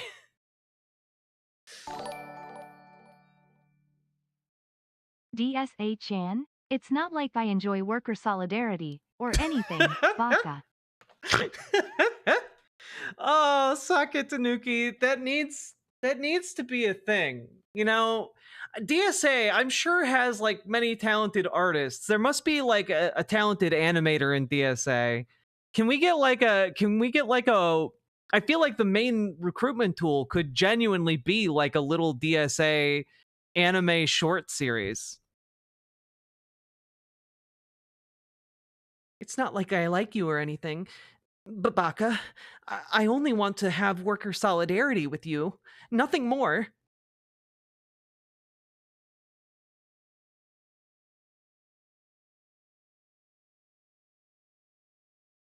You know, I was actually asleep and I heard your channel come up on my phone. So when I woke up, I had to see who it was with the comforting voice. Thank you, Main Lion. Appreciated. It's always so interesting to hear you guys talk about my voice, because I don't feel like I have a particularly good voice, but you all seem to like it a lot, and I'll take it.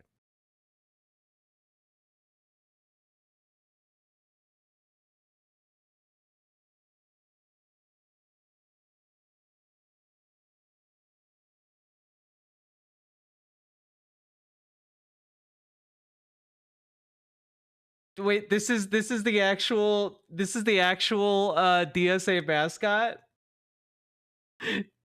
Dog, he's so cool. I he's like if the Cuphead characters fucked like the Pepsi logo or like an emoji. You know, like it's so good. It's so good.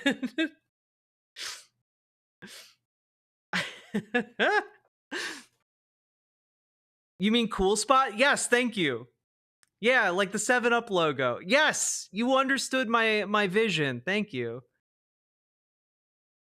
Yeah, it's like the boy the guys from Cuphead fucked Cool Spot. Exactly. I got a little button with Bud on it.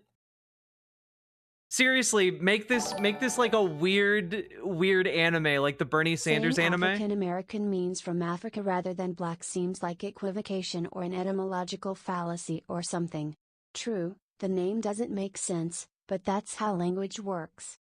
I just think that, like, if you are saying black or African American, like, I think that it's really that's. I think that you can make an argument for, especially like an Southeast Asian man, like a man whose lineage goes back to India, who's born in Uganda. I can very easily see how someone would check those boxes. And I don't think that's wrong, because again, I think these categories are bullshit. Again, that's why I made a distinction between checking boxes on a form versus colloquially identifying as African American, because they're two different things.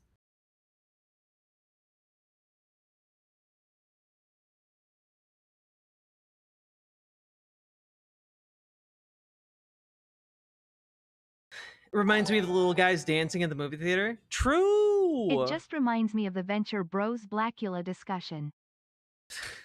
God. I need to rewatch Venture Bros. Those are synonyms in the US? Yeah, in colloquial conversation, but I think we all understand that someone who is African and American might not always be black. Right? Like I think that we can understand that. And I don't think it's wrong for someone to say they're African American when they're not black if they're literally someone from Africa who is also American.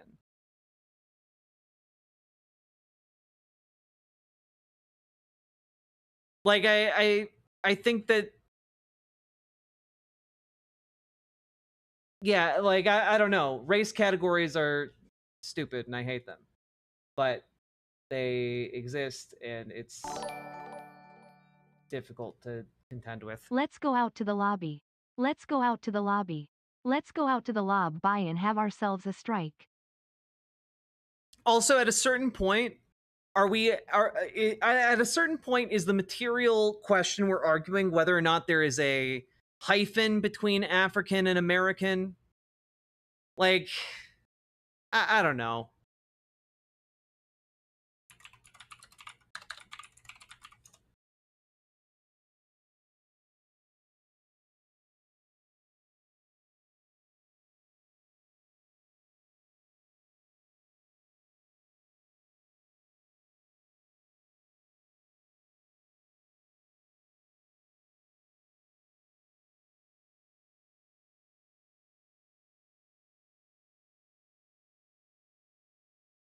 No, we're all human. I mean, look. I'm not talking. Yeah, but like, if someone's African and American, I understand that colloquially we would understand an African American to be black. I get that. I understand that. But I also understand that someone can be African and American and not be black.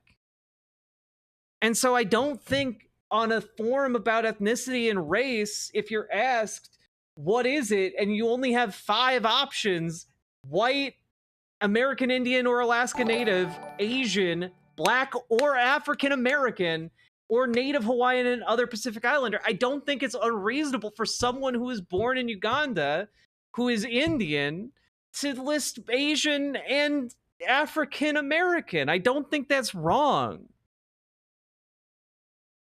Like, I'm not talking about colloquially. I mean, all the times people say it.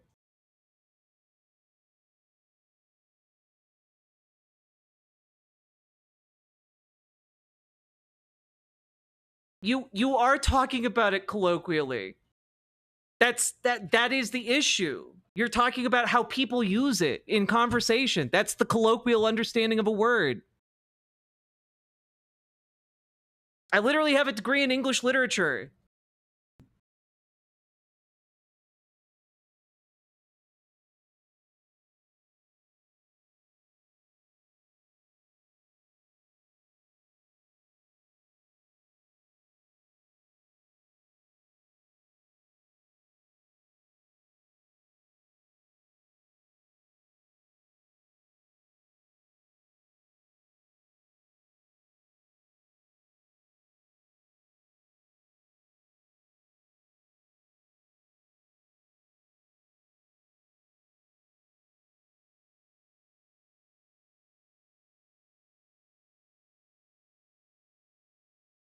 No, that's what the term means. You're doing the fallacy thing again.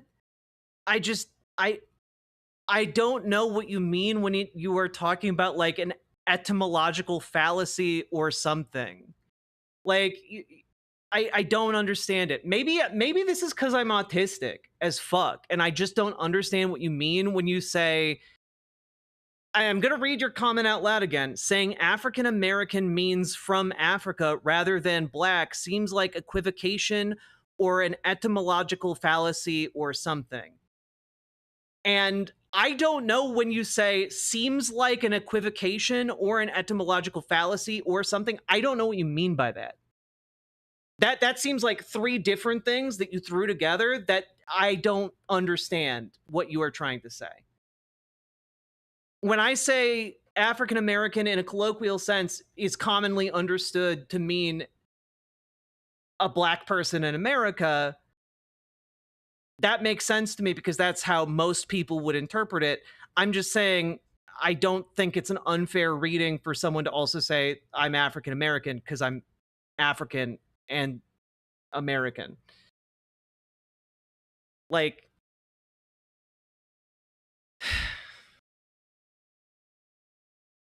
I just don't get it. I'm sorry.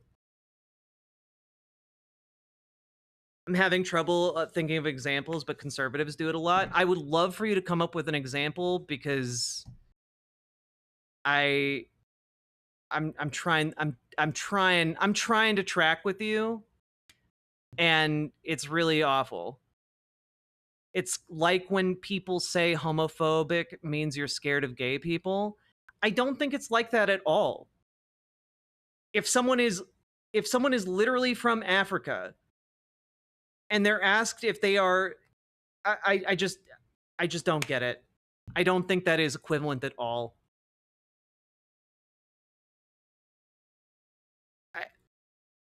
Because homophobic literally means extreme disgust or fear. Like, that's the literal meaning of homophobic. It's not, apparently it's not at all equivalent to what you're talking about. So I would need a better example.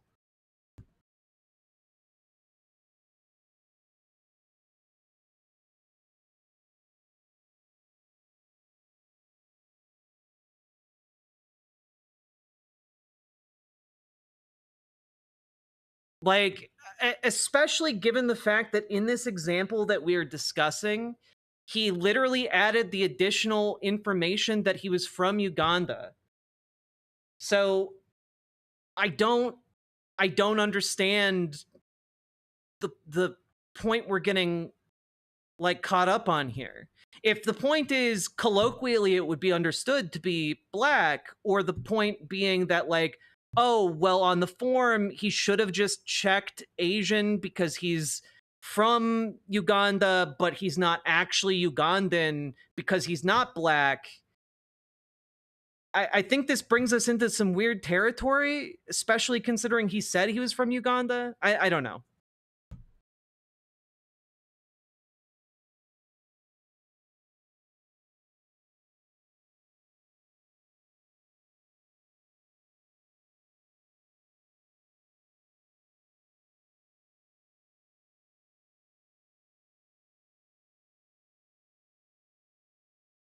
I think it's pedantic to say African American means you moved from Africa to America rather than what you know the term means.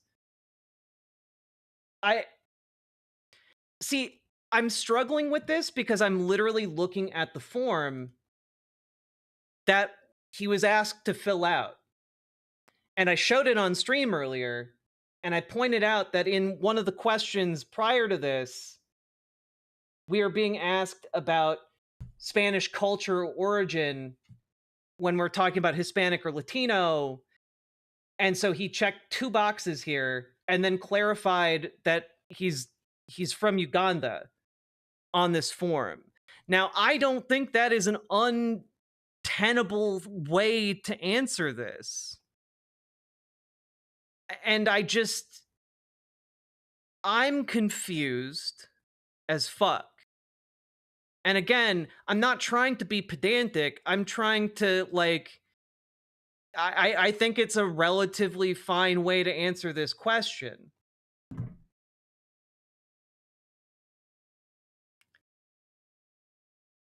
Like you can, it literally also asks you select one or more of the following 5 categories.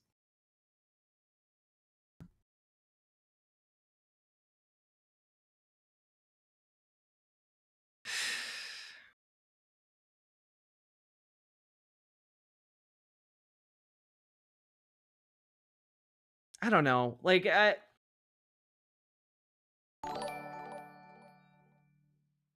just don't think it's the same. What matters is Zoran Mamdani knows the way my brothers. That's true. That is much more material. Honestly, I shouldn't have gotten roped into this entire conversation at all. Because the point being here that like it's absolutely not material to any of his policy positions at all.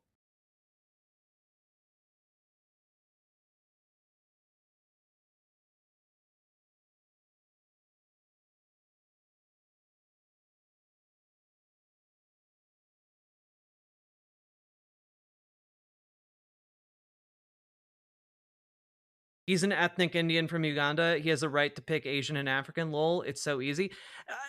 That's my feeling about it. But like, I don't know. Maybe I'm wrong for thinking that someone whose family spent the last century in Uganda would be misplaced to consider himself an African American after moving to America. Genuinely. I don't know.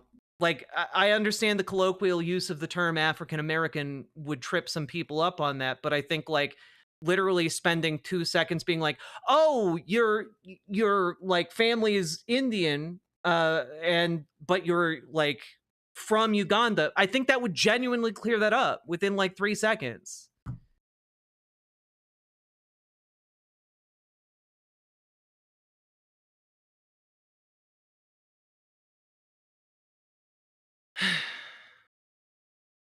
Y'all ever feel weird debating what race someone gets to identify as? I mean, I generally don't. I just think like I understand how someone could identify that way.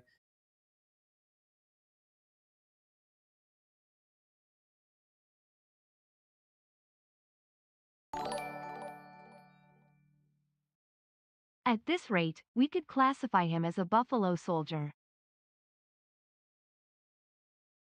I don't know what that means. I'm sorry. Thank you for the 5 tier 1 subs though. I got you, Tracer. Don't worry. I'm just, again, I'm really autistic, and words are like the thing that I know, and I think part of what I'm really tripped up on and struggling with is that I've been working for like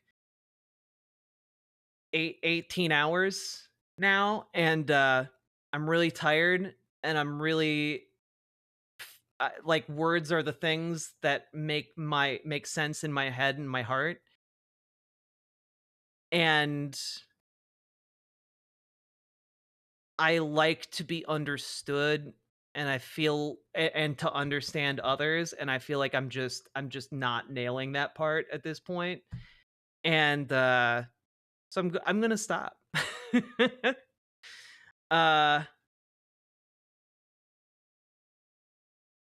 Hey, Just Kenny, how you doing?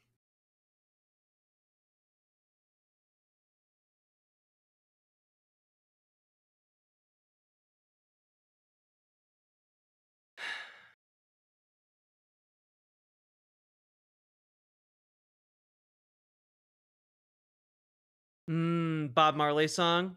Oh, yeah, okay. No, that makes sense. Saki. Oh, excuse me. That makes sense, Saki Tanuki. Thank you.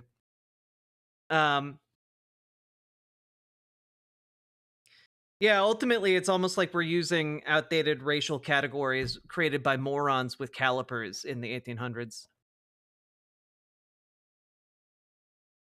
Whew.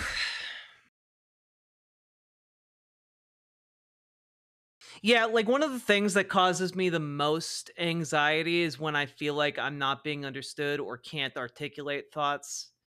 And like that drives me bananas. And if you guys have ever seen me like truly meltdown on stream, like that is the thing that will get me to meltdown on stream.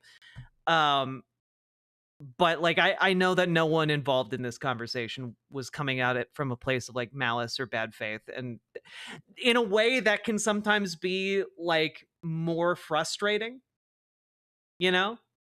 And I hope everyone understands that ultimately I believe we're all on the same page, and I just, you know, sometimes I just my brain just don't work the way other people want it to. Story of my life. I had an entire day like that. I feel like I was being as clear as possible. Everyone kept missing my point entirely. I'm sorry to hear that, sweet blasphemy.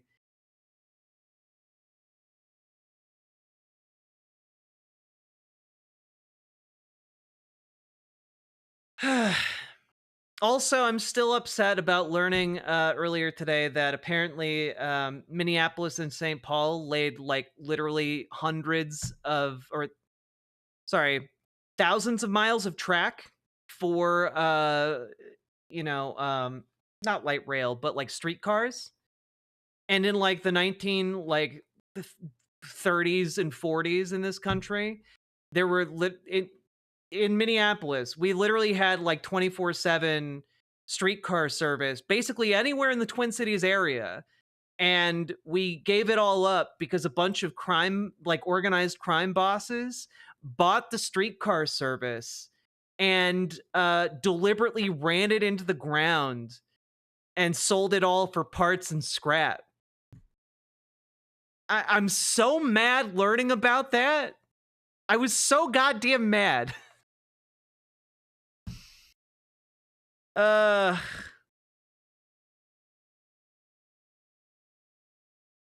In part, it was the car lobby, but in another part, it was literally organized crime moving on from bootlegging to, doing the modern day, the modern day hedge fund move, you know?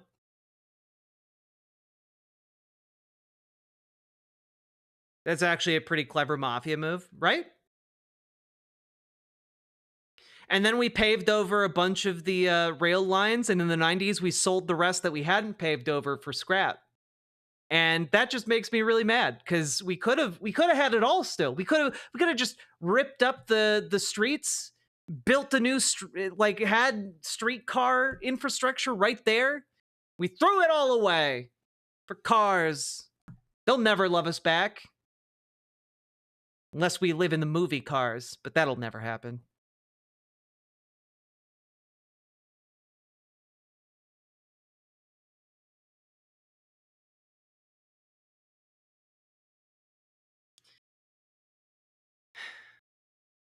Twin Cities railcar tunnels are among the oldest sections of the lab underneath St. Paul's, the world's third longest man-made tunnel system. What? How do I not know this? What?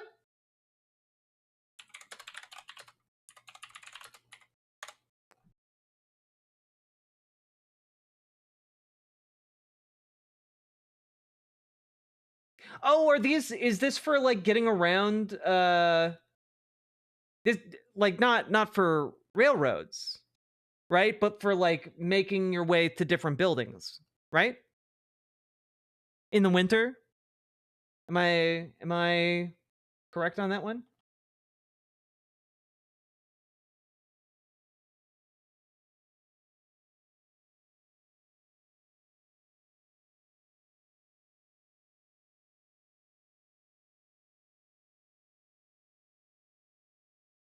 Man, for a second I thought maybe there was a chance there was an unused subway system below our feet in St. Paul. Sad day.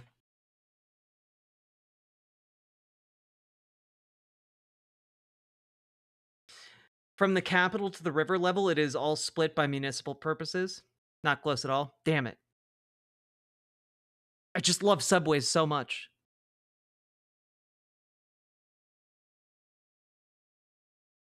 If you compare how they treat Bernie and Zoran, you can really see how racist we still are. Absolutely.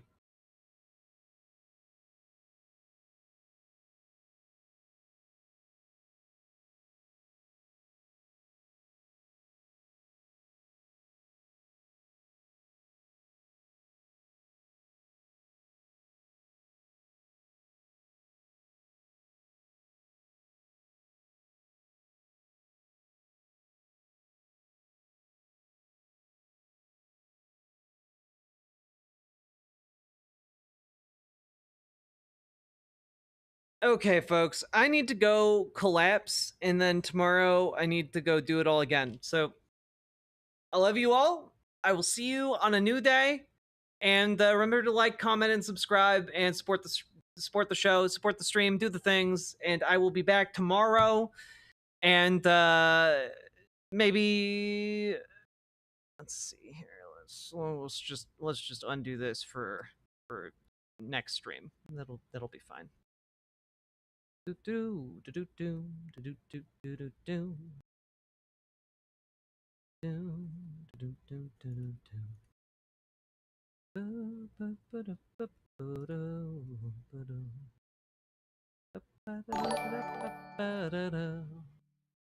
Jack, to understand and be understood is significant to my well-being. I struggle when parts of society strip language of logic and meaning. You rock less than 3. Thanks, Patrick Lucas, and thank you for being a member for the last year. Really, really appreciate it.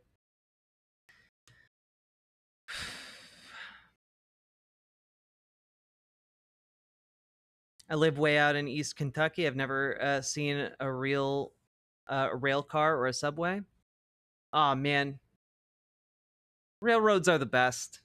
We really nailed a solid technology there, and then we just like let it go. And I don't know. I think we should get it back.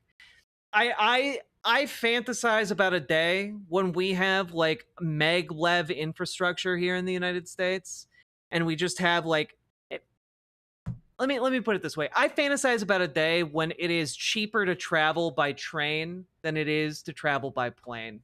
And I think we could do it. I think if we invested into like a maglev network that connected our major cities across the country, I think genuinely that would change the way we travel, change the way we see the world, and let's invest in public transit.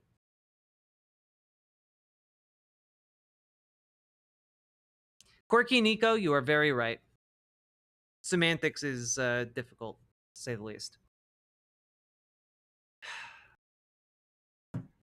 Also, maglev technology is just so cool. You literally float the train. That's so fucking cool. Ugh. It's so fucking cool. All right. Anyway, bye.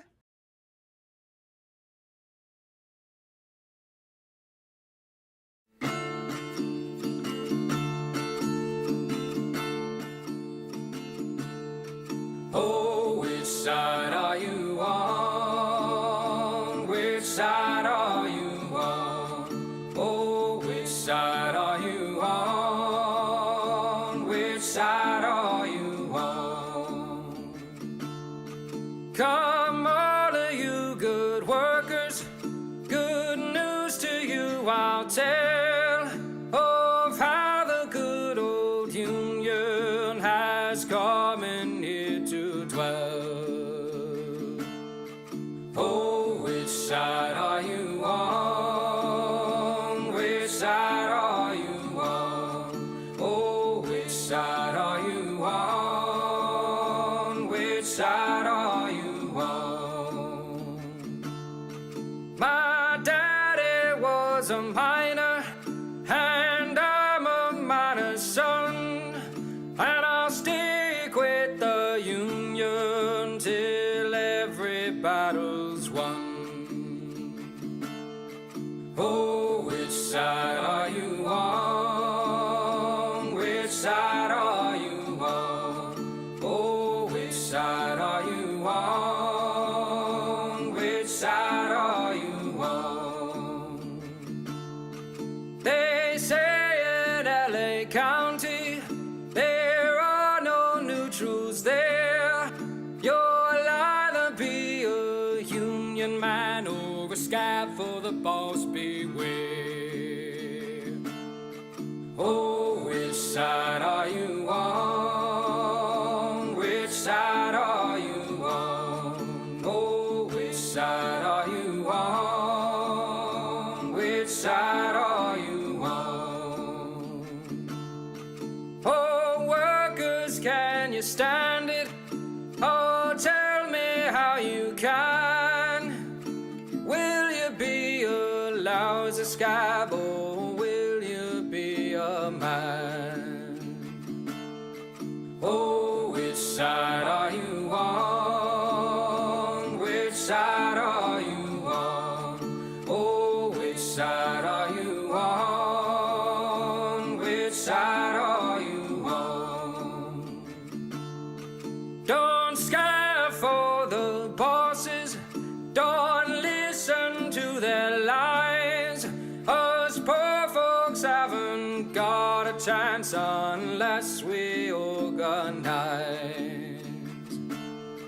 Oh, which side are you on? Which side are you on? Oh, which side are you on? Which side are you on? Oh, which side are you on? Oh, which side are you on? Oh, which side are you on? Oh, which side?